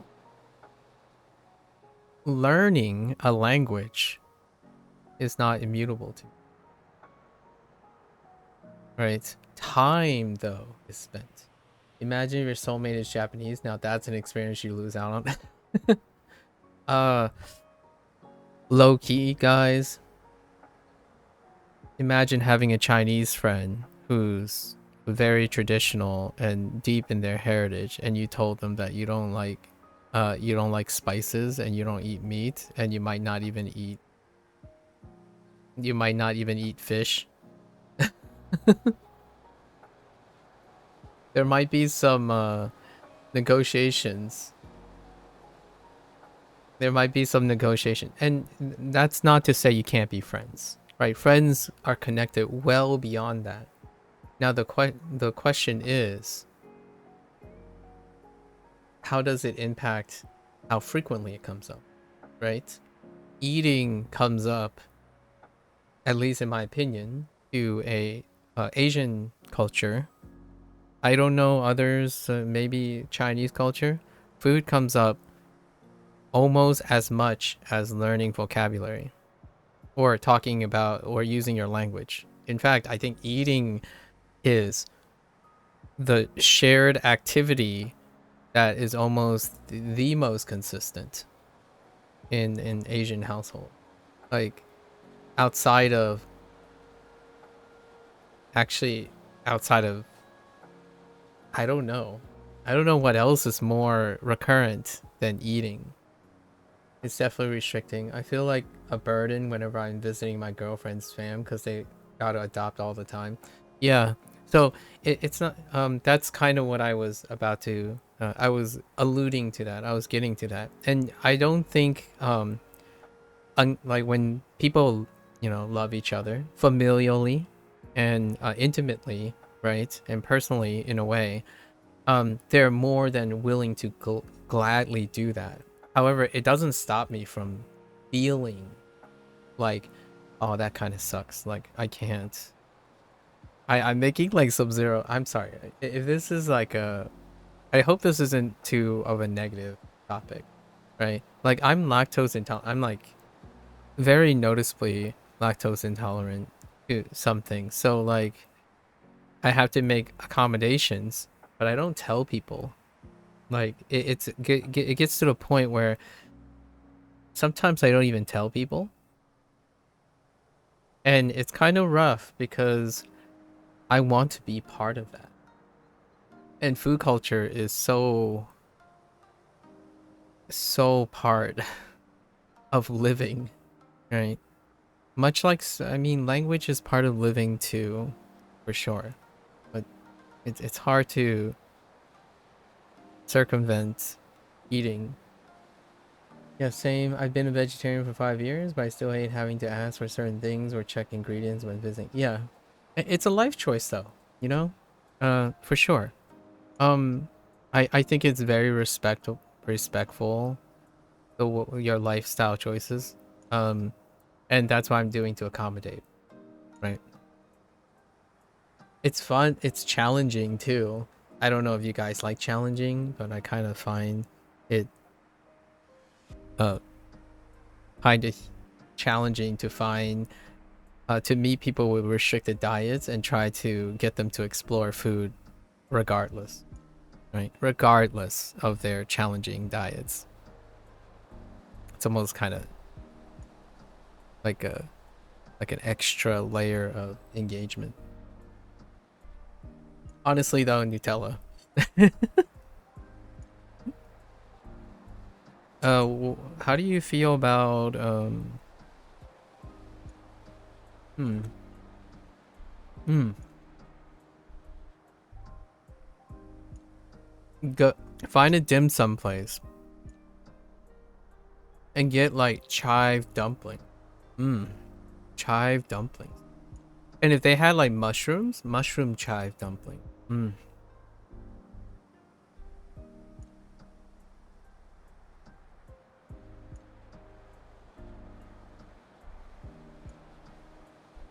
For me, giving up meat was not hard. Growing up, I literally liked fruit and vegetables more. Okay. I'm that sounds reasonable. I don't want to counter argue that. Or I don't want to uh yeah, it's kind of hard to know because if you like fruit and vegetables more, now I kind of am tempted to ask,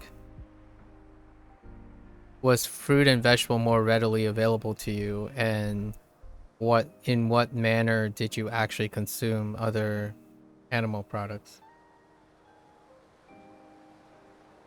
Because my not so subtle hint here is I feel like there's a confirmation bias here. It's kind of like someone ate Taco Bell and threw up violently, and now they can no longer eat tacos, and they assume that it has something to do with the meat or the tacos or anything related to the tacos, if you know what I mean.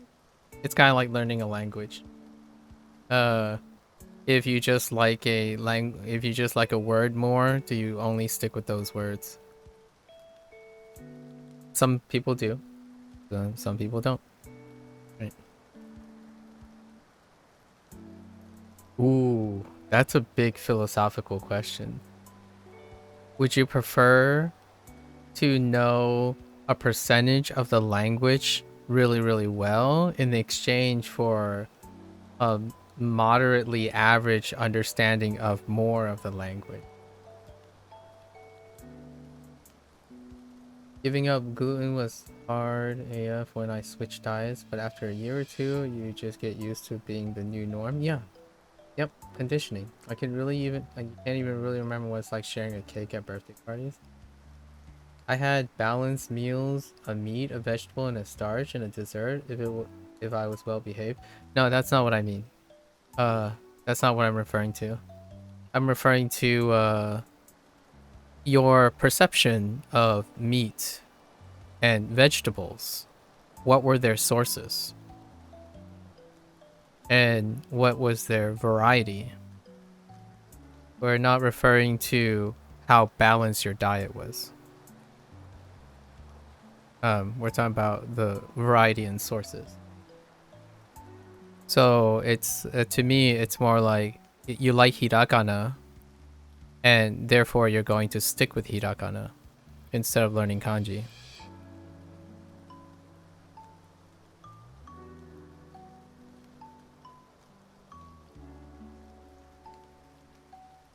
That's kind of how I'm feeling right now.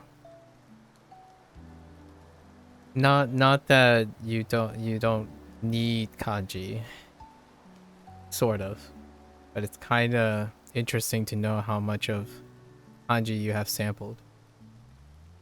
You could think of it in the reverse if you want. If hiragana is the meat, then you can kind of survive without hiragana, I suppose.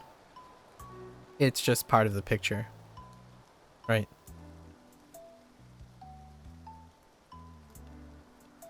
I had so yeah, the worst part is definitely the burden feeling. I hate going to vacays with your girlfriend and feel like I'm ruining her food experience because we can't explore whatever restaurants we want to.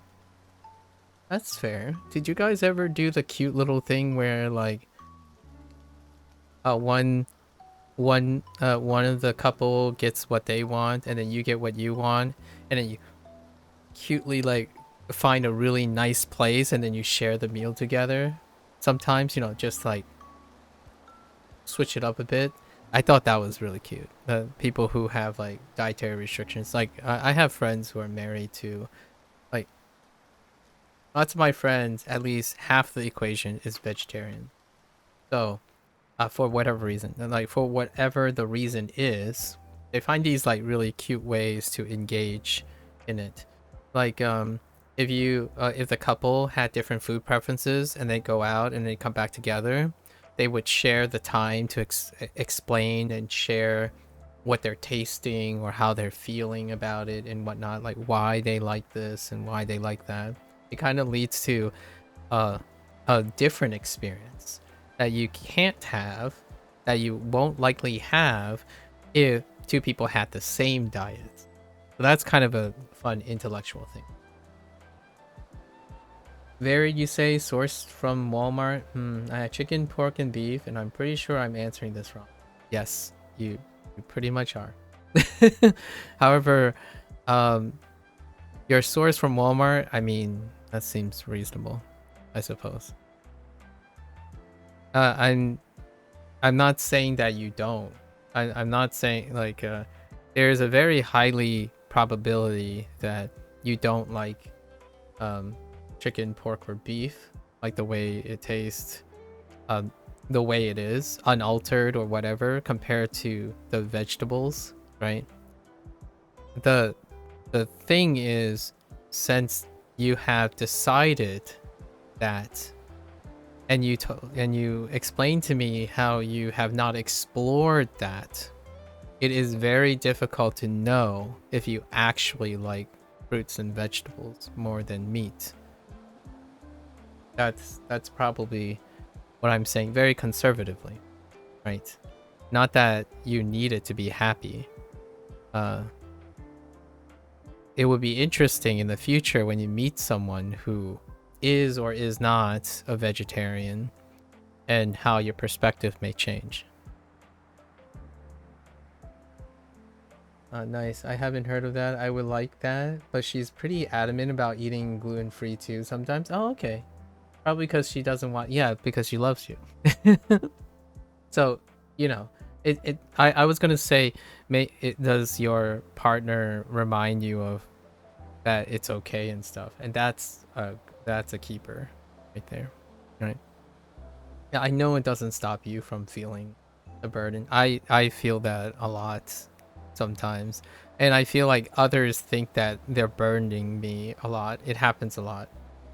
Like I'm an incredibly exploratory eater, so oftentimes I don't choose anything, right? And then all the other people around me tend to be like, "How about we like no?" The answer is no.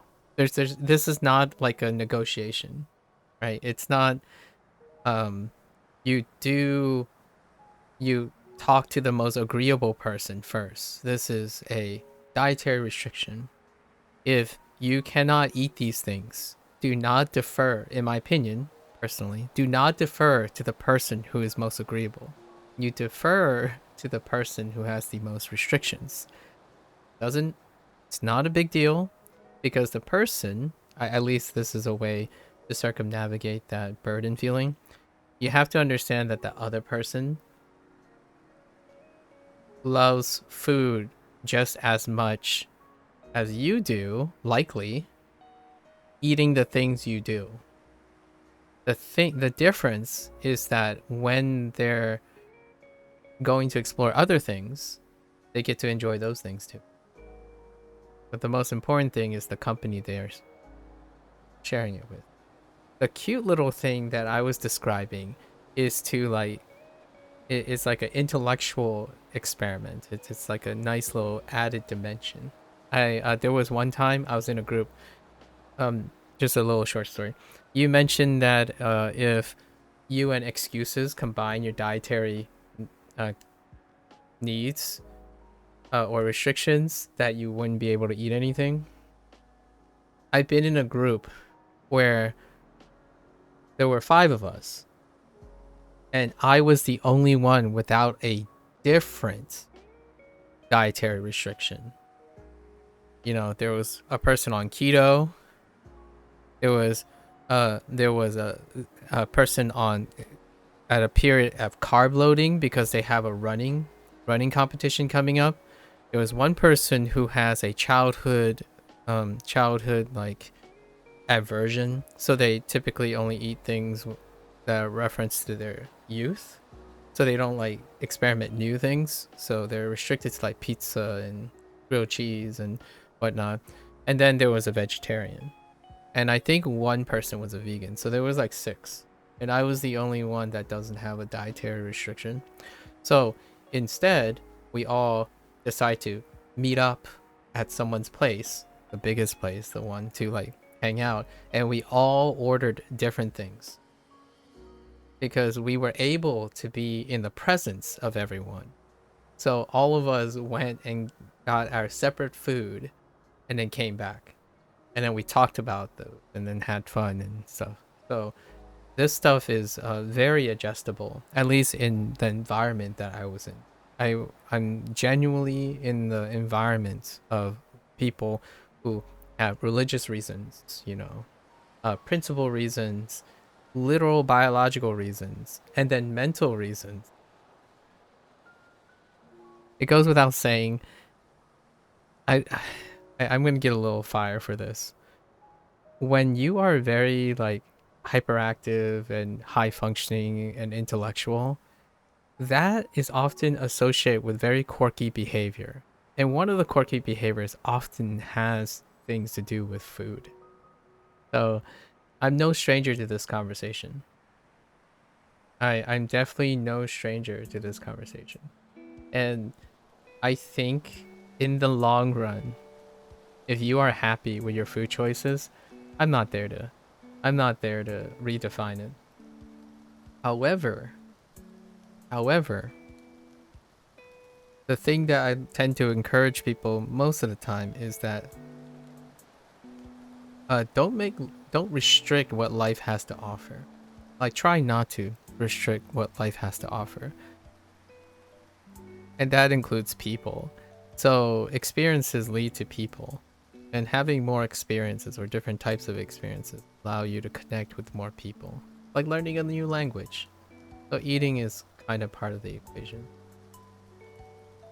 For sure you're 100% right. Maybe if would have the chance to explore more variations of meat in general. have become a vegetarian. But now you are a vegetarian, so now you get to explore as much as you can, vegetarian wise. And I'm telling you, mushrooms, mushrooms, yo, mushrooms.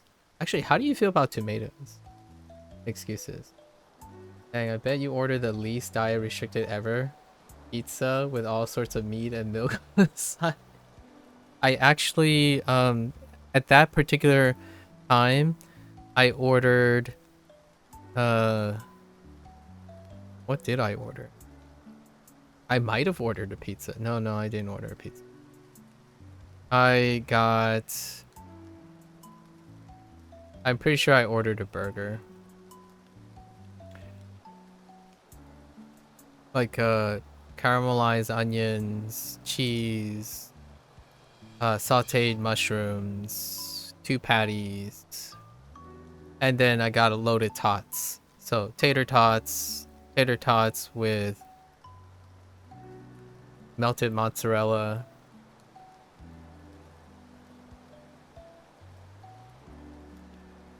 Yeah, something like that.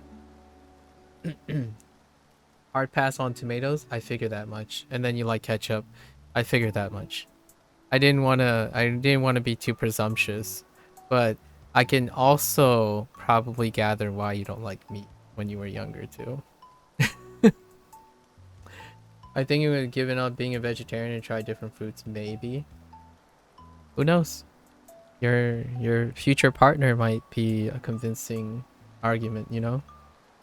Sub-Zero clearly has some experience with that. All right. I really need to finish this last page. I probably have forgotten everything. Don't worry about it though. All right, and then I gotta switch gears. This is a great conversation. Food culture is we gotta talk, guys. We gotta talk. Although excuses, spices, man, spices. If we're going out to have a vegetarian outing, the vegetable is gonna be on fire, right? It's gonna be lava. That vegetable is gonna be so hopped up on spices. This is why most languages start with food first. That's kind of it's kind of funny because just 2 people now have said that they would rather it start with something. You do like spicy food? Intriguing. So have you tried kimchi yet? It's not necessarily spicy, but have you tried fermented vegetables? I think fermented vegetables are fantastic for vegetarians. Oh my. Listen, Sub-Zero, get out of here. Freaking heckin'. Don't you dare hit on kimchi. Natto. Oh man, you guys should buy some natto. Like, that is an acquired taste. So, you know, I wouldn't be surprised if I'm more of a vegetarian than excuses. however, we gotta branch out. I tried it for the first time this year and genuinely thought you love it because it does look good. We literally only have one kind of kimchi in your local grocery, and I have tried it 3 times. Oh, okay. Is it good? Do you like it? I can think of a lot of vegetables that are wonderful. Oh, you should get like a mushroom burger. Maybe a gigantic portobello in between 2 slices of bread. Holy heck. Like, there are some good portobello burgers out there. We literally no, and I'm so mad. Oh, okay. I want to like kimchi. Yeah. Even white kimchi, I see. How do you dislike it but try it 3 times? Sub-Zero, you know, some people actually try things more than once. Sub-Zero, you're heckin'. Oh, you guys are weird. Alright. Let me finish this thing. What was the first thing?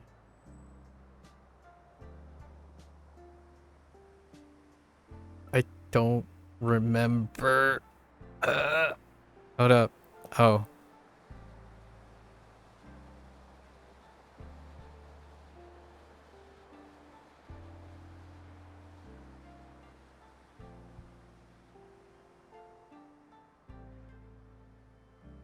Sometimes just chilling out and chatting, yapping, oh, gives me enough time to recuperate and consolidate my short-term memory.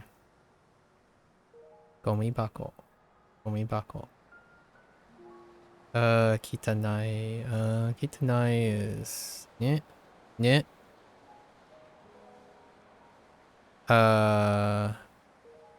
Yeah. Yeah. Kitanai. Kitanai. Kimchi is the type of food you serve just for the aesthetics I put on the side. I mean, it's supposed to complement it. Oh, girl, you're such. Do you eat the kimchi with something else? You don't have to eat it alone. It's supposed to be like a. It's supposed to be like a. It's complementary too. Like if you had bulgogi, bulgogi or something. You can have kimchi with the bulgogi. Bulgogi like marinated brisket, right? What about the ginger next to your sushi? Sub-Zero. What about that? Is that also for visual presentation as well? The ginger? Or the wasabi?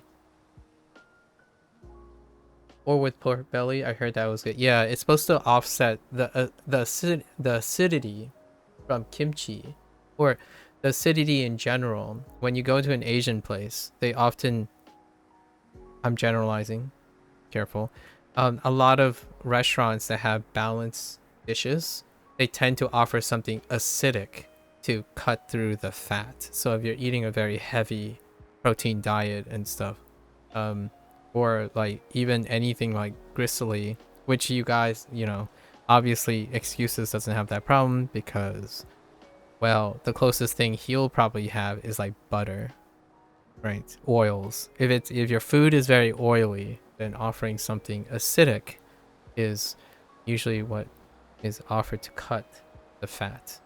And then it makes the fat, like the whatever the parts and like stuff tastes elevated. It's kind of like have you guys ever done the salt and sugar thing? If you want to, like, if you ever concerned about your sugar intake, have a slightly have only a slightly sweetened drink, but also have something salty on the side. Like maybe or something that's like really dull or slightly salted, like a rice cracker. Oh, sorry. Yeah, like a rice cracker. Yeah, Sub-Zero can have rice crackers. If you eat a rice cracker and then you drink your very lightly sugared water, you get a higher kick from it. So you can even reduce all of your sugar intake doing that. It's kind of like the palate thing. That's why balanced dishes are quite a lot more satisfying and interesting than one-dimensional dishes, where you have like, imagine eating, I don't know, a chocolate cake with a chocolate milkshake. That sounds like you probably will only get a texture difference and a temperature difference, probably. Yeah, sugary salty cake and candy. Especially if they're layered. So like if the outer layer is salty, then when you put it in your mouth, it'll give you that salt hit, and then suddenly everything inside is sweeter. And you'll be convinced like, oh yeah, there's so much sugar in this. And it's like, well, there might be less sugar than something that is just sugar. Because if you have sugar on top of sugar, then more sugar. And your body does this wonderful thing. It dulls the excess very, very quickly. It's also true for smelling while you're eating as well. If you constantly smell a certain thing, then you will no longer smell it anymore. But if you keep smelling different nice things, like different delicious things that you find delicious, then the whole meal gets elevated. Interesting, isn't it? Um, there is less about visuals. If something looks, looks nice, it also enhances appetite. But it's a little bit more of a nuanced thing. Smell is definitely number two, and then taste. This is really addicting candy here. It looks like a perfect mix of sweet and salty. Norwegian candy. Oh yeah, that looks delicious. Chocolate covered crisps. I just wanted to say crisps. I don't know why. They're not actually crisps, but yeah. Yeah. Salty sweet. It's fantastic. It goes such a long way. Yeah. Anyways, good talk. Kitanai. Oh, komi bako. Kitanai. What was the second thing?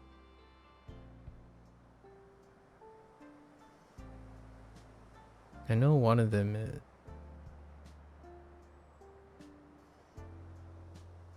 the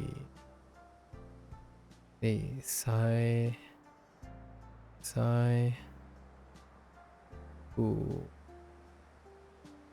ru recycle ru, and then ipai.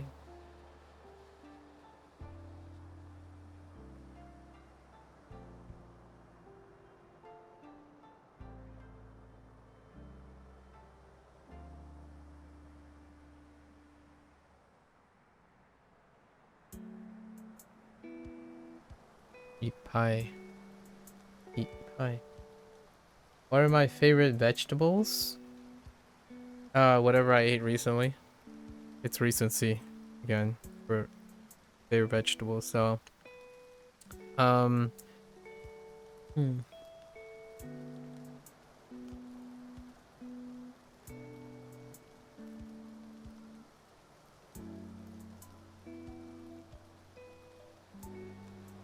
This has vermicelli in it, so probably rice. Yeah, this has vermicelli in it. So rice noodles. Has that really nice bounce to it.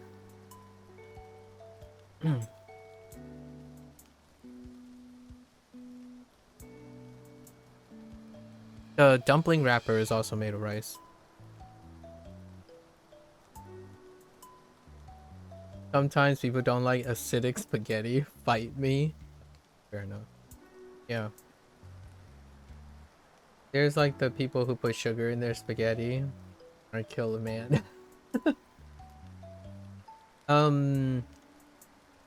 Where do you think the sugar and the tomatoes go? I'm just saying. I found out mine being bok choy. Okay, bok choy. After trying it at a Szechuan place not too long. Bok choy, huh? Bok choy is pretty good. Water spinach is probably my nod. Occasionally I have cravings for water spinach. It's a Chinese veggie, so I don't know what that's how it translates. It's called water spinach. It's harder to find. Bok choy is the Chinese broccoli. That's what they I don't know if you heard this already, but bok choy is Chinese broccoli. Right, that's often referred to as Chinese broccoli. But water spinach is something you would have to find an Asian mark, and it looks unassuming in some way, but there's something about it. Is it more common to say bok choy or bok choy? It doesn't matter to me. I just say whichever. You spelled it bok choy, so I'm good with that. Asparagus and cucumbers. Ooh, Your urine must smell really bad. No, I'm just kidding. Just kidding. But asparagus is nice. Some people have aversions to cucumbers. It's a biological interaction for cucumbers. Pickled beets? Oh. Honestly, I'm gonna be real with you. If we're talking about like not the raw form of vegetables, I'm only thinking of the raw form right now. But uh if we're talking about like spice and stuff, any vegetable pickled. Any vegetable pickled. Daikon. Daikon is great. Uh Potatoes, radish, white radish. I said daikon and daikon is a radish, but there are other types of radishes as well. Um that are used for pickling. Kimchi, kimchi, lots of fermented stuff. So natto is great. Anything fermented is fantastic. Asparagus are pretty good. Onions too. Shallots though. Garlic, garlic. I think if there's anything I have to give it up to, it's probably garlic. Garlic. I will make people run away from me in exchange for garlic. I'm sorry, did you just say pickled potatoes? Yeah, it's a Korean banchan. A common Korean banchan is what I have in my head. Uh, Pickled potatoes.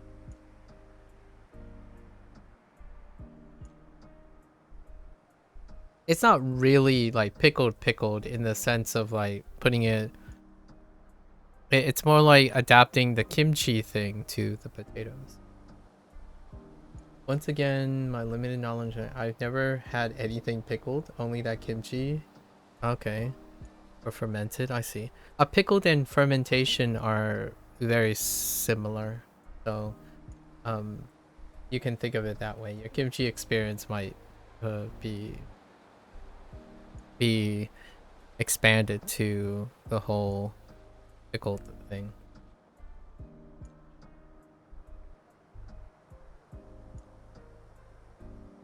Wait, which veggie?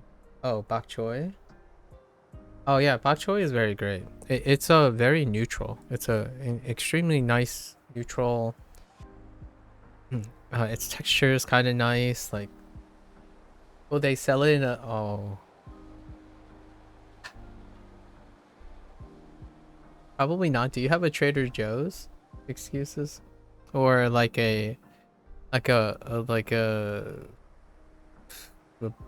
fancier? I don't know what other words. Like a more exotic outlet outside of Walmart. I mean, there is a chance. Nah, it's very unlikely. A Costco might have bok choy. I don't know about Walmart.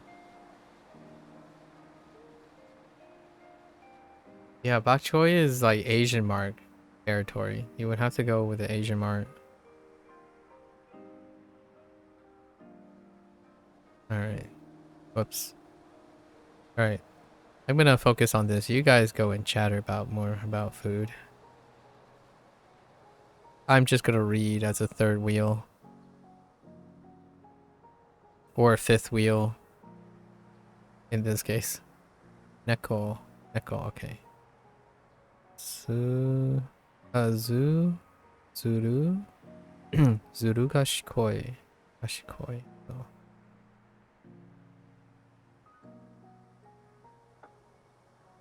Right. Gashi. Oh, that's the wrong character. I don't think there's a there. Like this.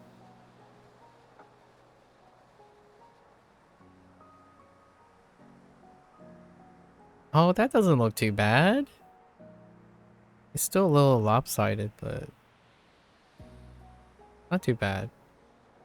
It's so chunky. I need to like level the head part. These guys need to be level or else they're gonna look weird. That's fine. I think the harder one to remember is probably Hawaii. No, not really. So we also have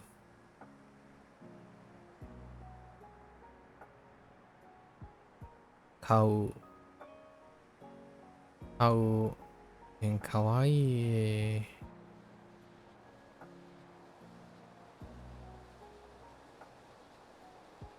Thanks to Chinese, this helps out quite a lot. Wait, yes. Oh, no, wait. Does it? I think it's a crown. Oh, no. I missed the... Okay. Look again. Oh, it is a crown. Yeah, yeah. It is a crown. Okay.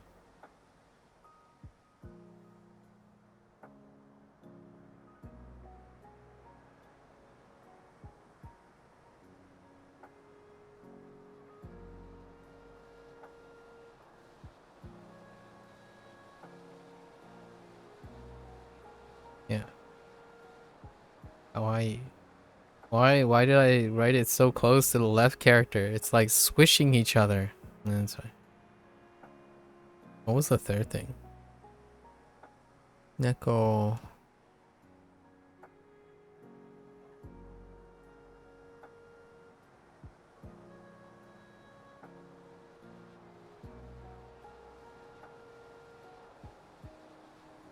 I totally don't remember the third thing.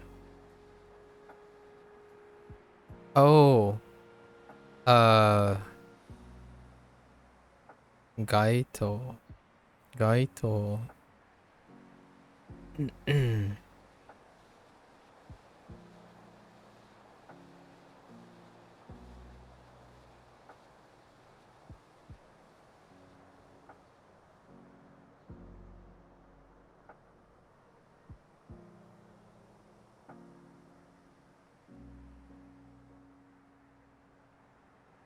Oh no.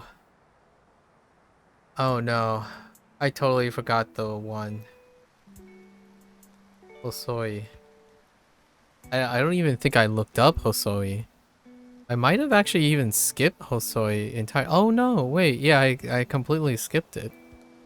That's fine. We know.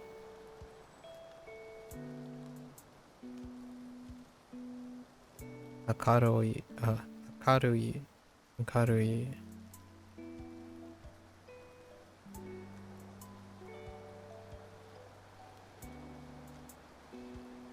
And Akai as in tall.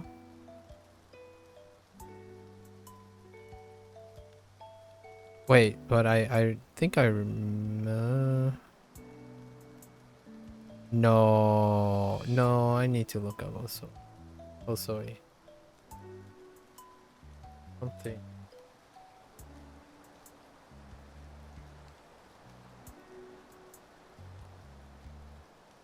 Oh yeah, see? That stylization throws me off. Okay. Okay. So it's not too bad. Hosoi.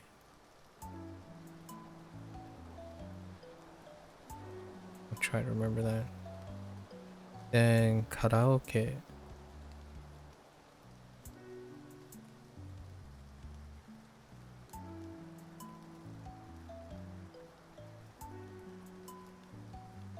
Karaoke. We have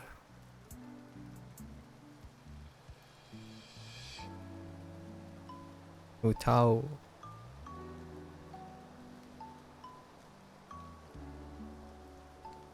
Tao. And then laughing. Warao. Warao. Oops. Wrong direction. Warao. Warao. And then ureshi. Ureshi is pretty self-explanatory too.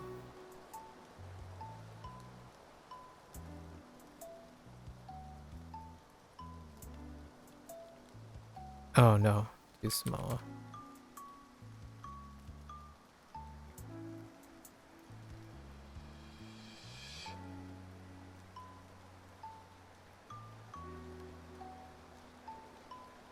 Ureshi. Oh, that wasn't too bad.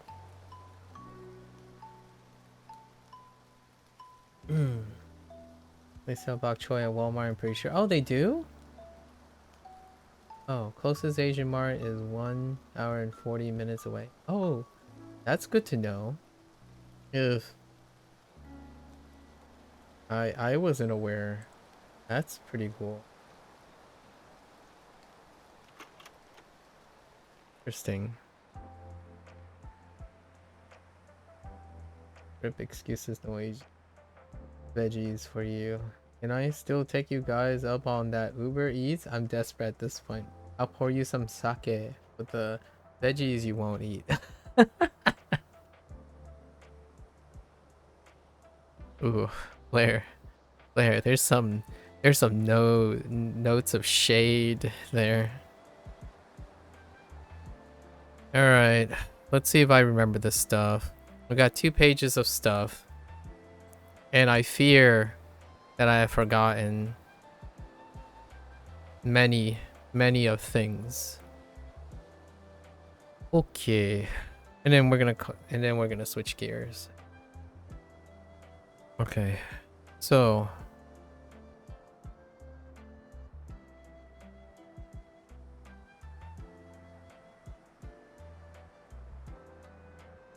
do you guys ever find that if you are able to relax, you remember more things?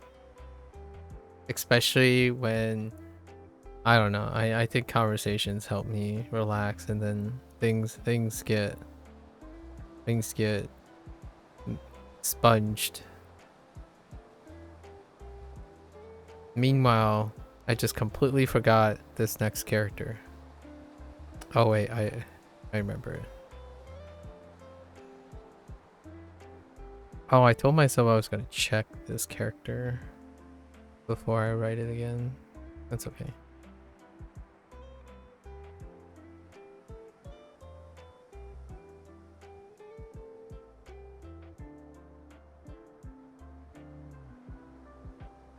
Wait.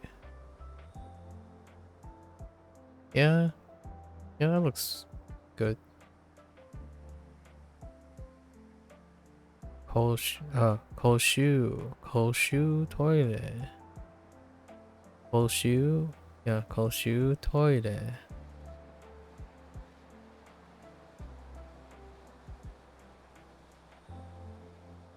Okay.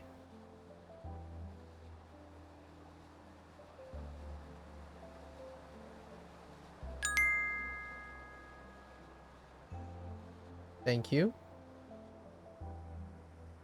Thank you, Nova.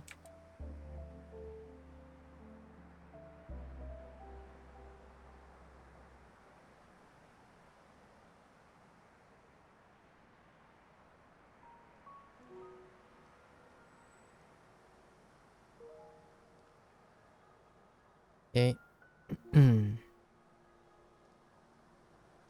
Tagasu.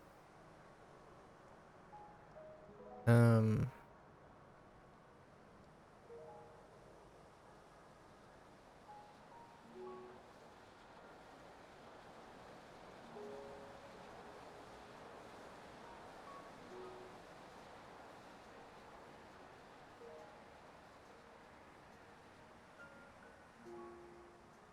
Bendy. Bendy.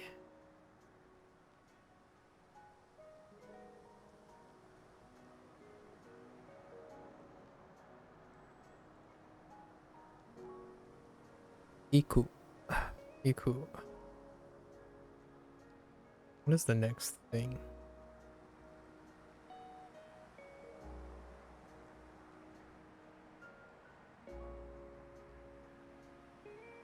Hana.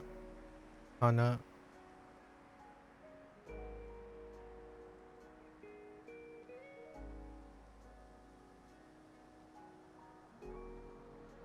Kirei. Okay.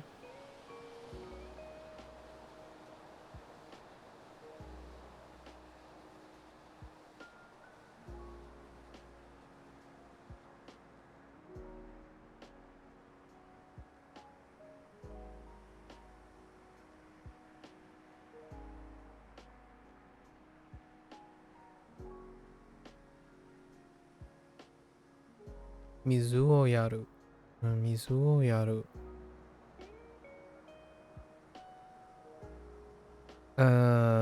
Right.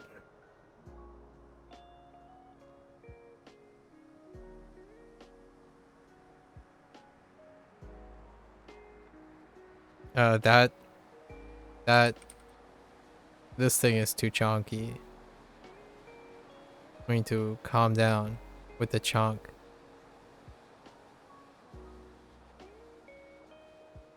Saku. Saku. Saku.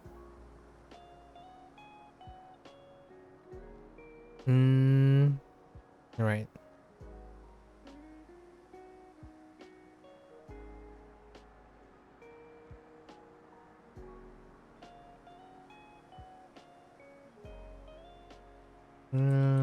What's bigger?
Yeah, I'm gonna be honest here. It, the longer the phrase is, the more likely you can get it right on, or I can get it on the first shot, because there's so many other characters you can use to remember the rest. When something stands alone, it's more likely forgotten. Like Jito Han Baiki. Okay, go.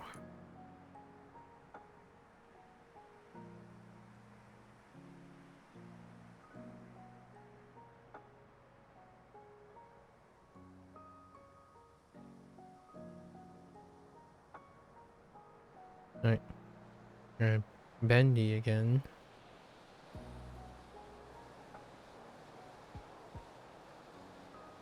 Yasui.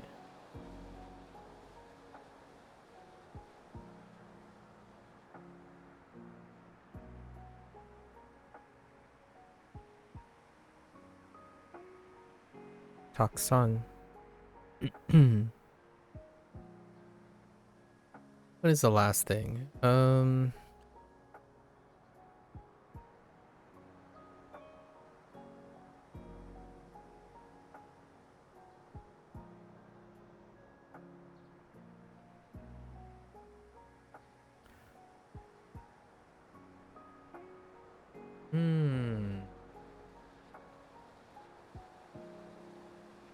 Oh, right. What's in the vending machine?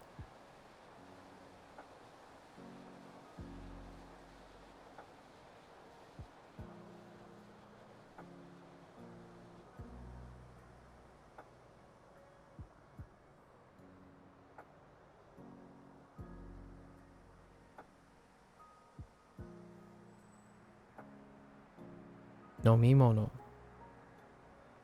Okay.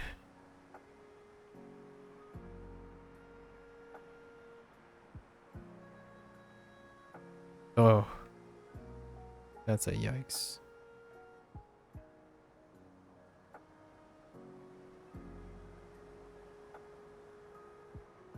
Nomu? Okay.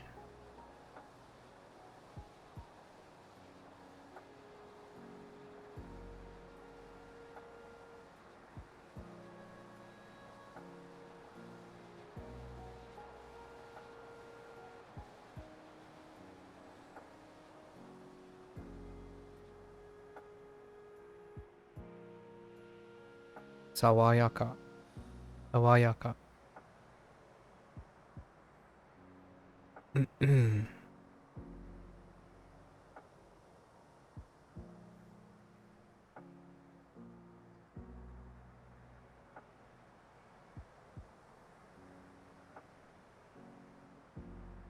Oh, no, wait.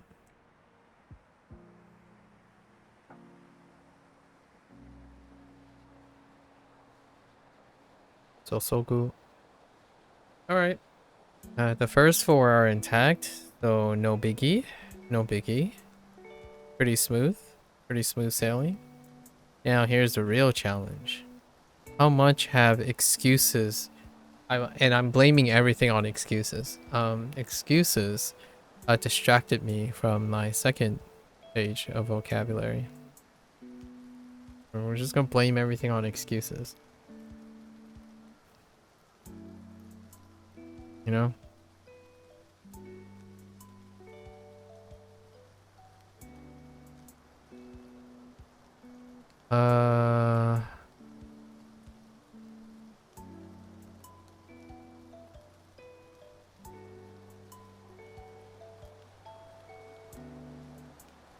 Wait, is this the... Yes, this is the...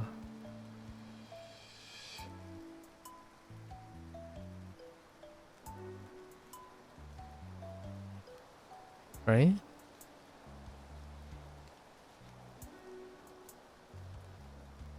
No. No, no, no, no. Hmm. Oh.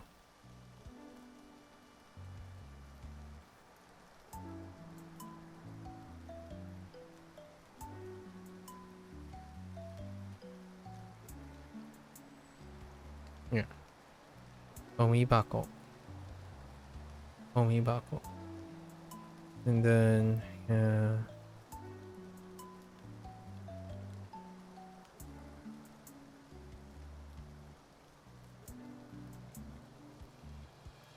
It's a little too far.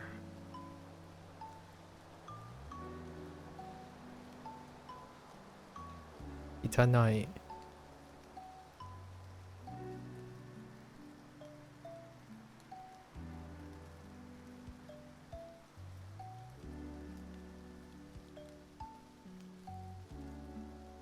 Eat pie.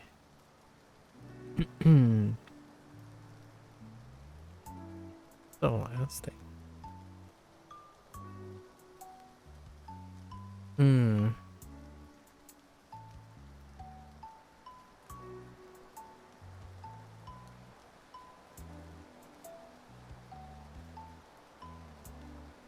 Oops. Recycle. Suru. Alright. I mean, we have... Excuses is favorite.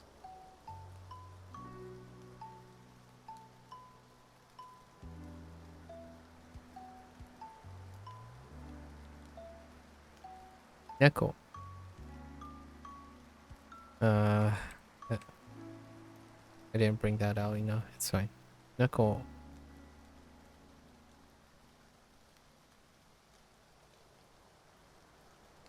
Zuru. Zuru Gashkoi. Gashkoi. Oops.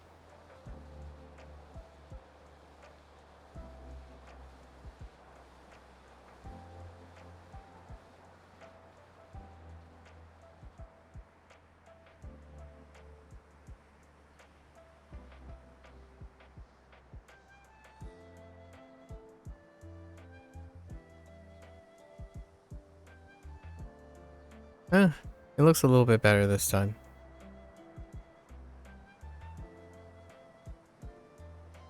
A little bit better. Zuru Gashkoi. Gashkoi. How?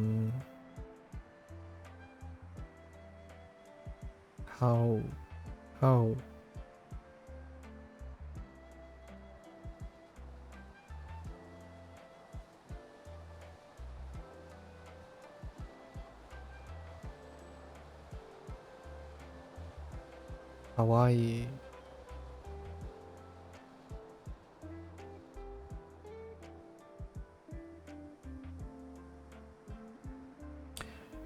You know, I'm not sure if that's 2 strokes. We'll double check later.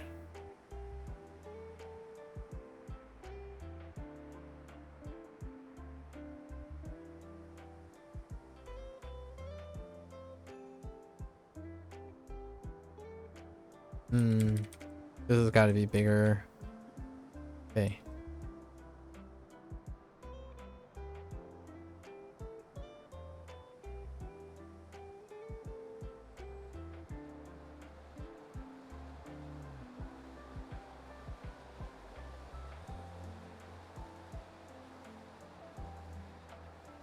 There we go. That looks a little bit better. Hawaii. The third thing. Cat. Gaito.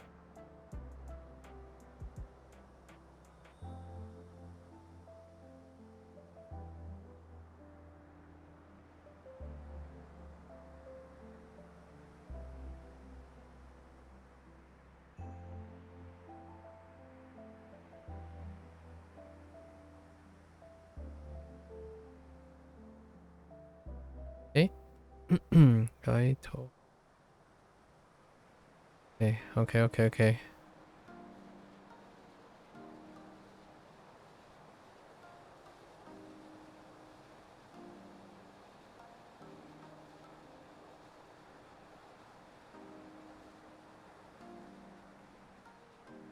Akarui.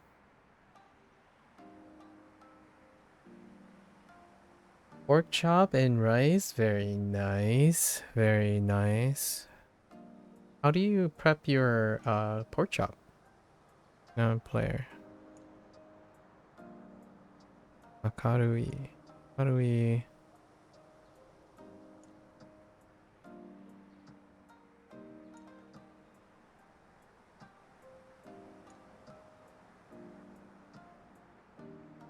Every time I write this character, it's not that great. It's probably because I'm making the top too fat. Yeah, that looks okay. Akarui. Osoi. Soy.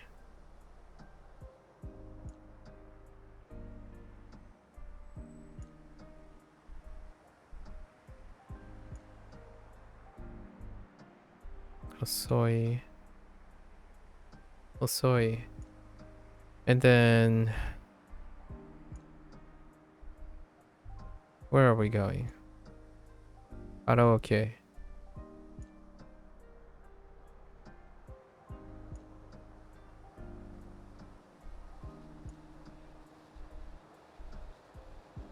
Karaoke. Utao.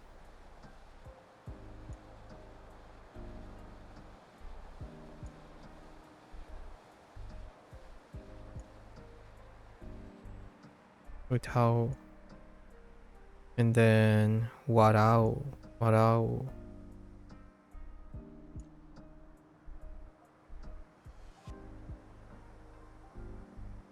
Keep doing this stroke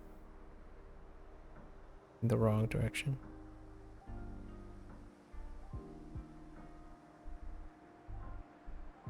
That can be bigger.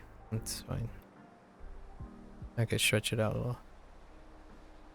So warao and then ureshi. Ureshi.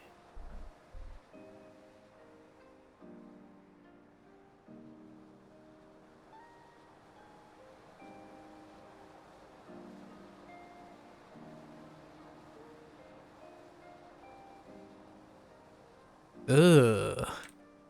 Alright, we can do that. We definitely could do that better.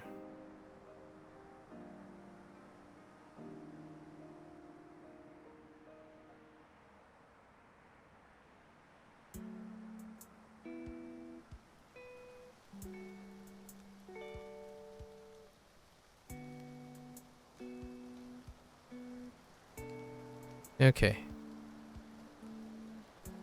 It's not too bad. I got a lot of practice on she as well. I wanted to double check something. What was it? The thing that I wanted to double check. Uh,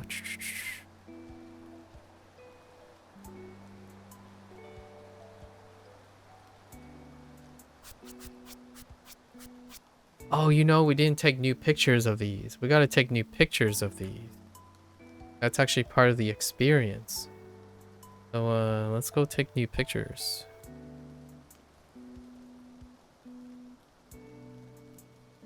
Yeah, I don't remember what I needed to look for. Maybe it'll come to me. Gotta take new pictures.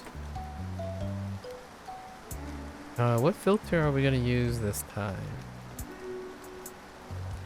You cooked it tenderloin, but just some seasoning and salt on top. Wasn't feeling super extra today. Oh, okay. Classic, classic.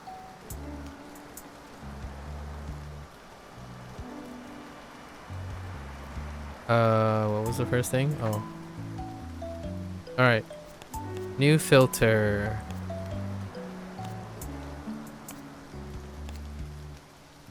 Ooh. Dude, I really liked, what was the last filter I used? This, it's the bombastic. I like the filter where, like, the thing I was pointing to popped. What was it? It wasn't this one. Not this one. No, that one kind of makes me sick. But yeah, this one. Ooh, this one's so good. All right, anyways.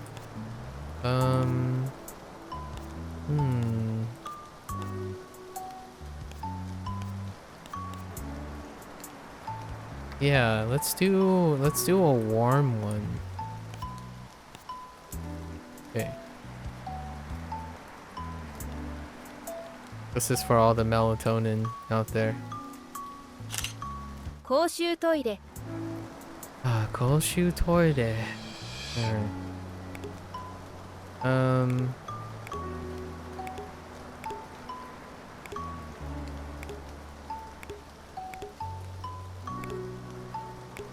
I guess we're just... Ooh. This isn't too bad. I like this. I like this combination. 公衆トイレ Okay. Yeah, yes. Neko-chan is here. I know. Calm down. Hang on. We're going, what was the next thing? Boshu toilet.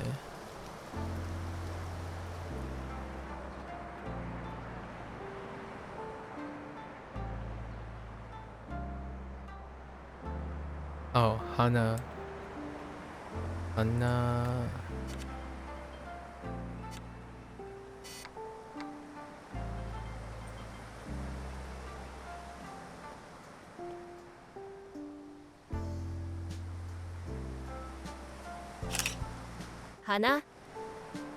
Okay. Hana.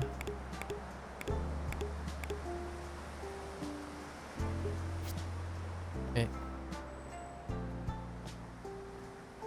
I'm gonna deliberately avoid the Neko. No, just kidding. Jidohan Baiki. Okay.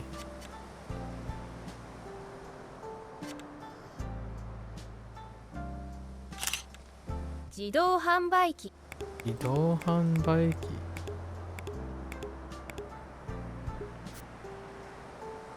Dude, that's 3 today. What is going on? I got 2 paragraphs and 2 short ones. Holy heck, dude. Calm down, my bot folks.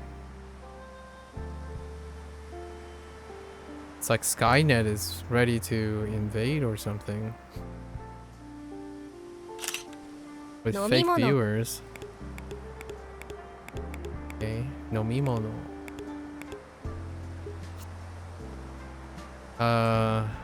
What's the next thing?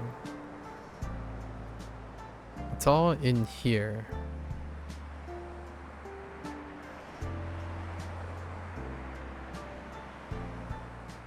Oh. Amazing. ゴミ箱 Oh, I kind of like those things. That's fine. No, no, no, no, no, no, no, no. We gotta go take a picture of these things over here.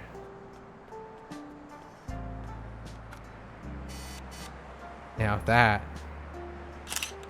ゴミ箱 is a work of art. Okay.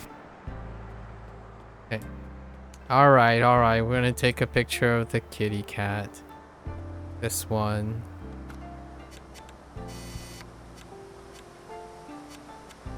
Got you, little goober. 猫 You hecking goober.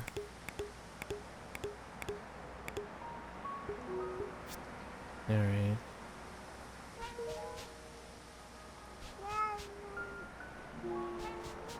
Alright.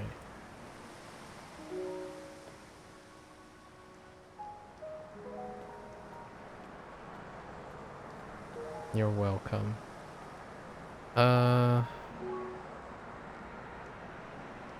Neko. What's the next one? Gaito. You know. Ooh, I kind of like the Gaito being on the backdrop of. Okay, okay, okay. Is that kind of distracting? Nah, that looks pretty sweet.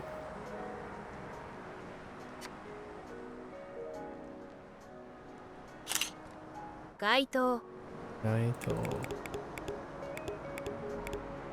Okay. Gaito. And then the last thing was...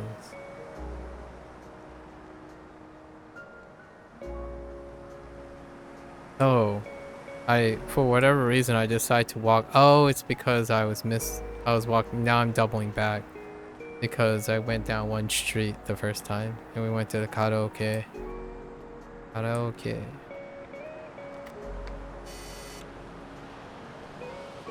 That's not it.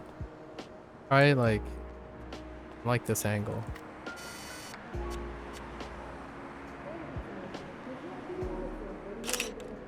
Karaoke Nice. Alright. I'm kind of behind. Now, but that's okay.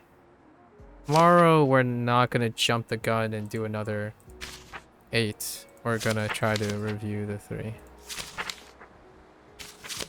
We're slowly filling in our album filled with page-themed stuff. You know? Alright. Yeah, we gotta wrap it up. We've gone too hard. Too hard in the yaps. Too much yaps today.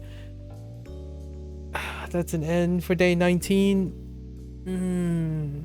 It was the third page wasn't too bad. We got a lot of talking. Lots of different things. What's the take-home message? Oh yeah, explore food culture. Excuses, no excuses. All right. Explore food culture, if you can. Regardless of dietary concerns, right? Dietary restrictions. It's kind of like language learning. If you only have, you know, be creative, I suppose. I don't know how that works out, but be creative. Experiment. Right? Keep it up. What about Sub-Zero? Sub-Zero likes eating, provided that it's very things. It's very specific things. You're a duo disaster. Okay. All right. Behave. All right. Well, explore. You know, food culture. You know, if we ever meet up, right? Let's say in 2 or 3 years we meet up to chat. You bet the first thing on the itinerary is a food crawl. I mean, actually, honestly, meeting people at a food festival is fantastic. That is, okay, all right. I know I'm gonna get a little flame for this. I'm about to go to an anime convention, right? The anime convention that I've been going to for the last 17 years, right? However, I would totally pick a food festival over anime convention. Sorry, not sorry. All right, guys. That's how important food culture. In a way, you can probably do a lot of the Japanese culture stuff and Asian culture stuff at a food festival. It could end up being a food fest. I've been to a ramen fest before. Ramen fest. So in New York City, there was just so happens on one of the New York City trips, 20 to 30 Japanese ramen people came to the United States to showcase their ramen. So food is not that great. Let's think about this. All right. You keep saying that. Excuses. You keep saying that. All right, folks. You know, be creative. Enjoy the things, even if you're trying to be restrictive and limiting the things. Creativity goes a long way. Make it your own. Right. All right. Nice. That's a wrap for Shashingo today. I mean, Shashingo did something different, right? Kudos to the dev, right? All right.